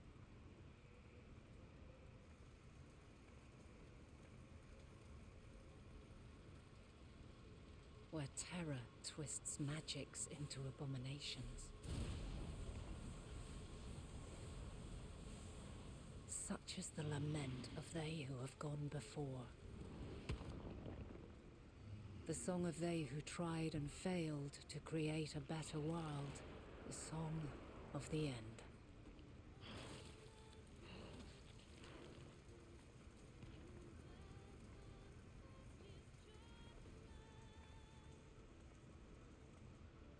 That which hides at the edge of the universe is no longer Hope's creation.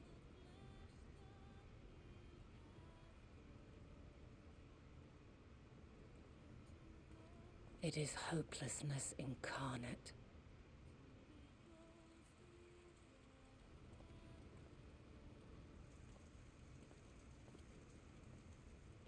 That day, mankind saw half of its number sacrificed to bring forth Zodiark.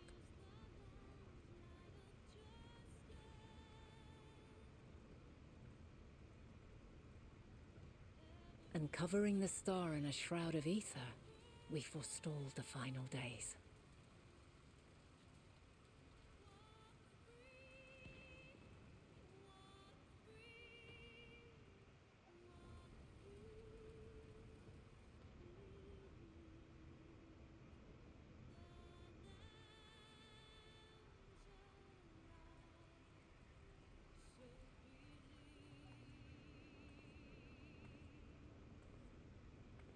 Yet the cries echoed still. We wept for innocence lost, wailed for death inevitable.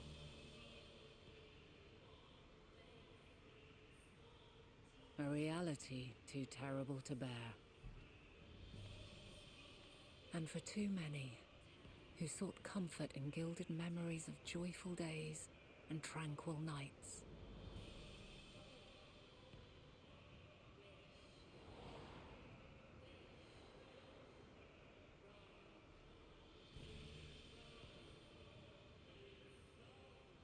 This is all wrong! Why must we suffer so? It needn't be like this. No. There must be a way to restore things to the way they were. To reclaim the perfect paradise we once had. No, my friends. Suffering exists, and we cannot pretend otherwise. No civilization, however great, could eliminate it. If we would live, we must accept it as our constant companion. Let us not seek to forget this tragedy. Let us carry it in our hearts, that we may grow stronger and know true happiness. We can't accept it. We won't accept it. It will be ours again. A world free of sorrow. No, it will not. For there has ever been sorrow. Mankind was but spared its biting sting for a time. So please, open your eyes. To try and reclaim those lives we lost by sacrificing yet more isn't wisdom. It is weakness. No paradise is without its shadows. If we cannot accept this truth and learn from our pain, then our plight shall be repeated.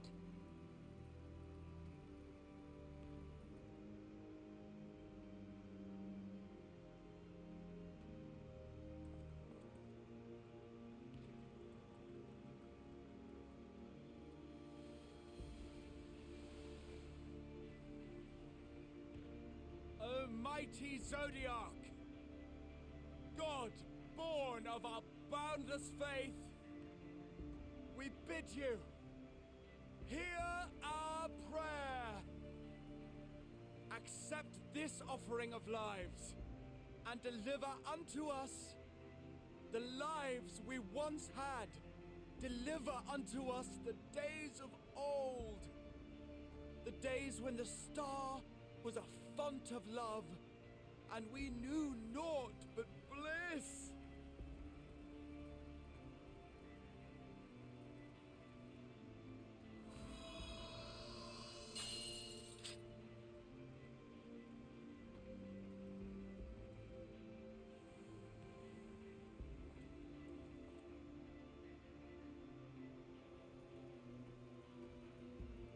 you would destroy it? Our beautiful world?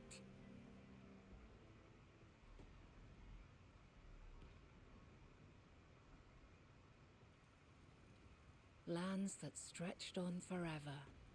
Skies one could drown in. The heartbeat of nature, silent yet strong. And amidst it all, a people. Beacons of light and life. Laughter that warmed my heart like naught else before. They are my meaning and my purpose. My love. In spite of, or perhaps because of this, I choose to believe in mankind's potential, in his ability to find a way forward.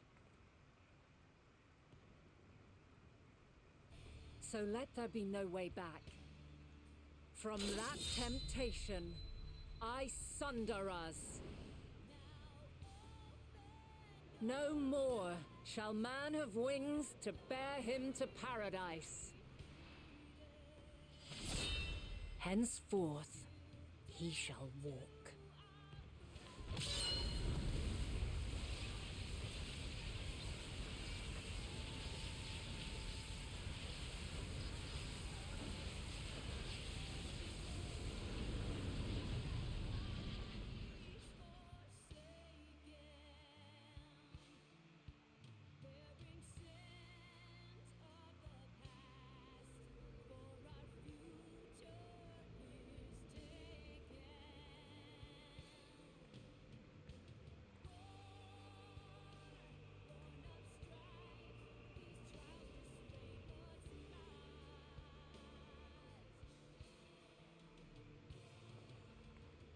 All is excruciating pain. I breathe fire and torment.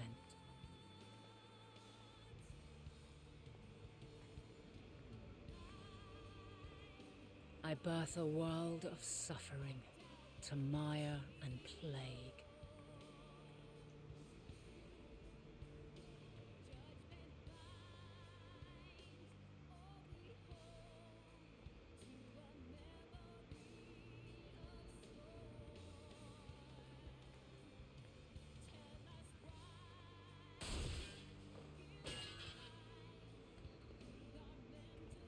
What the fuck is going on with her?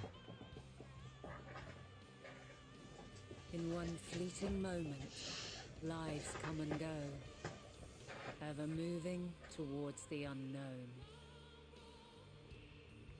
And in that fleeting moment, they cry for the answer to the question. Why, given life, are they meant to suffer, to die?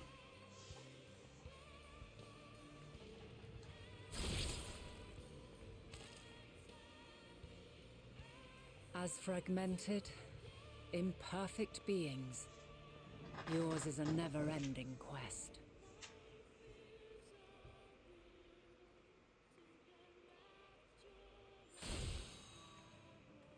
A quest to find your purpose. Wait, what the fuck? Knowing your end is assured.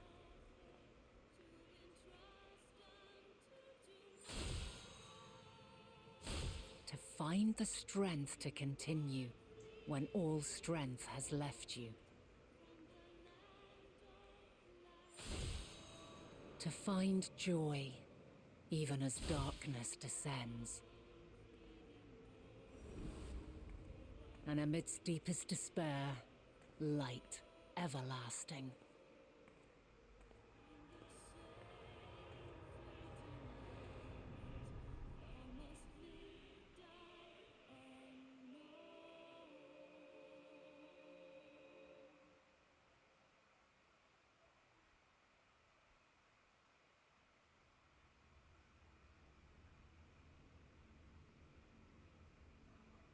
A conjunction has begun to form, an intertwining of your time and mine.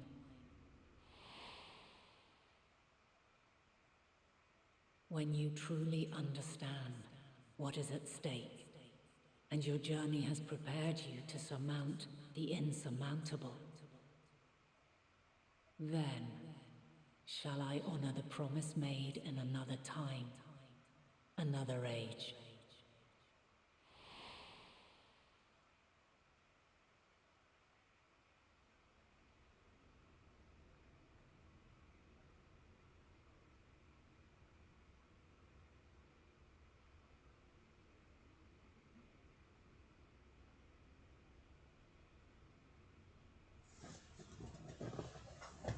How long was that even?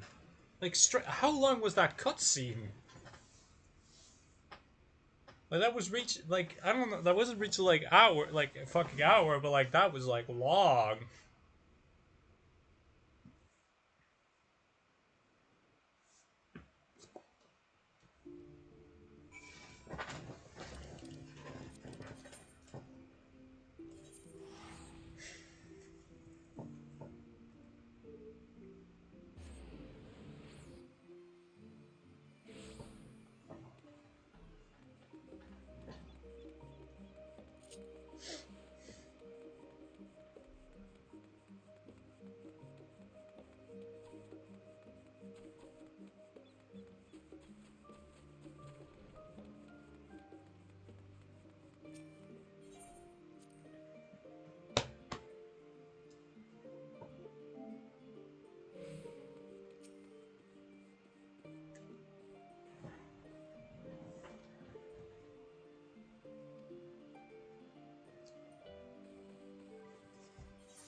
Yeah, we're getting there to the end.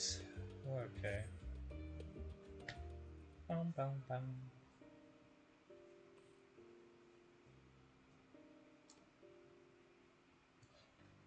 bum. More than, oh, it's not plus 2 hours plus. It's just 2 hours. Okay, so the last stuff is just 2 hours long. Got it. Roughly.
Bum, bum.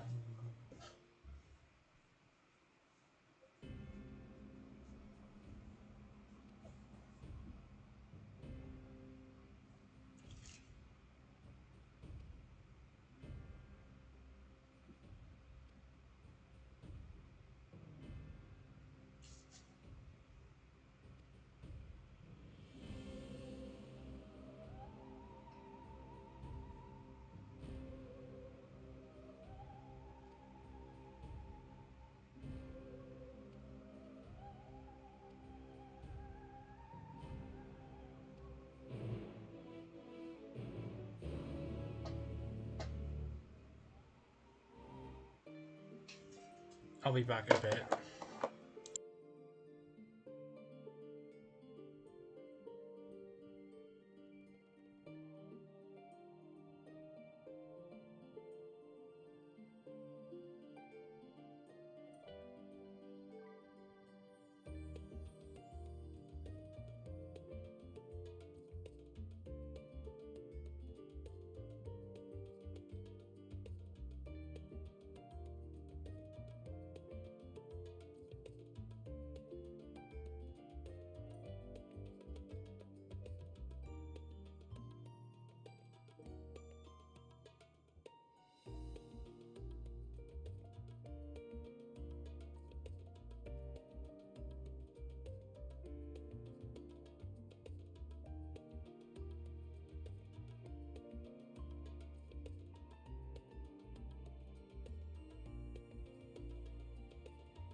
back.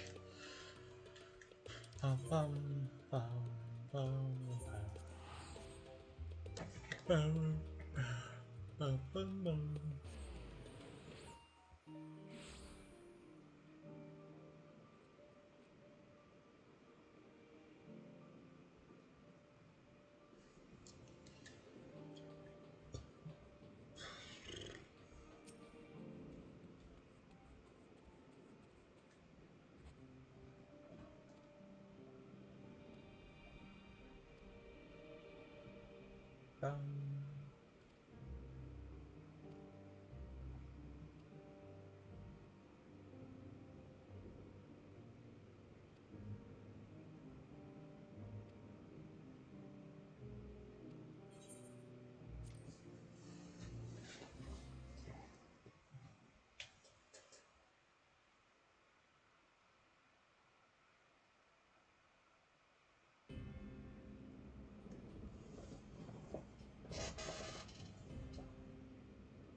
No.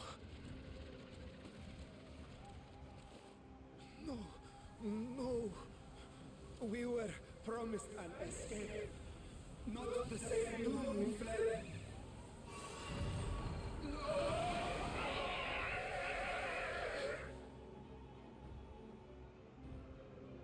I shall not meet my final days here in this blasted waste.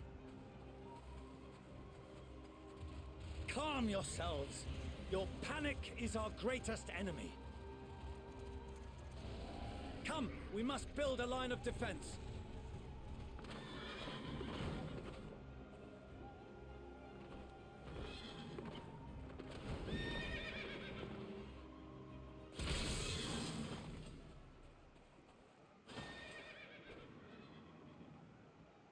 How? Leave the fighting to us, Father. You must lead the people to safety.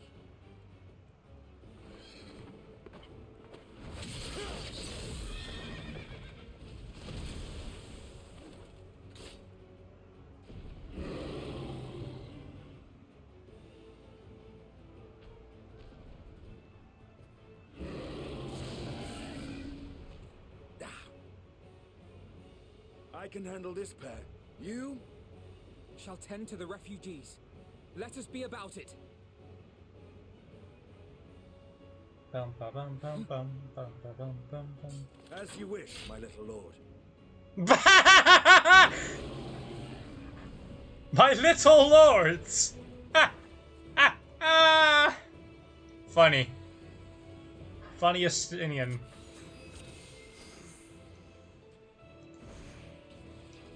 I'll command the beast's attention. See to the wounded. Help is at hand.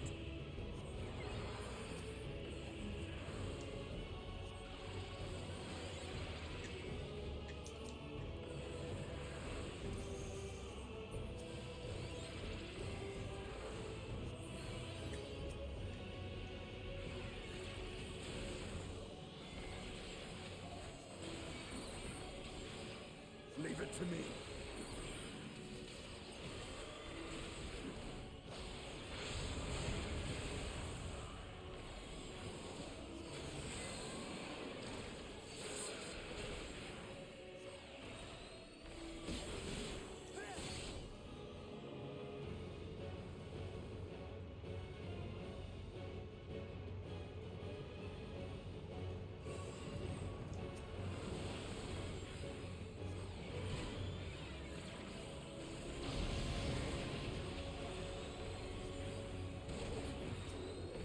Those who can stand, come with me.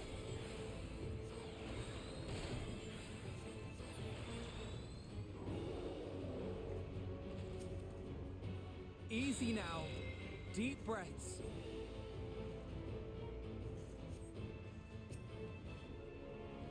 You're safe now.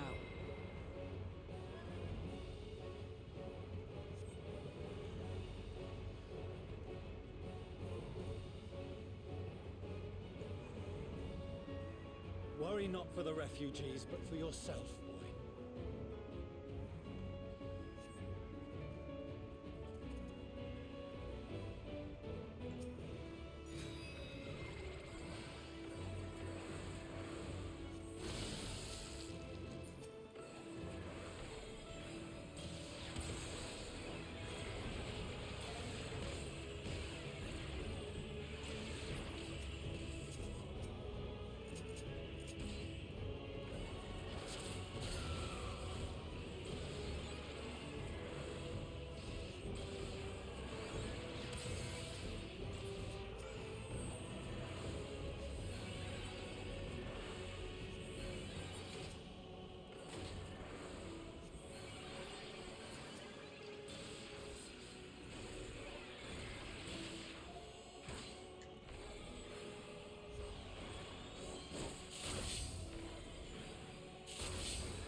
Oh.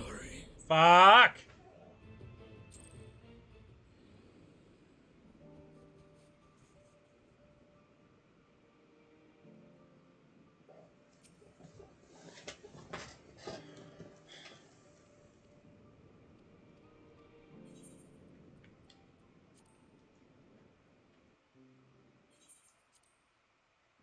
Just let's do it very easy because these kind of things are just.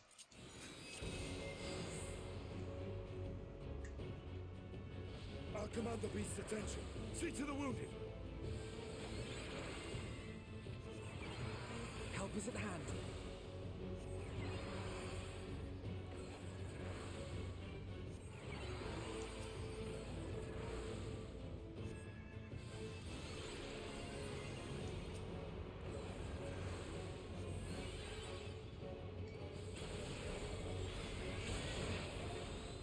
Leave it to me.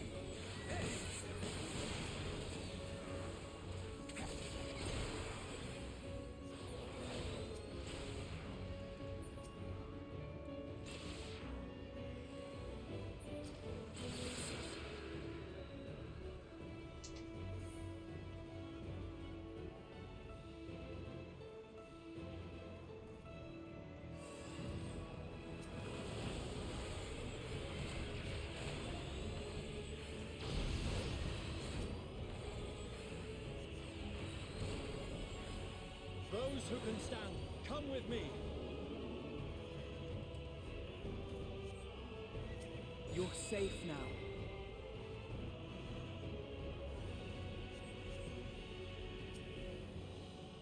Easy now. Deep breaths.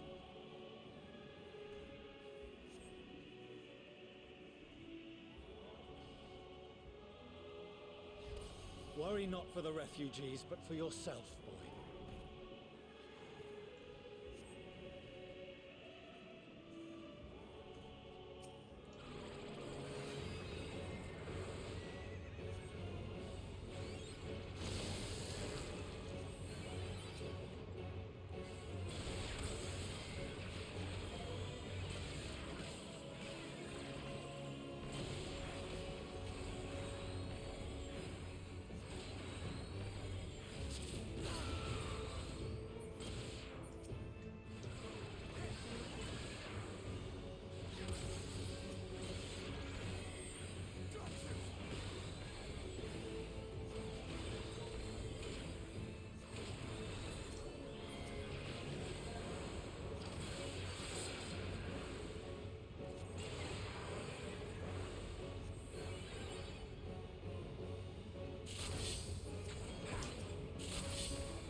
Okay.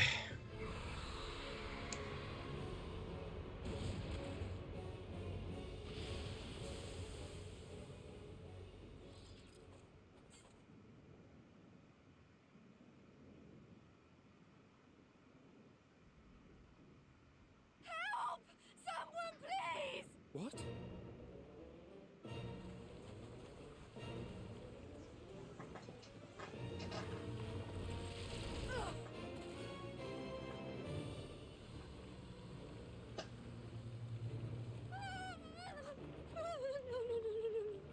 Don't. I don't want to die. Forward! Let not a single fiend escape!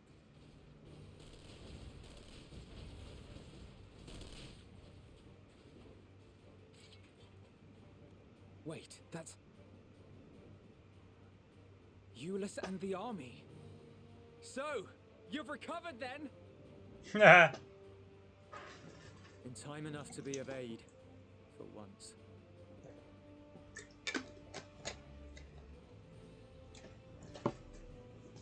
We can speak of it more later. For now, we must fight! To repay your salvation in kind, or with better! For Garlemald has her pride!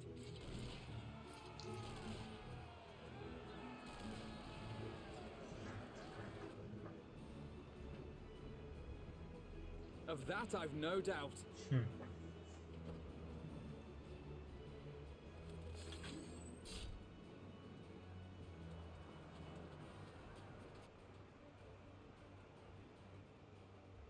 Good gods. Of all possible saviors, the Imperial Army. Oh!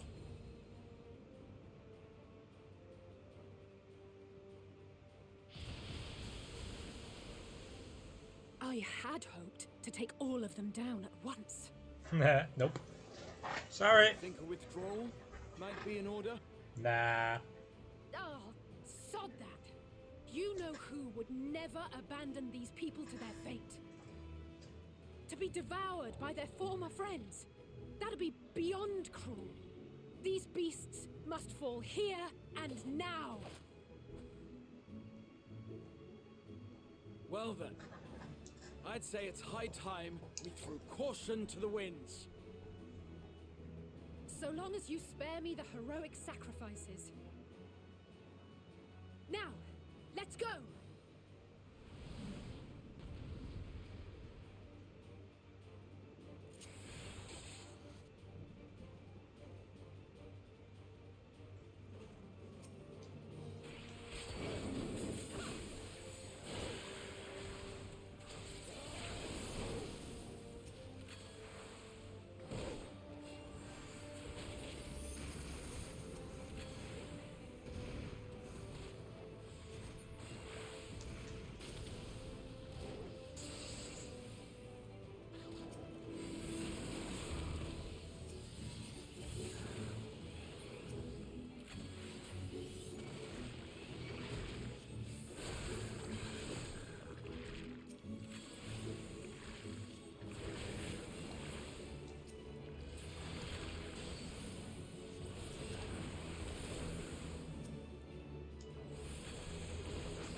Nothing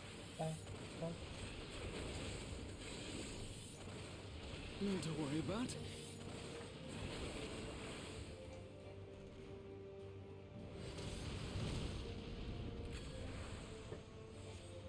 The air crackles with energy.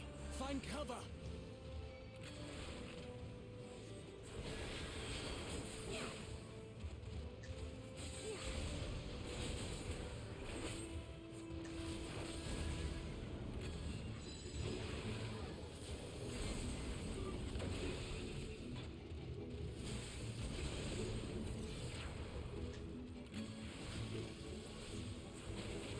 As they say, turnabout's fair play.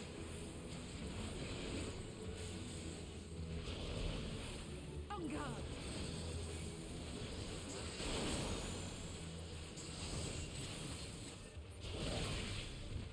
Nice.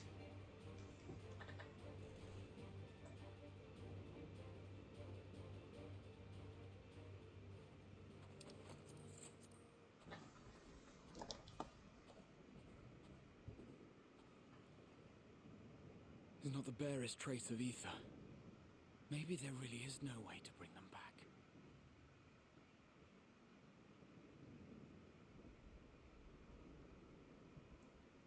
Thank you for saving our lives once again. I remember you from Purusha. You helped us there too, didn't you? Ah, you're from Palaka's stand. I'm glad you're still in one piece.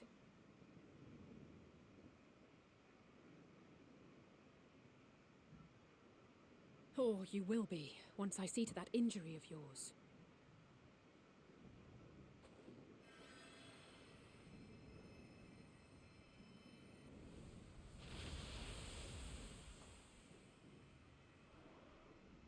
Look out!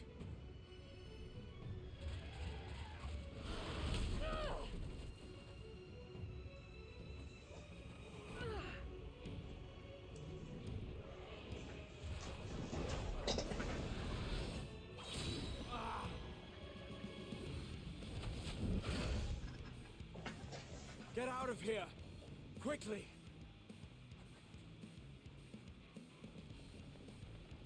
I won't lose them. Not a one. This will be a brighter future. I won't let a madman's apocalypse ruin everything we've fought to achieve!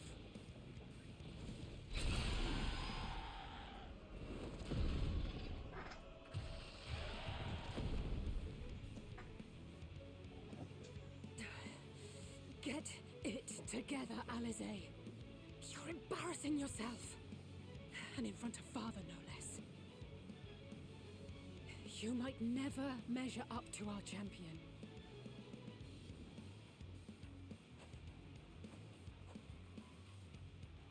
But we ask too much of her as it is. You mustn't let Eorzea's hero fight alone.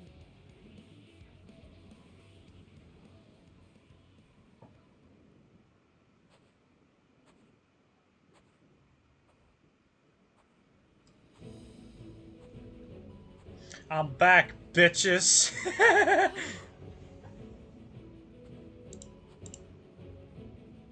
You missed me?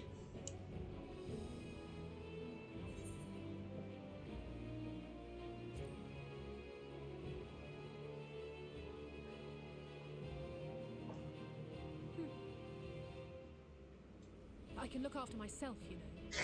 Sure.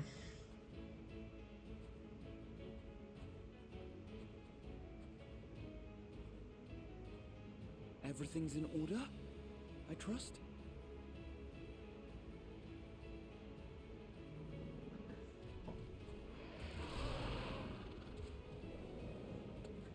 I've had enough of this rabble. Come on! Sure.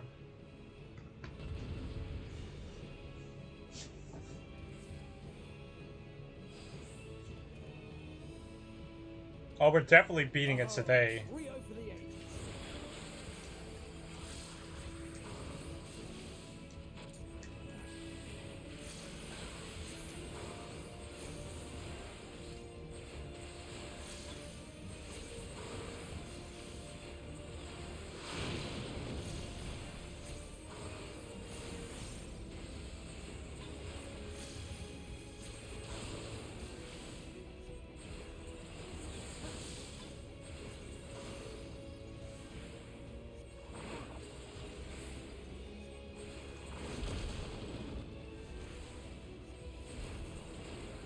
just the beginning.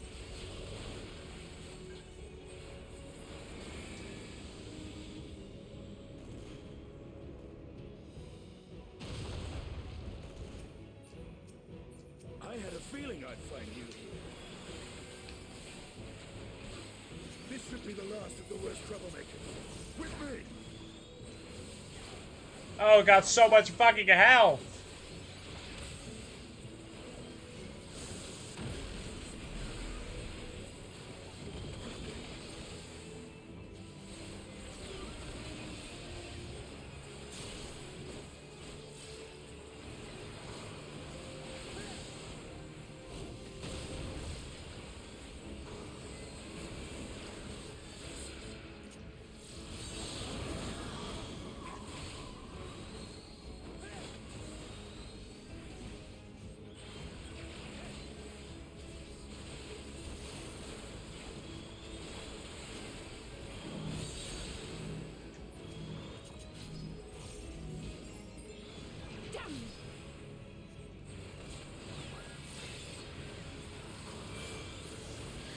Bum, bum, bum, bum.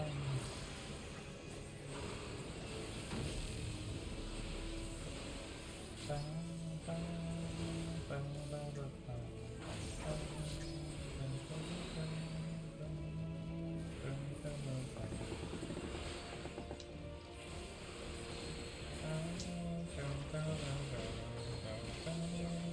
bum, bum, bum,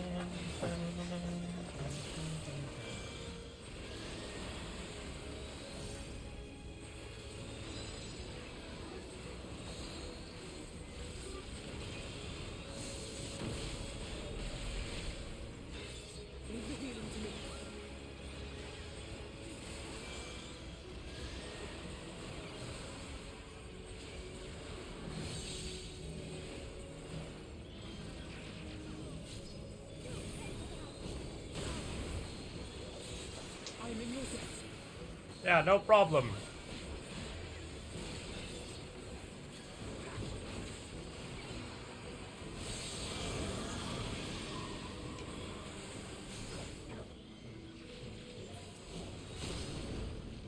Nice.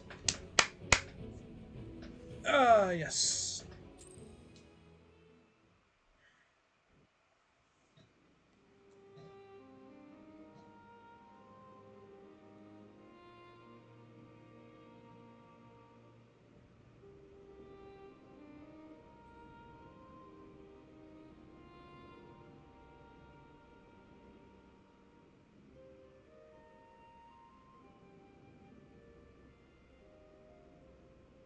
You must board without delay. The ship will depart ere long. Your offer to host us in Sharlayan is most appreciated. But will the final days not soon fall upon it as well?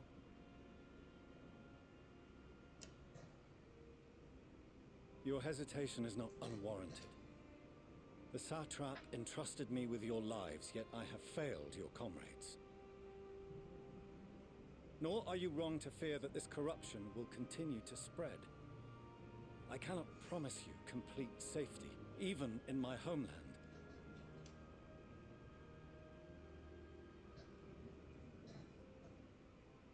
What I can promise is that I will do all in my power to protect you.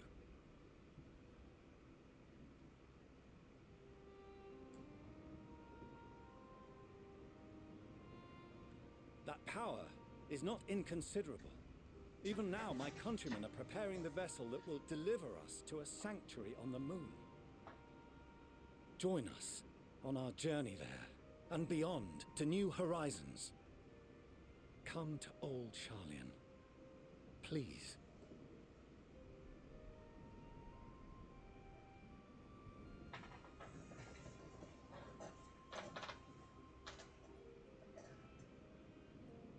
We would be fools to refuse such a generous offer made in earnest.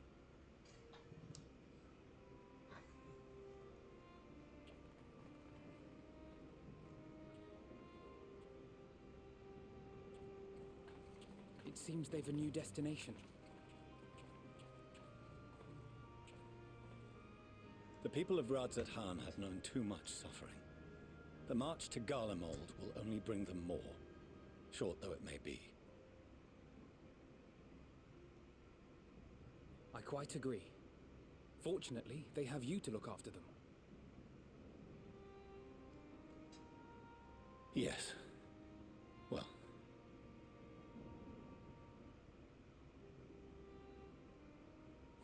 Behind you! Just there!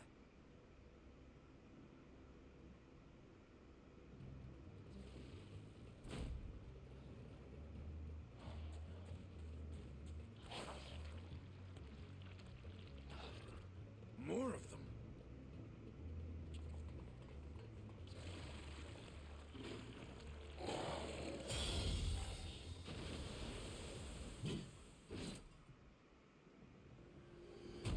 Oh, fuck!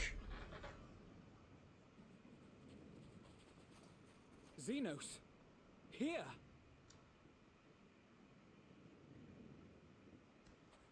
We're fucked. You'll be alright. Hurry to the airship.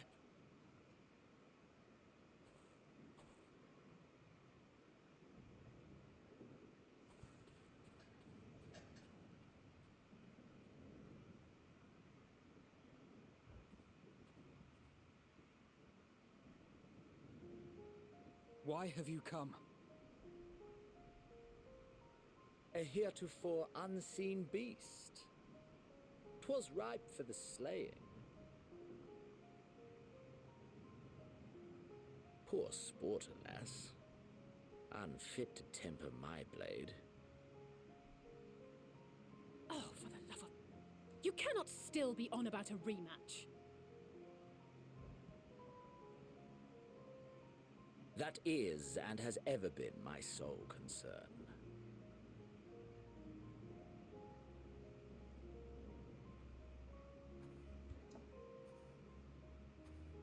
You, on the other hand, are fixated on a different quarry.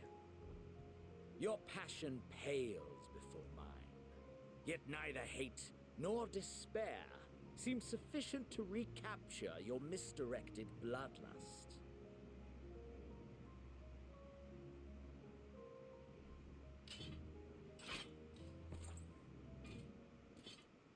So, I hone my blade, and I wait.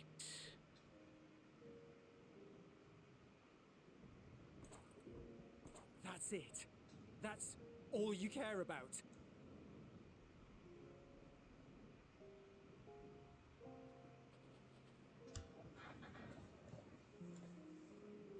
Garlemald is in ruins. Our homeland, the nation you rule, is as good as gone. Along with so many of its people. Not just soldiers like us. Not only those who fought and killed for power and duty. Innocent civilians.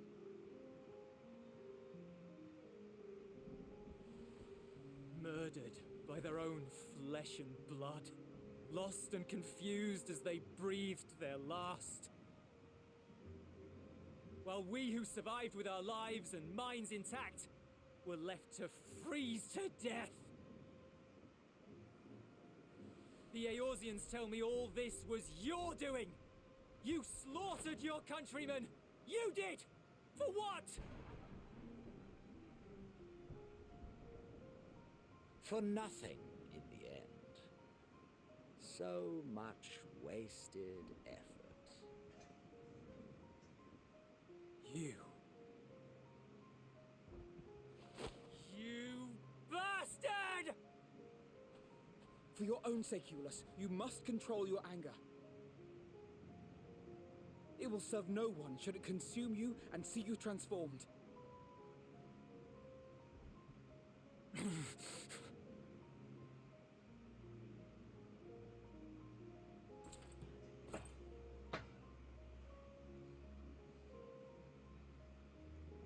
Would you be happier had I a good reason?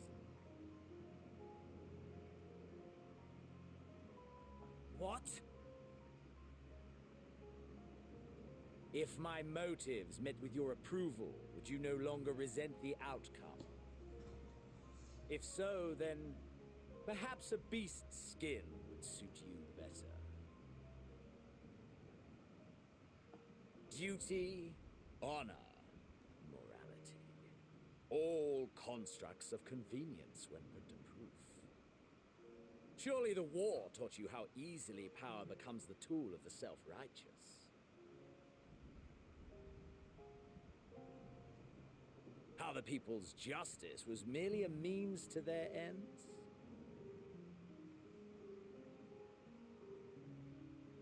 Yet you would ask me why. Ask any creature of this star and those above for answers, and they will tell you what suits their fancy. And they would be right to do so. What meaning there is to be found in the petty vicissitudes of your existence must be gleaned by you, and you alone.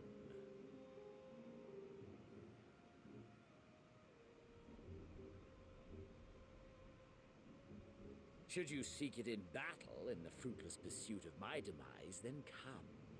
Assume your rightful place as a notch on my blade.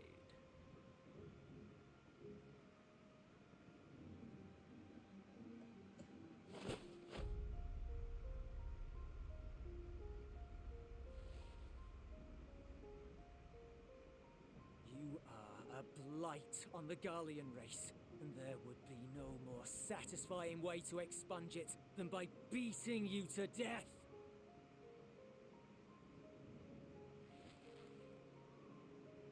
But I will not be party to another tragedy. I refuse to lose anyone else because of you.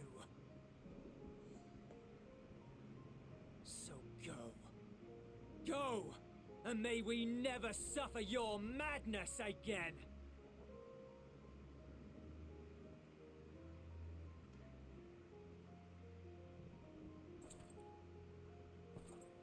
Xenos!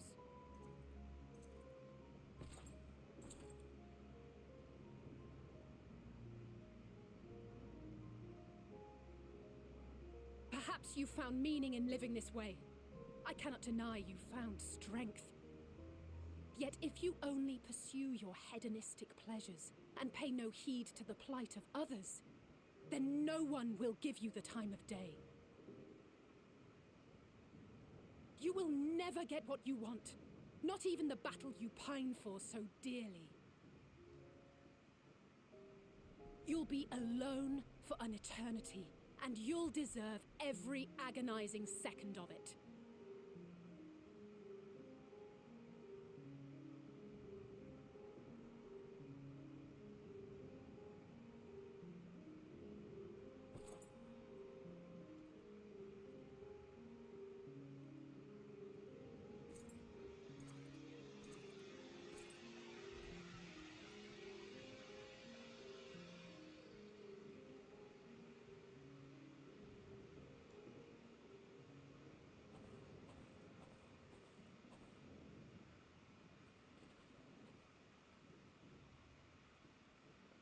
We're ready to depart.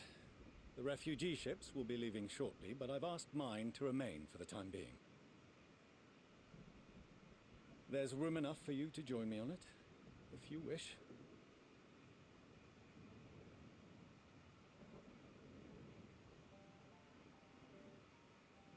Do contain your surprise. I needn't agree with the Scion's methods or intentions to acknowledge that their deeds are deserving of gratitude. We appreciate the offer. But might I ask why you are delaying your departure? I presume it is not solely for our benefit. I must visit Garlemald ere we return to Sharlayan. Having caused such an uproar, it is only meet that I explain myself to the Ilzabard contingent.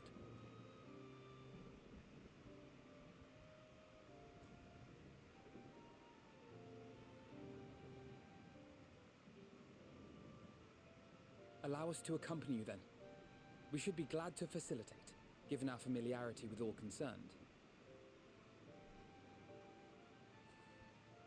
If you would like to join as well, Eulus, we can speak of recent events on the way.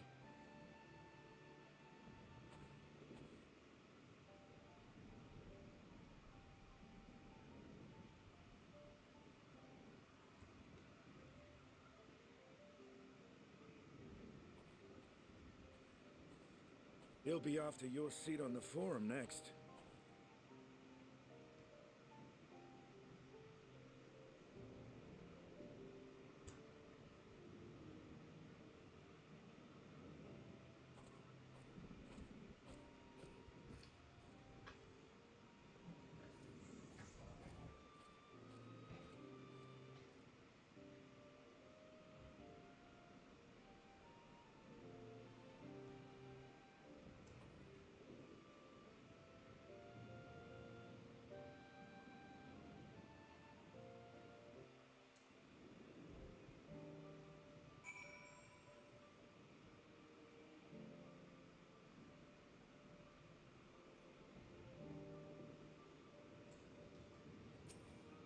Bum, bum, bum, bum.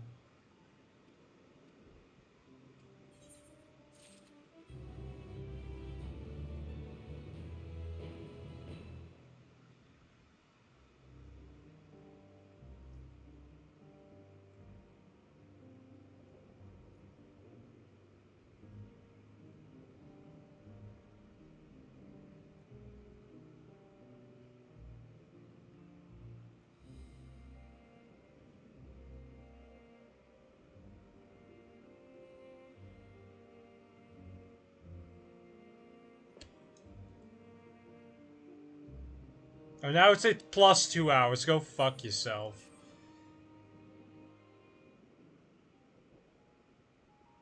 No major injuries then. Good. I briefed the recovered soldiers and sent them on their way as quickly as I could, but nevertheless feared they would not make it in time.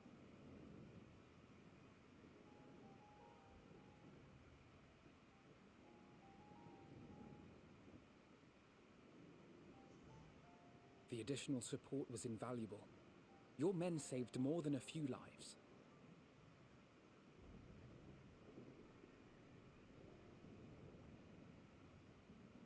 Though not all, I regret to say.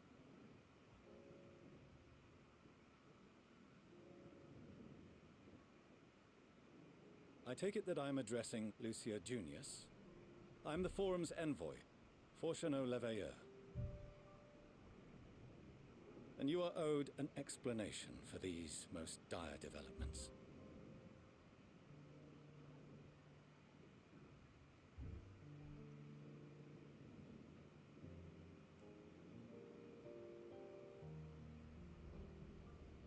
Another trial wrought by the final days.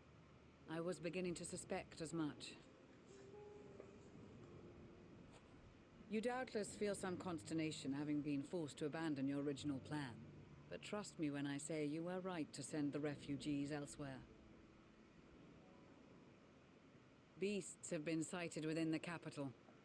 Perhaps it was a stroke of grim fortune that the population was decimated beforehand, as they've yet to appear in any great number, but in time. In any case, Maxima leads the remainder of the contingent in an effort to cull the creatures and evacuate the populace as we speak. Once the airships have taken to the skies, I pray your men can be persuaded to join him. You'll permit us to retain our weapons? I wouldn't have sent you after the Scions were I expecting you to stab them in the back. And I, for one, would not consider past transgressions more relevant than future contributions. Regardless of the circumstances that saw us at odds before, we need men of courage now, more than ever.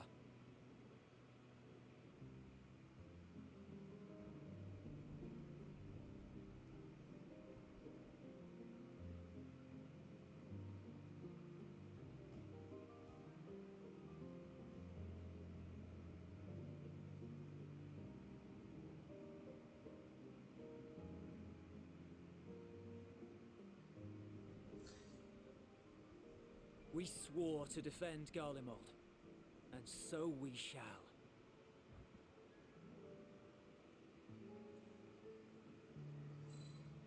It seems you have everything under control. You will excuse me then, for mine own duties await. A moment, Master Fortuneau. You did desire to express your appreciation for services rendered, did you not?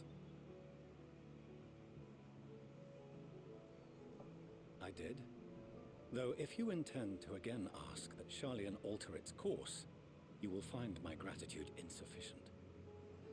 Bum, bum, bum. 'Tis nothing so onerous. I wish to hear the details of this grand endeavor of yours.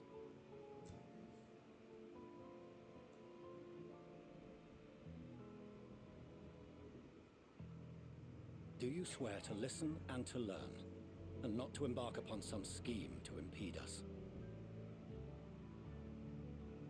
I swear.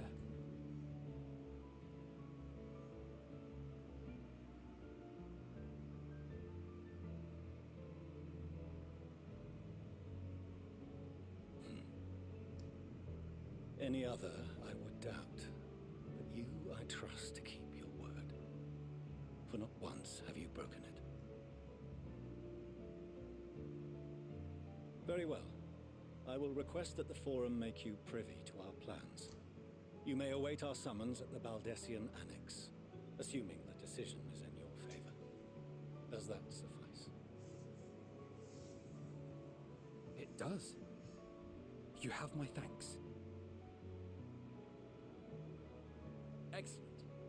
You can regale us with tales of your most recent sojourn to the First while we wait.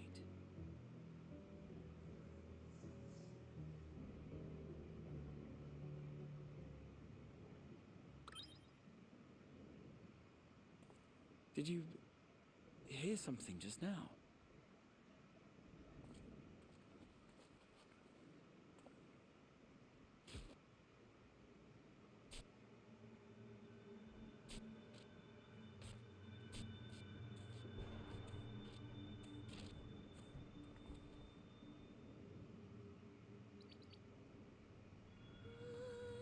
What the fuck?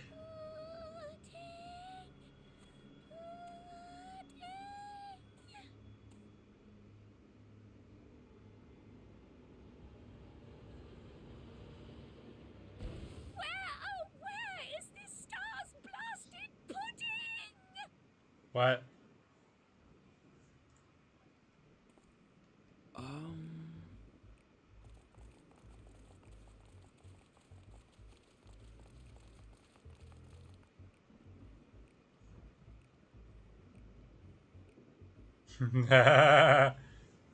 Dawn may banish even the darkest night, and to this bitter clime bring warmth and comfort.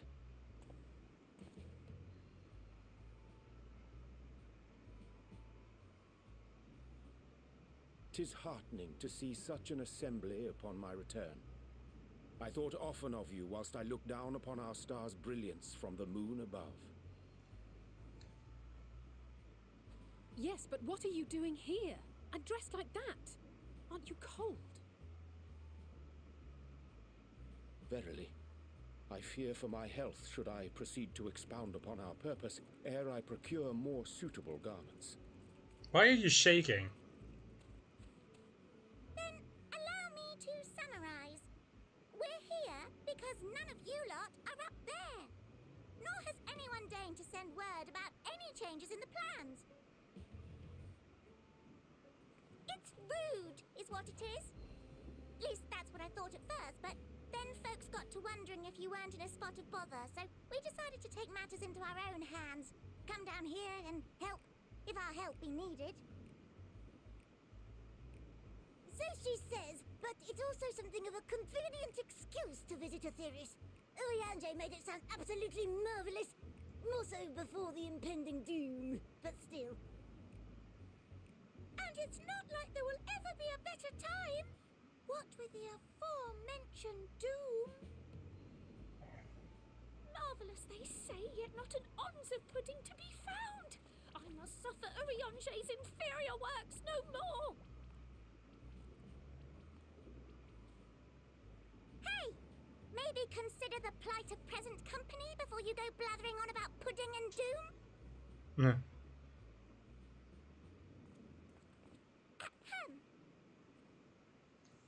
As I was saying, Should you require any assistance with whatever, we are at your disposal. We were born from Heidelin's love for the lives of this star, so naturally we would much prefer to see them continue. Twiddling our thumbs up on the moon is hardly conducive to that, though, is it? Not when you've all got such precious thoughts and feelings and hopes for the future deserving of more active preservation. Speaking to Urianger made us realize that while we've carried out our duties to the letter, we've failed to fulfill them in spirit. From there, it was just a hop, skip, and a jump towards resolving to do better. So please, show us how. Help us help you.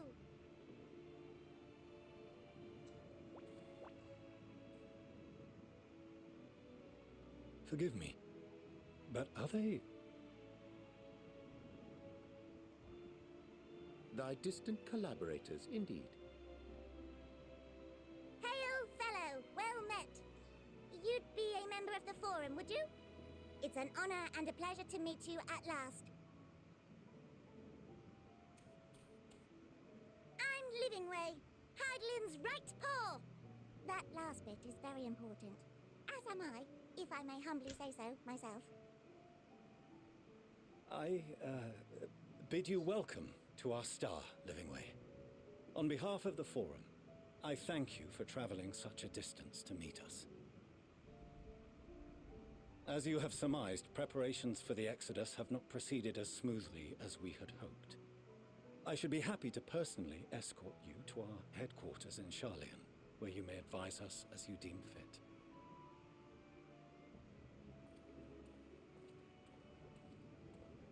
'Twas with reluctance that I set aside the great work of readying the moon for habitation.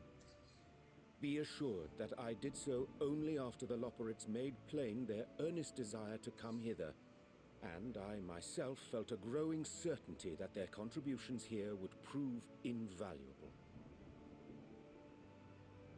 'Tis trite, perhaps, but I followed my heart. Bow, bow, bow, bow, bow.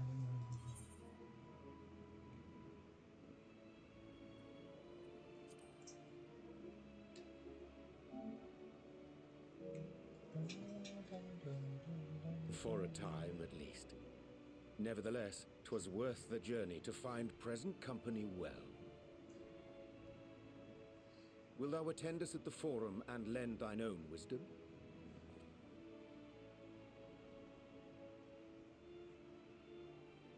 If that's all quite settled, can we start moving before Urianger catches his death? Even I'm freezing out here. Oh, I dare say you'll warm up quickly once you're aboard the airship. Sat shoulder to shoulder with our fur-covered friends.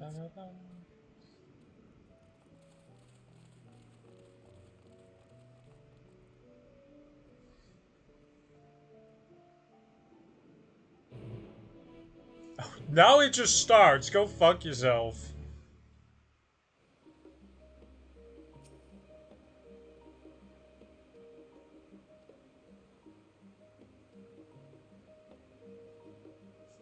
I'll be back in a bit.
Wait, it snows? What the fuck?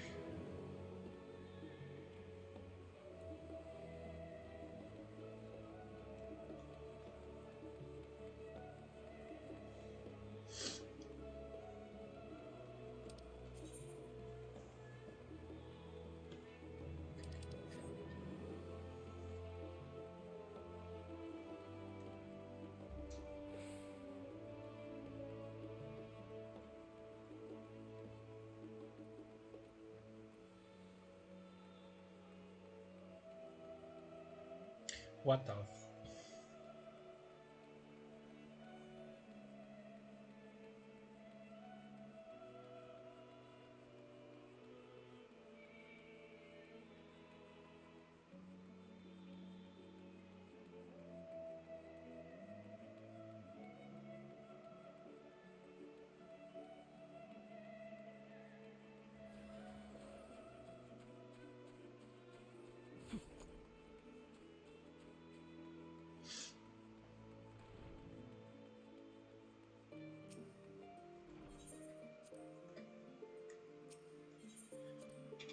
Bum, bum, bum, bum.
Bum.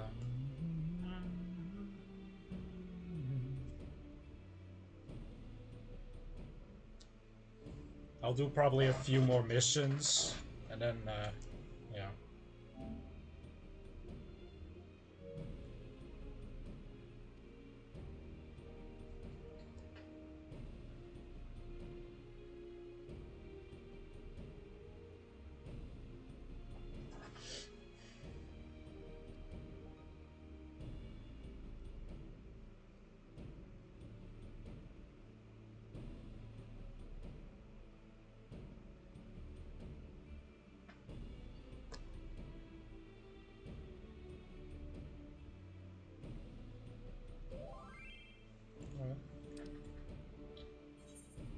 No.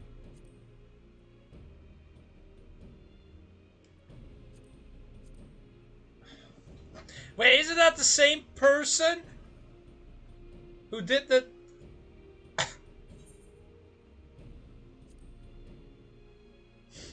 That's the same person who did it, who asked me before. No.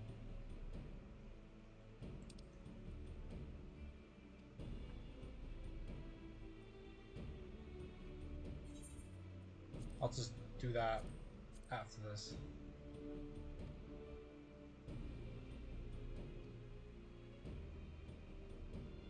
Bum, bum.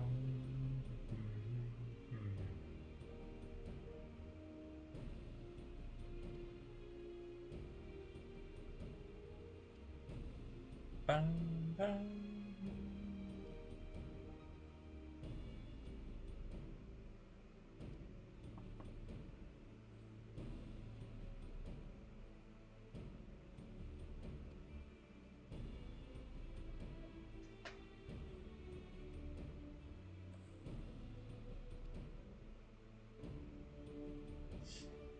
Bum.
But is it the same guy? Because his message is essentially the same, I believe.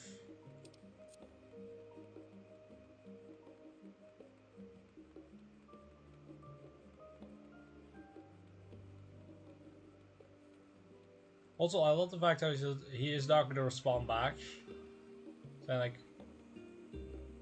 say have a good day or some shit. If I see that name again, I'm just gonna blacklist and block them. Like, I'm not gonna have to fucking...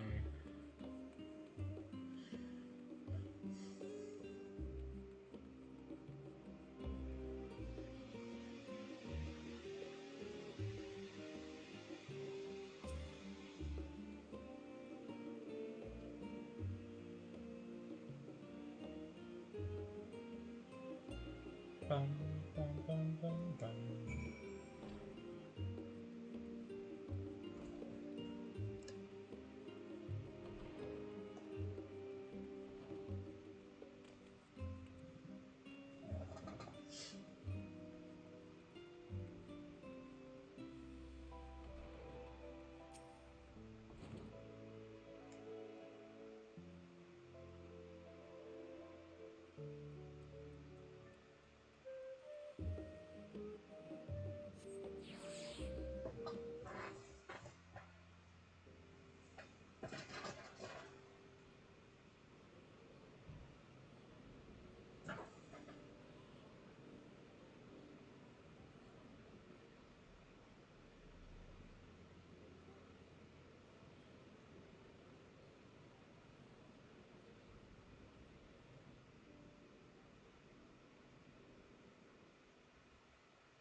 There is a matter I wish to raise with you before we enter. We are here to listen and to learn. But if the Forum's plans are more or less what I expect, then I should like to make a proposal that will serve our ends. By your leave, of course.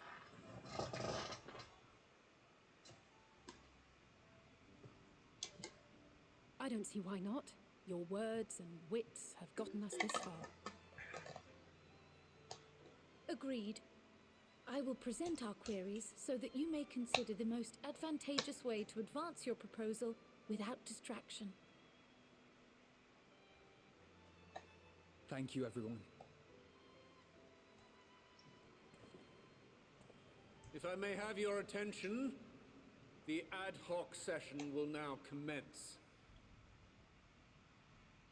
The purpose of today's assembly is to brief the Scions of the Seventh Dawn, at their request, on the Great Exodus.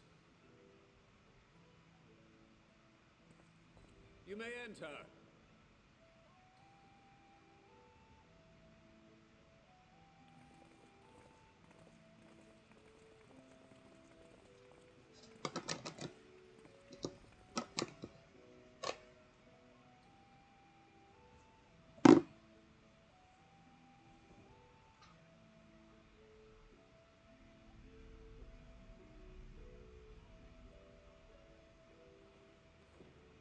On behalf of the Forum, I commend your heroic actions on the Magna Glaciers.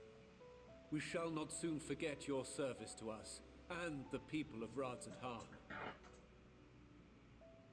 The Satrap, whom we have informed of the refugees' new arrangements, sings your praises as well. As an expression of our gratitude, we will endeavor to answer your questions as fully and openly as we are able. Then let us begin. First, it is the Forum's objective to ferry the life and knowledge of this star to the moon. Am I correct? You are. It is for this purpose that Sharlayan has labored these many long years. We have collected biological samples and scientific records from across the star.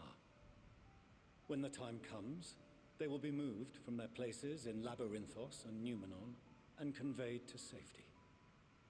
Once that critical task has been accomplished, we will begin transporting the Sharlayan citizenry, which has been categorized into groups. The earliest arrivals are to ensure hospitable environs for those who come after. Following our people, we will send those of other nations in turn, beginning with our allies. Radzat-Han was foremost among these, but since the final days have already come to Thavnair, we saw fit to include the refugees with earlier groupings. An ambitious plan. You have accounted for the safety of all nations and tribes, then? As many as we can. And how, pray tell, do you decide who to leave behind? To journey beyond the sky is an unprecedented and immeasurably difficult endeavor. Introducing sources of inevitable conflict would condemn all to certain death.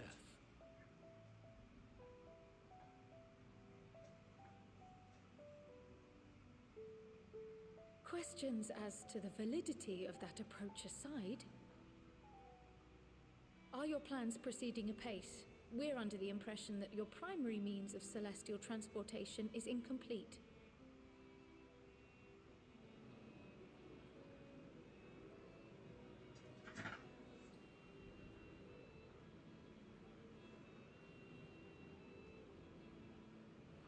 If only in that it does not meet our optimal parameters, that is correct.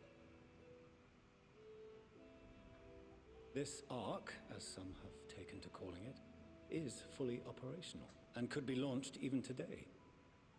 However, the final days have progressed more quickly than we anticipated. At present, the ship is incapable of attaining speeds sufficient to meet our evacuation targets. Should we put the vessel into service, as it is now, we will be unable to travel to the moon and back quickly enough to complete the necessary number of trips. Precious lives and knowledge will be lost. Seven hells. Is there anything to be done?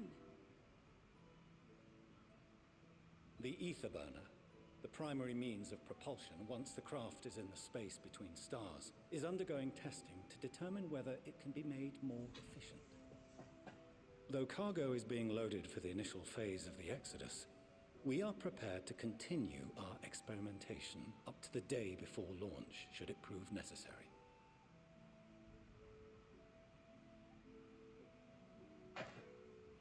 What if the Scions were to solve your problem?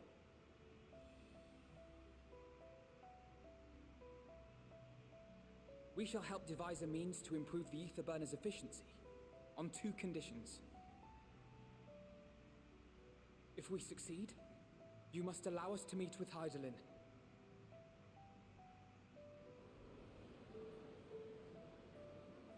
'Twas simple enough to deduce.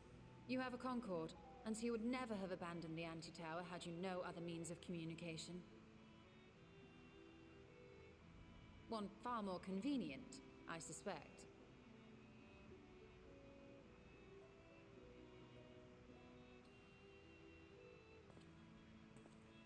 The second condition, also to be met upon our success, is that we be permitted to propose another use for your Ark.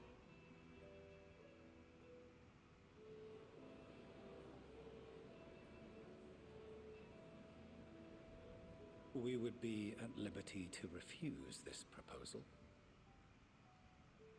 Of course. If we cannot prove its merit to the 99 here, who are we to stake on it the lives of all peoples of this star?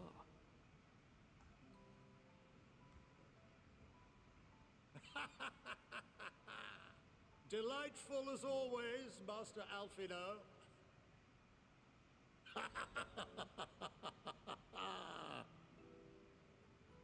Oh, we couldn't have asked for a finer plan. Allow us to solve this complex engineering problem of which we were entirely unaware until moments ago. What could possibly go wrong? The satire writes itself.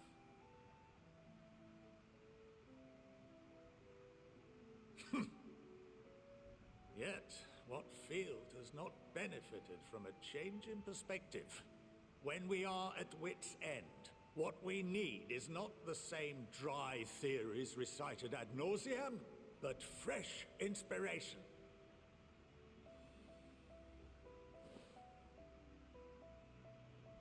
I, for one, have faith in my erstwhile students to provide it, and I find their terms to be perfectly acceptable.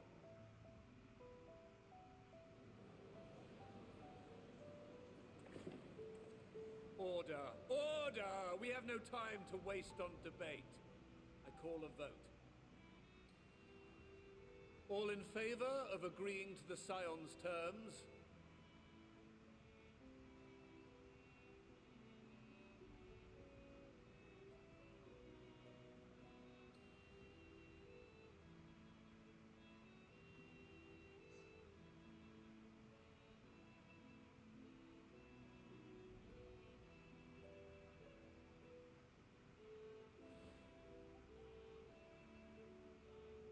"71 in favor, 28 against. The ayes have it. Fortuneau, as the architect of this project, you are the best candidate to show them its current state. And bear in mind that regardless of your personal misgivings, this is the will of the Forum.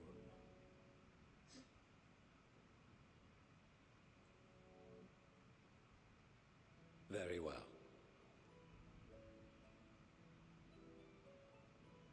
I call this session to a close.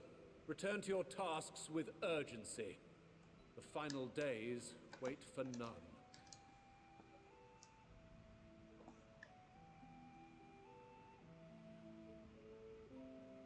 Bum, bum, bum.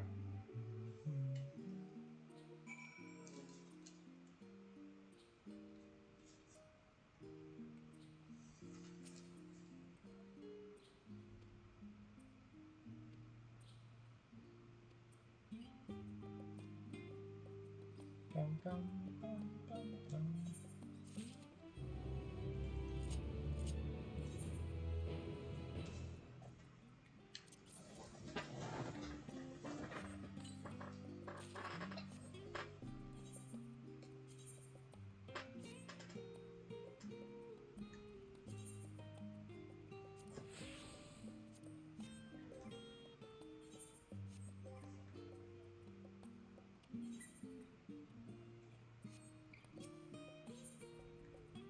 Bum, bum.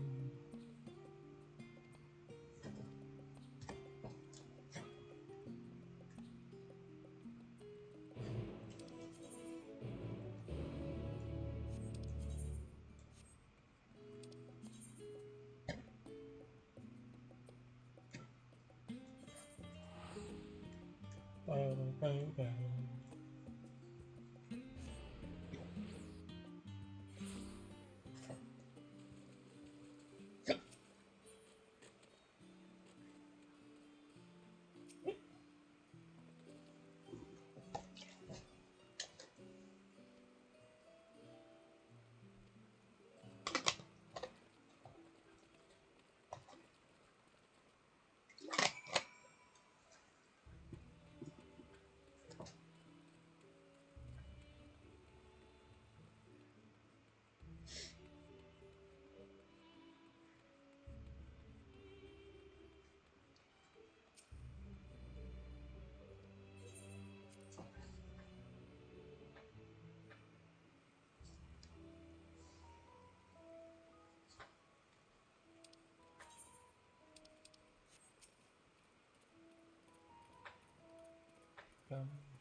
Oh, for God's... You fucking still attack?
Could swap them out. No, been there, done that. Damn near lost me eyebrows. Think, Coco, think! We'd be well on our way to paradise. Visionaries patting themselves on the backs for their grand accomplishments if you'd only think! Yes, that does sound rather lovely. Yeah! I mean, Master Force, you know, what a pleasant surprise. We're not blasting off already, are we? The schedule remains unchanged, for better or worse. Which is why the Forum has elected to accept assistance in resolving the ether burner conundrum.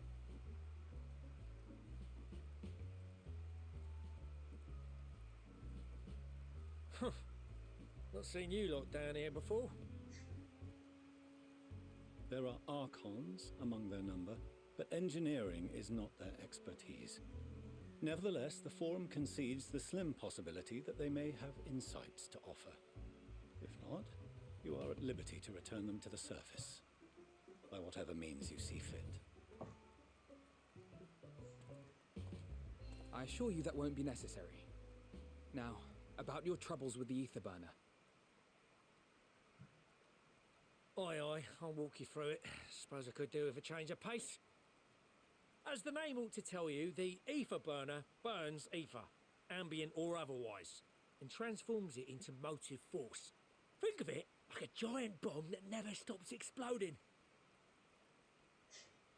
Even out in that black void where the ether's right sparse, it's strong enough to move our arc. And it probably won't kill you like an actual bomb.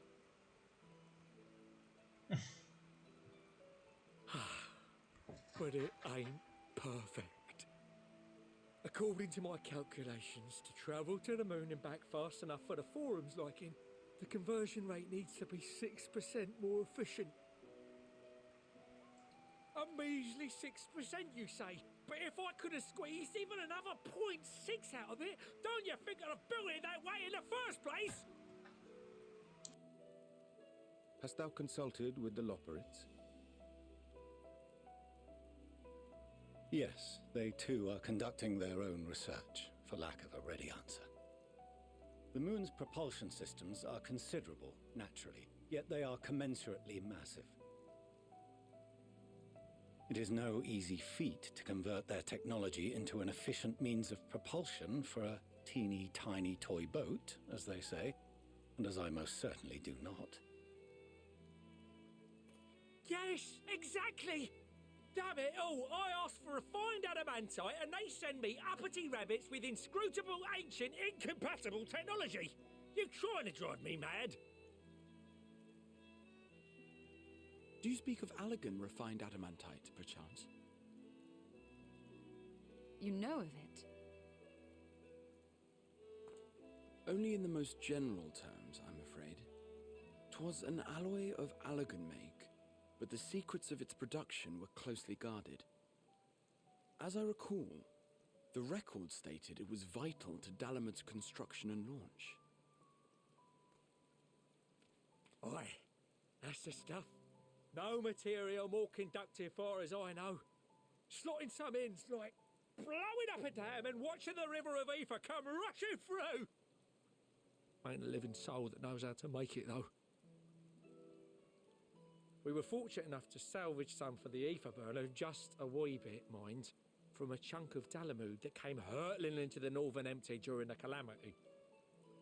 With more, well, that extra 6% efficiency would be child's play. It's a crying shame that we've no other sources. Surely the many shards of Dalamud scattered throughout Eorzea would suffice. Why not get the refined adamantite from them? Oh, we tried, believe you me. But only a few specialised pieces would have had any in them to begin with.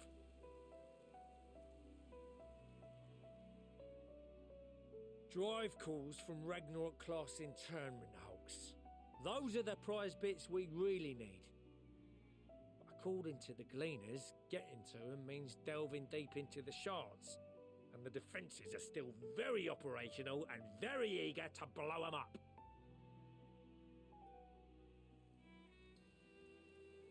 It's rough going in there, even for the cream. Not sure they'd make it out alive.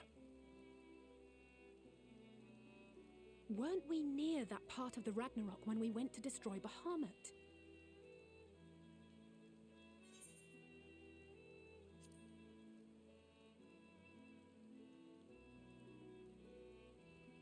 That may be for the best, though you doubtless find the task too dull for your liking.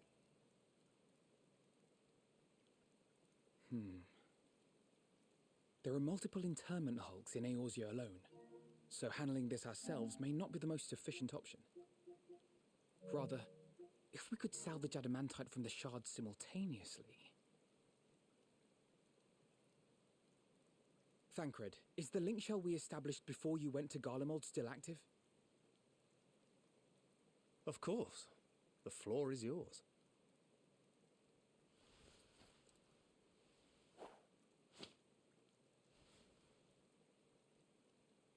What's all this? Gathering firewood, so to speak. We alone can accomplish little, but joined by others, we may yet build a bonfire to carry us heavensward. This is Alphino. The Scions have need of you.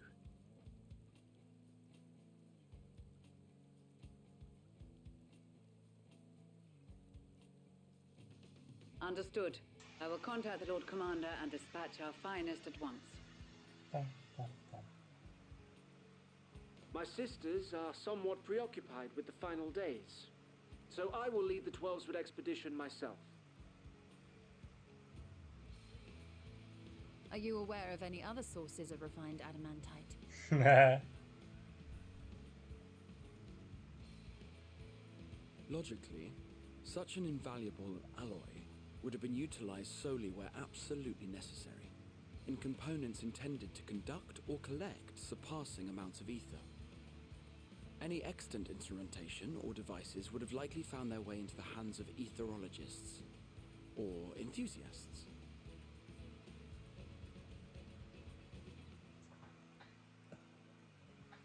Magical artifacts of Allagan design? The Eastern Alliance will send word to one and all. Are there other ways we may offer aid? No shards of the Lesser Moon scar our soil, but our stake in this cause is no less for it. Is there anything in Othard that might be of use to you? What did you say? Oh, you got friends in far places, lad. Anyway, if you're offering, I wouldn't say no to one of those Far Eastern sacred relics. Some of them can hold enough ether to summon a whole damn primal. Find a source like that with the ether burner, and 3, 2, 1, kaboom! I gather you heard his explosive enthusiasm. Might you secure us a suitable relic? It shall be done.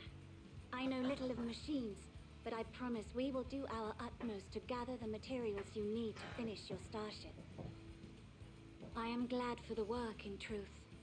Better to busy oneself than wait and fret over disasters foretold.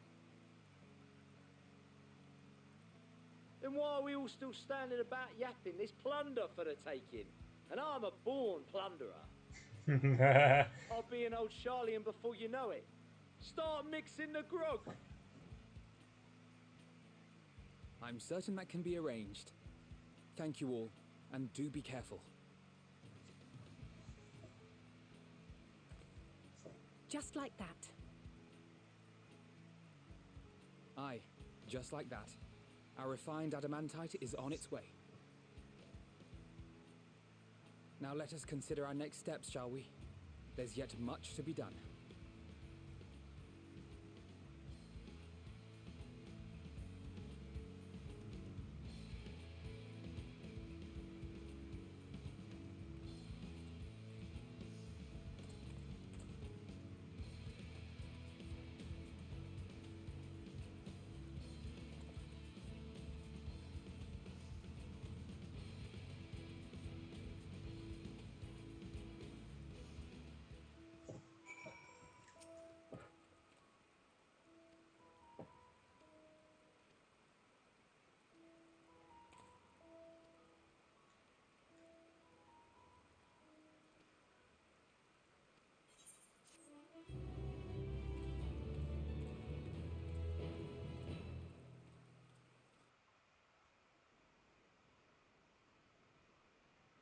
Ulda.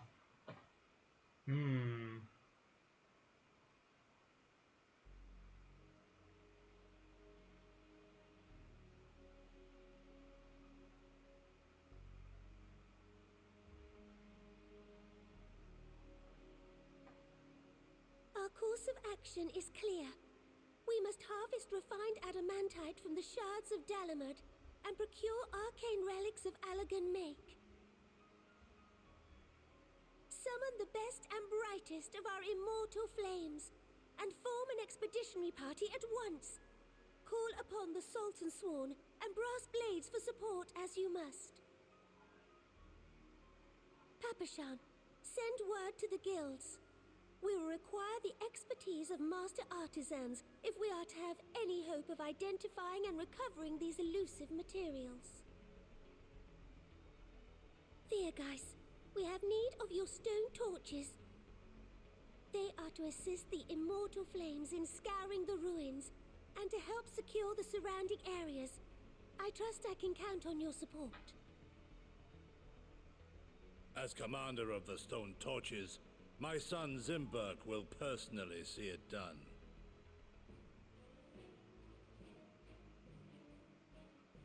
Pippin, I would have you lead the raiding party. Assemble your finest, and with Tizona's blade clear the way. Lord Lolorito, I pray you take charge of the search for Allagan relics. Surely you know of some being traded on open or clandestine markets, or sleeping in collectors' vaults. Of course, I ask not that you do this out of the kindness of your heart. By all means, profit on the transactions. I wish you the joy of it. The final days descend upon our world. If circumstances are truly as dire as they say, Uldar's best efforts may be for naught. And yet, when we Eorzeans rose from the ashes to rebuild our broken realm, did we not learn one simple truth?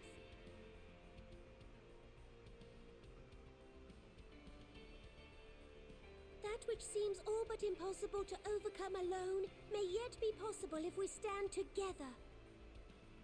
It was the Scions who united us then, and it is the Scions who call upon us now. Uldar will answer that call. We will summon our courage and join the fight for our world's future. You know your duties. I, Nanamo Ulnamo, 17th in the line of Ul, bid you good luck and Godspeed.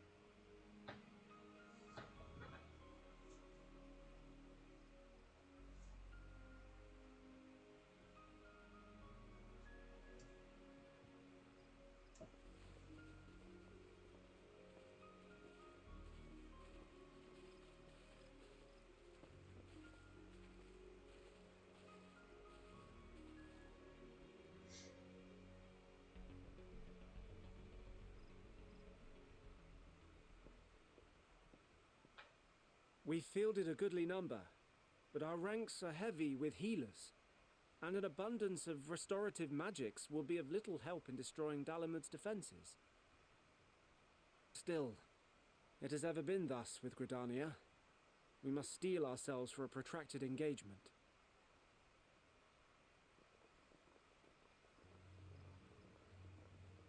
In that case, might I suggest taking us along?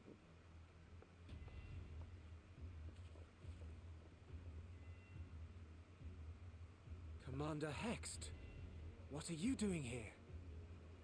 None of the shards in Girabania are big enough to hold an internment hulk.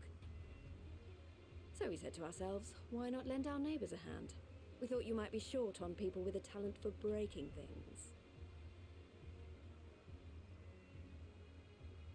While it pains me to admit it, you are right. Our deficiency so plain to see. It might have been a lifetime ago, but I was once one of the scions assigned to the Shroud. I know this forest well. I know your people. And I know we will be stronger if we fight this fight together.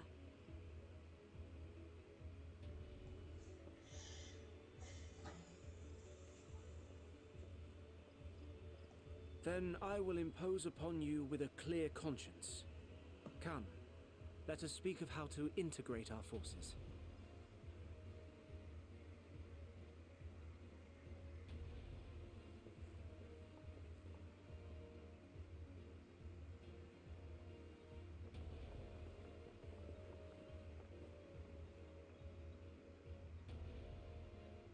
I won't let it all be for nothing. I promise you, Papalymo.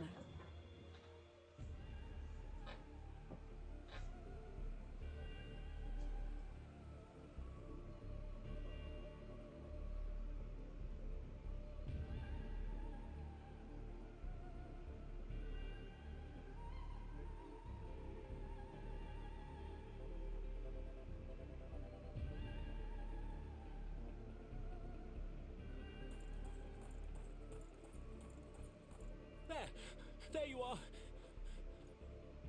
We've no time to waste, brother. Everyone has already... Ah.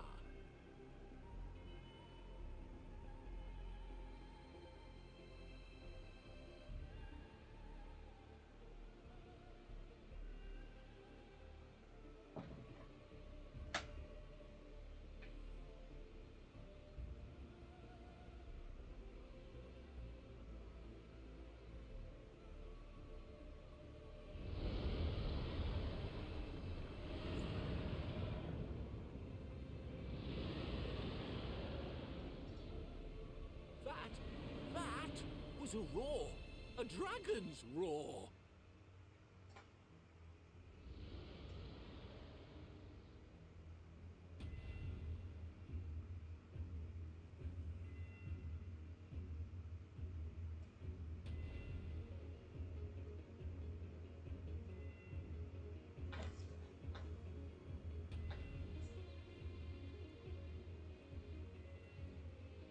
And so, in summation, the Eastern Alliance, as well as the Honourable Lord Lolorito himself, reached out to me for assistance in procuring these treasures of the divine, and I, in turn, do beseech the Confederacy for aid.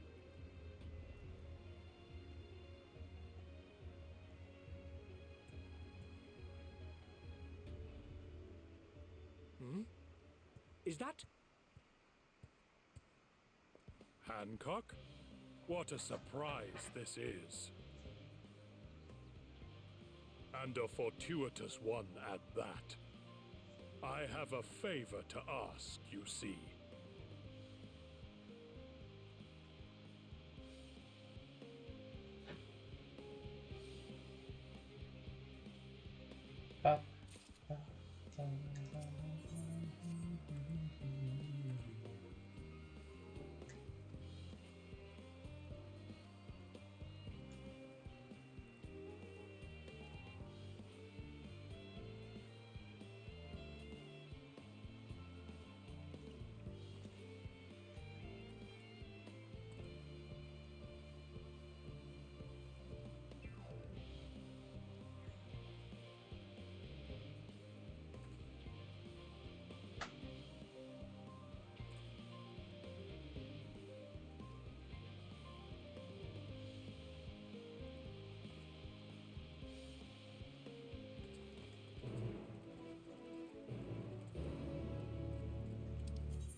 I'm gonna do this one, and I'm gonna leave it here. Because it's been long enough. We've been streaming for 11, almost 10.5 hours already. And tomorrow's gonna be a long one again.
Okay, well, I'll see you guys tomorrow. I'll see you then. Bum, bum, bum, bum, bum, bum, bum, bum.